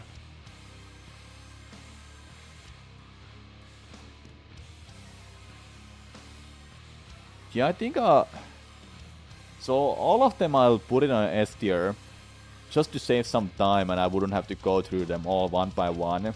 Because 1, they're required to beat the game. 2, they help to fight against some bosses. And 3, there's some of the coolest upgrades I've ever had in Prime games too. Sadly, they're only in Prime Hunters. I wish they were in Prime 2. But speaking of Prime 2, before we move on, we have Omega Cannon, which is a little interesting one. It's only useful during the final boss fight. Plus, in Metroid Dread, it also exists. However, doing it's only a couple times. I think we'll leave it there, alongside the other ones. Yeah. Okay, let's just move on. Next up is Dark Suit. Now, in Prime 2, Dark Suit's only thing to do is just you take less damage in Dark Ether. Is it useful? Oh, hell yeah, it is. It is very useful. It will be an annoying game to go through without that upgrade. You take like 1.5 damage per second instead of like 6 health per second when you have Dark Suit. It deserves an S rank. What about Dark Beam? Dark Beam I see as like a Ice Beam. Because it freezes enemies. You can kill them with a missile afterwards. And they're required to open certain doors. Without it, you can't open them. And some obstacles can be opened with a Dark Beam too. It deserves to be on an S rank. Same with Wave Beam. It also is required to open some doors. Helps to defeat some enemies. And for some obstacles too. So yeah. S rank as well. However, Annihilator, you know, the upgrade you get from Quatraxis. Now that one, you get so late in a game, and there's like overall maybe 10 doors you can open with that weapon. You don't even need it to beat the game, but you just happen to get it when you play through the game, obviously. But in Speedrun, it's skipped. Annihilator. I don't know. We'll get the pronunciation later correctly. But this weapon, yeah. Essentially darkest recolored ice, light and plasma, Annihilator wave, but it's so late. Yeah, it's a late game weapon. But as a annihilator, annihilator, I don't know. As a weapon itself, it is powerful.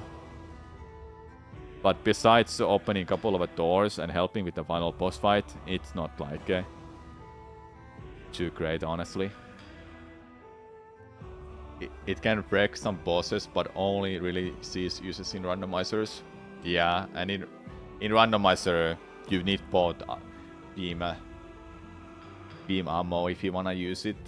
That's the one downside. But it is really good weapon. Just not useful. Okay, what about the beam upgrades in Prime 2? Dark Burst, Sunburst, and Sonic Boom. They're not regarded for anything. They're just fun upgrades, I guess. If one of these is the most useless one, it will be Sunburst. It's not regarded for anything. Well, same. It's not like it's the least useful one. I don't know about these beam upgrades. They're fun, but nah, they don't have any uses. Dark Visor is next. This is like a X-ray, but in Prime 2, it's regarded for getting those Sky Temple keys. Without Dark Visor, you can't beat that too. So maybe it is something like A rank, perhaps. Honestly, maybe it's more of like an A rank. I can't see it being like an X-ray, but better. Yeah, it's a fine scan. Well, Echo Visor. Well, what do you think about Echo Visor? I think it wasn't useful a whole lot, except for doing some puzzles and beating some of the enemies. Quadraxis can be beaten without Echo Visor as well. It's kinda meh. Even though it's useful for some... it's useful for some puzzles. But that's it, really. You don't even need it to beat the game. You need it for Quadraxis and to see Samus 3. You don't need it for Samus 3. In fact, you can do it with Dark Visor too. Both beams work. Both scans work. Both visors work too. This upgrade is called Seeker Missile. Missile Launcher. You name it. It has different names throughout the franchise. It's one of the best ones, I would say. It's a great upgrade. But do we see it as better than missiles? You need missiles to use this. Worse than missile? A tier? Hard to say. It is regarded for opening doors in Prime 2 and 3. Then in 2D Metroids... oh yeah, Storm Missile is in 3D. Oh yeah, Storm Missile is in Metroid Dread. And that's a good upgrade. I do like it in that game. I actually like it. I wanna put it in a S tier. I actually like it. I wanna put it in a S tier.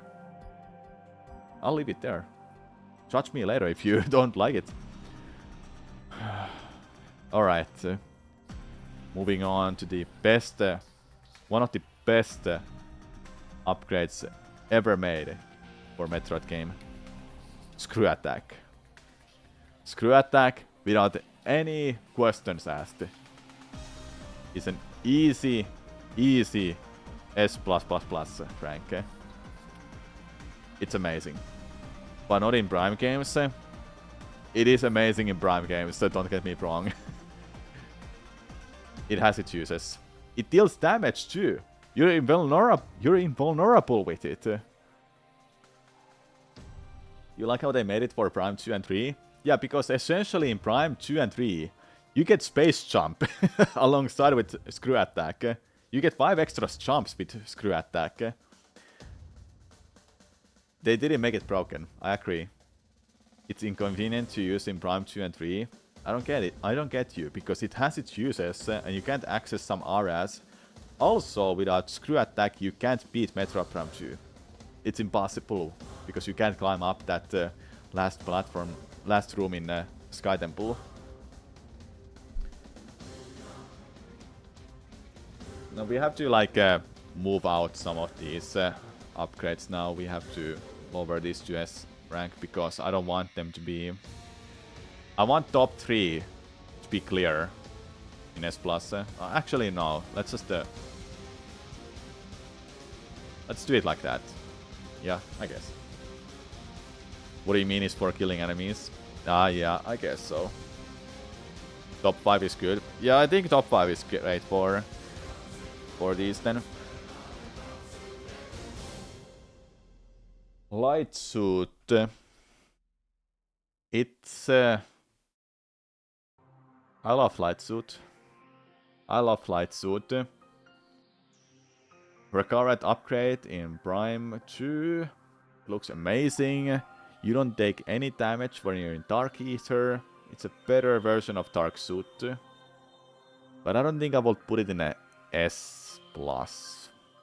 Maybe not. It's... nah. Like, when we think about the upgrade general... Oh yeah, I think also gives you some items, but besides that, not a whole lot of a lot of usefulness from that. I think it's fine in S tier. Ooh, this is hold up, like that. Okay, better.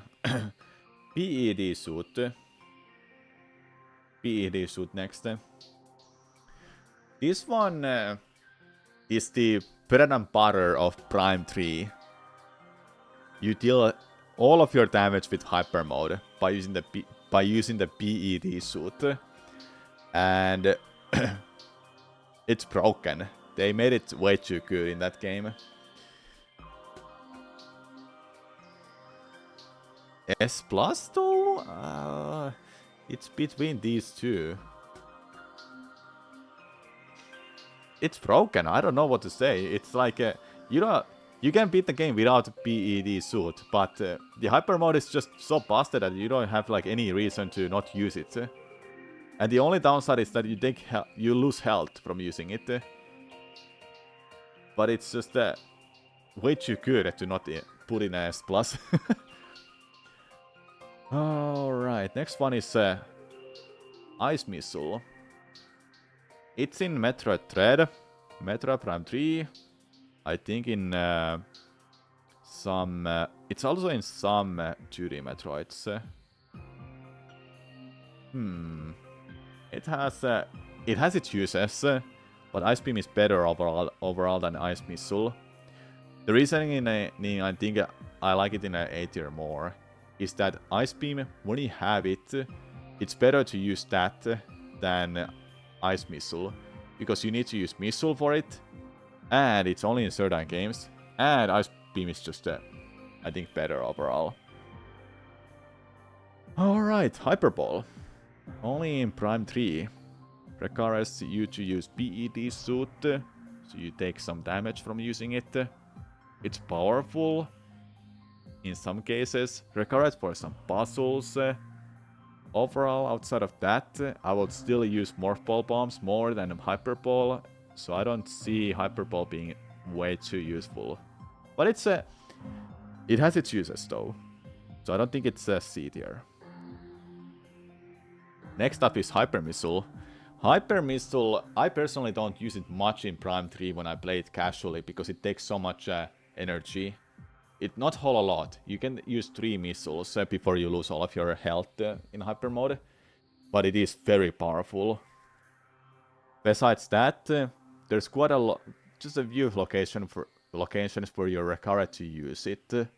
I feel I find it similar to Hyper Ball, so I will put it in a B tier because of that. Yeah, I guess it's fine. Nova Beam though. This is an interesting one because it's the last upgrade. This is an interesting one because it helps to one-shot some enemies in Prime 3, alongside with X-Ray. As an upgrade itself, it's kinda meh.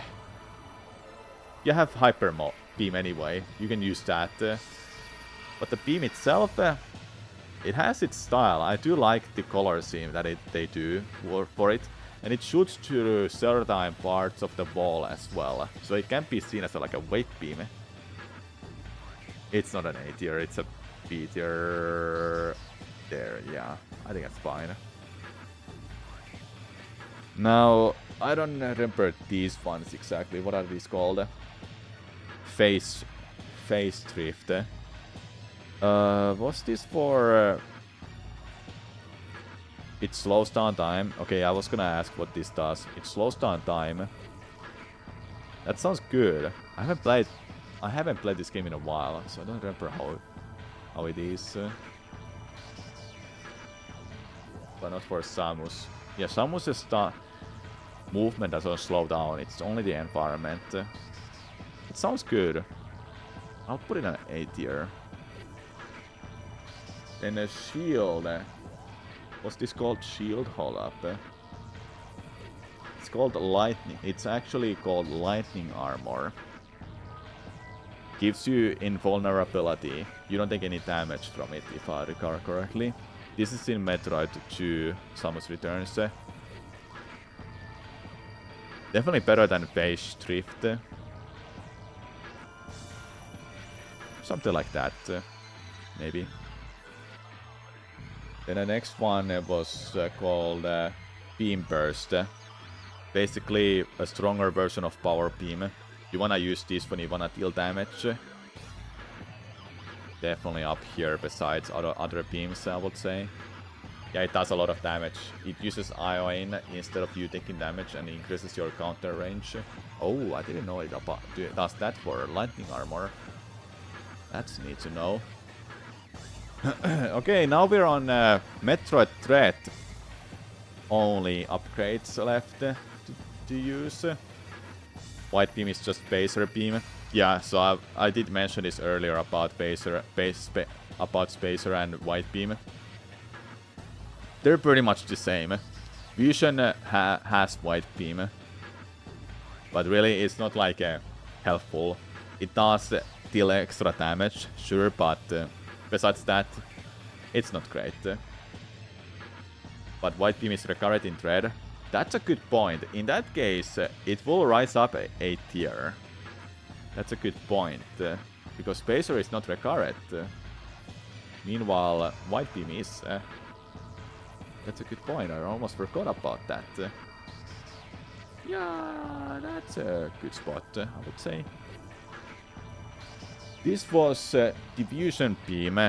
It is like an explosion that extends beyond the wall and can destroy obstacles like ball-ups and gives you an access to new areas. Good. Recurrent, I guess. It's nice upgrade.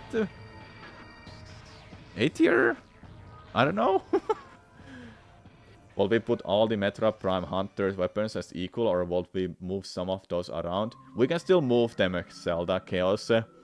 And I would say we should move them if any of you have some opinions on those. I've only played through Metroid Prime Hunters once, and I don't remember them all, how good they are. Where is Shock Coil? Oh, there. I know Omega Beam is only used for the final boss, and sometimes in Metroid Dread. Besides that, it's not used for anything else. I like Imperialist. I did use it a lot. The other beams, I just don't remember them. So I would need help to put them in different tiers if you have some opinions on them, because I don't remember. Before moving on, I would like to hear some opinions on it, if you have some, Zelda. Man, I've talked a lot, I need to stop soon. Luckily, there's not a whole lot left. Imperialist and Shockle, I think, would go above the other ones, I would say. I do agree that Imperialist and Shockle are the best ones. Shockle is busted, Imperialist one-shots, I think. And the other ones are like whatever, I guess. They can go down at tier 2 if they're not like whole useful, that useful.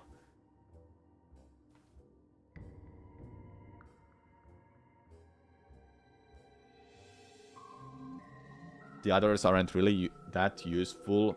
The others aren't really all that useful. The others aren't really all that used besides for door unlocks. Yeah. Maybe in that case we should move them down a tier then. Let's do that. Let's put them like between here. Move them all down by a tier. I guess that's fine. I don't know. Those beams are kinda weird to put in a tier list when they're only in that game.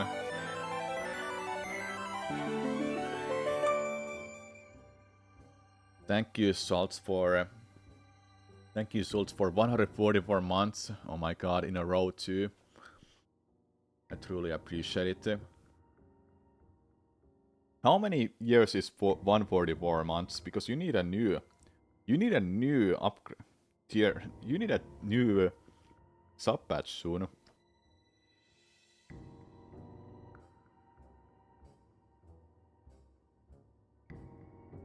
Wait, 12 years?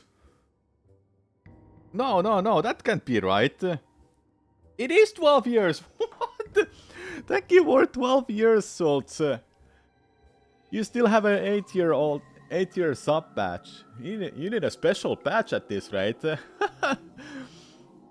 I love you, man. Thank you so much for that. Thank you. At least with Shotgun and Imperialist, they get a mileage as general combat weapons. Good point, yeah. Definitely good to keep them in S tier for that. But yeah, let's move on. Next up is Phantom Cloak.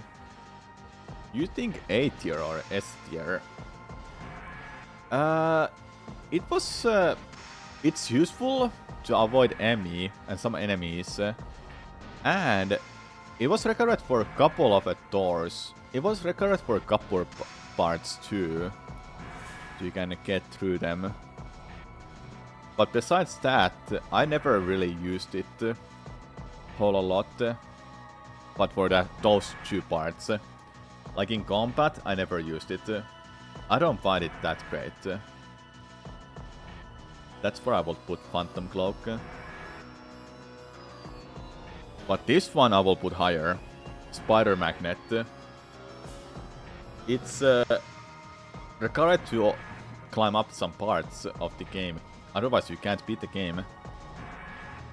There's an A rank. Maybe even an S rank. But let's leave it on a high A rank. It's spiderable but not in morph. That's a good point, yeah. Yeah. It's there now, for now. Oh, what is this called?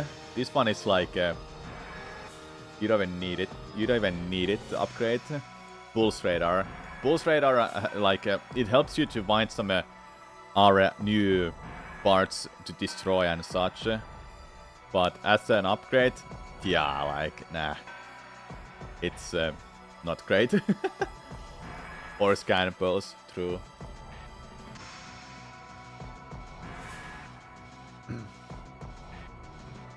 See, this next one is Flash Shift. I love Flash Shift. I used it a lot when I was playing casually in Metroid Dread. I think it's an easy S tier. Something like that, yeah. Maybe. It's more useful in Samus Returns because it fills in map. Oh, yeah, that's true. Good point about Pulse Radar. But nah, it's still not any better than that, honestly.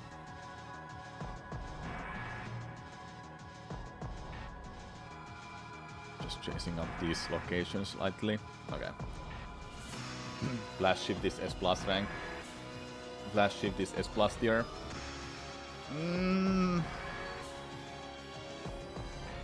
Great movement ability, better than speed booster in some cases.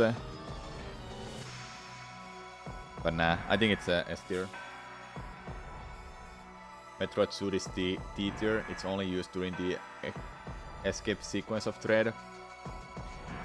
You're right. It's not a... It's a cool looking suit though. Not the greatest, but yeah, it's not like any amazing. Same with the Hyper Beam in Metroid Dread.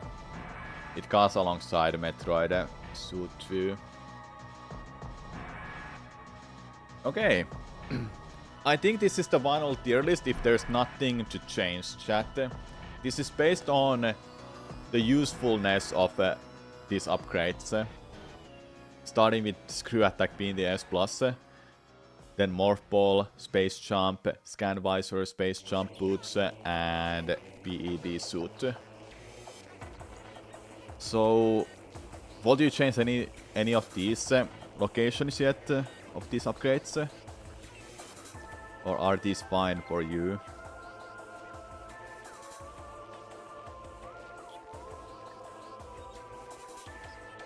I think this looks really set, honestly. I'm just chasing out some places for these quickly. Yeah, it can go higher up too. Missiles should be higher up too. Beams can be...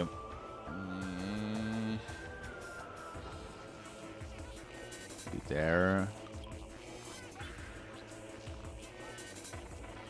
Yeah, something like that maybe.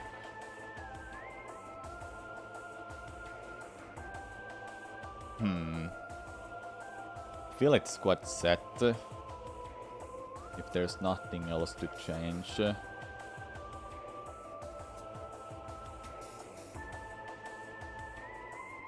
I think I'm fine with this.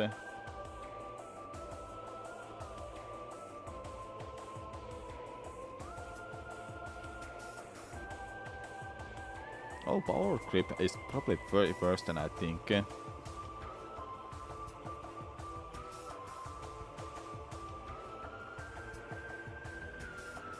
Nah, I think this is better.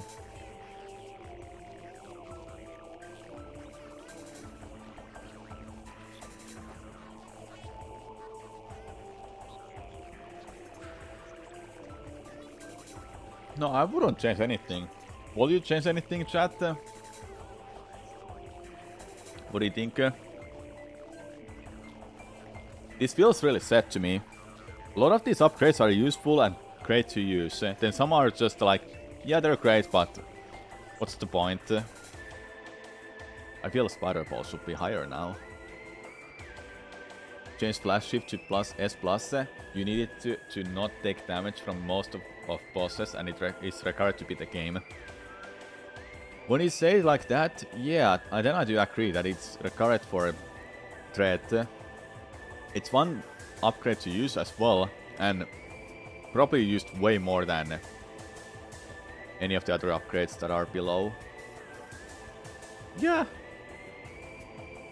Definitely deserved S+. Well then.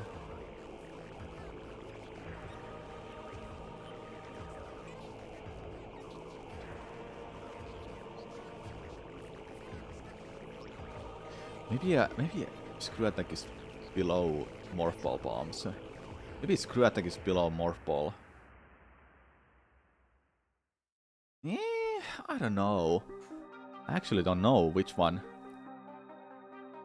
What do you think, chat? Morph Ball or Screw Attack? Which makes a cut to be the best upgrade in a Metroid series? I think Morph Ball.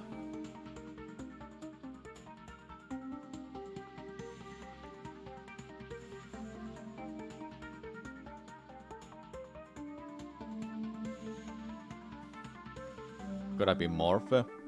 Yeah. Screw Attack is amazing, but it doesn't beat Morph Ball. Never. Like, Morph Ball is just... okay. You know what? There it is.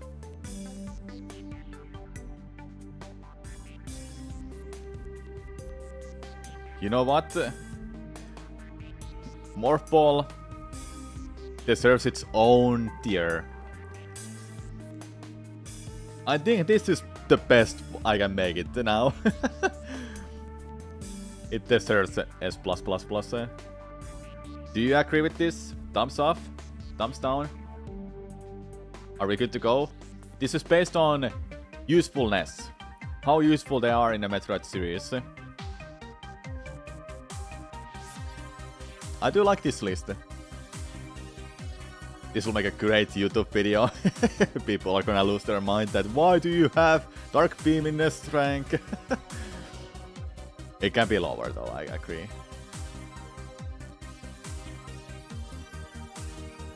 Thumbs up, thumbs up. Alright. I'm glad you agree with this list, chat. The only and right list of Metroid series upgrades and equipments. Metroid Ball is synonymous with the game Metroid. Yeah. Alright, I think that's it then. I've got my content out of this. Let's go. Can I take a picture of this, hey?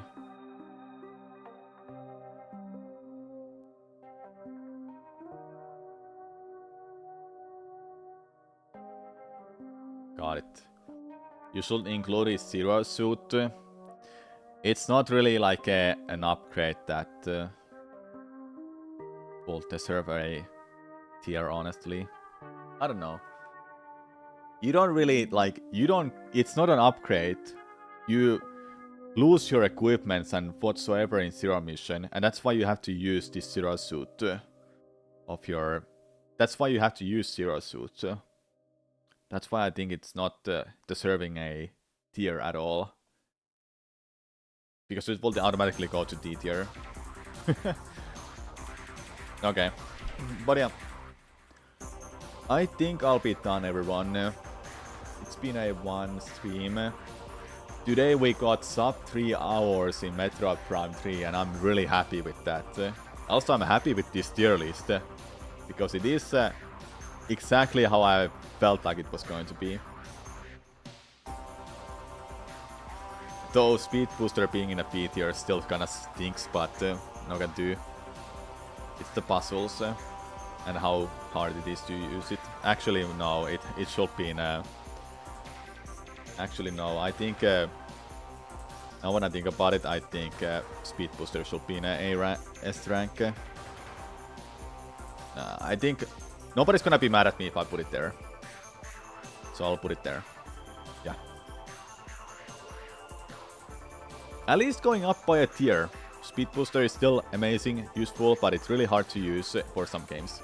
Match? Oh no, please don't. No. It's fine on A tier, okay? It will be fine. Oh my god, fine, I'll put it down there. Okay. This never happened, okay? This never happened. Thank god I don't have to put it in a video.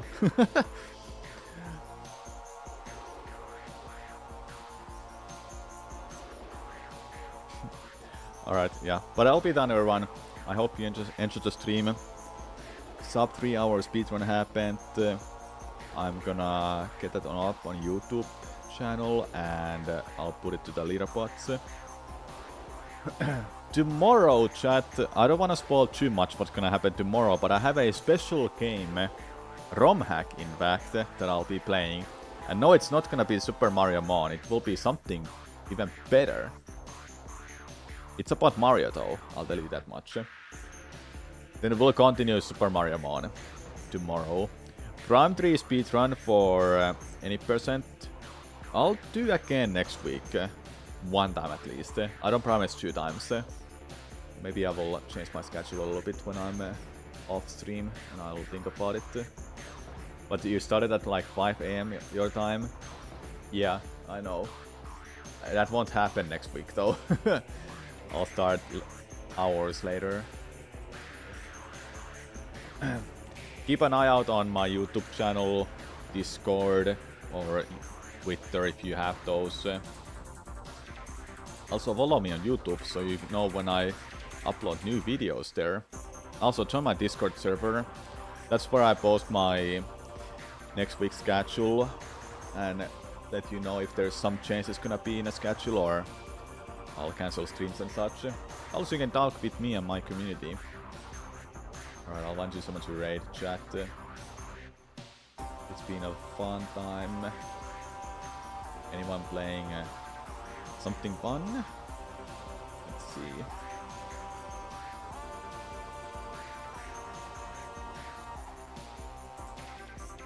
I'll send you to Wilco. He raided me a while ago. He's doing a Super Mario 64 speedrun. 120 stars, in fact.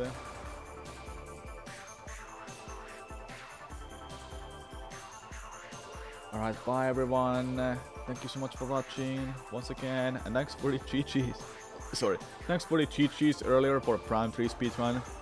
I'll see you tomorrow.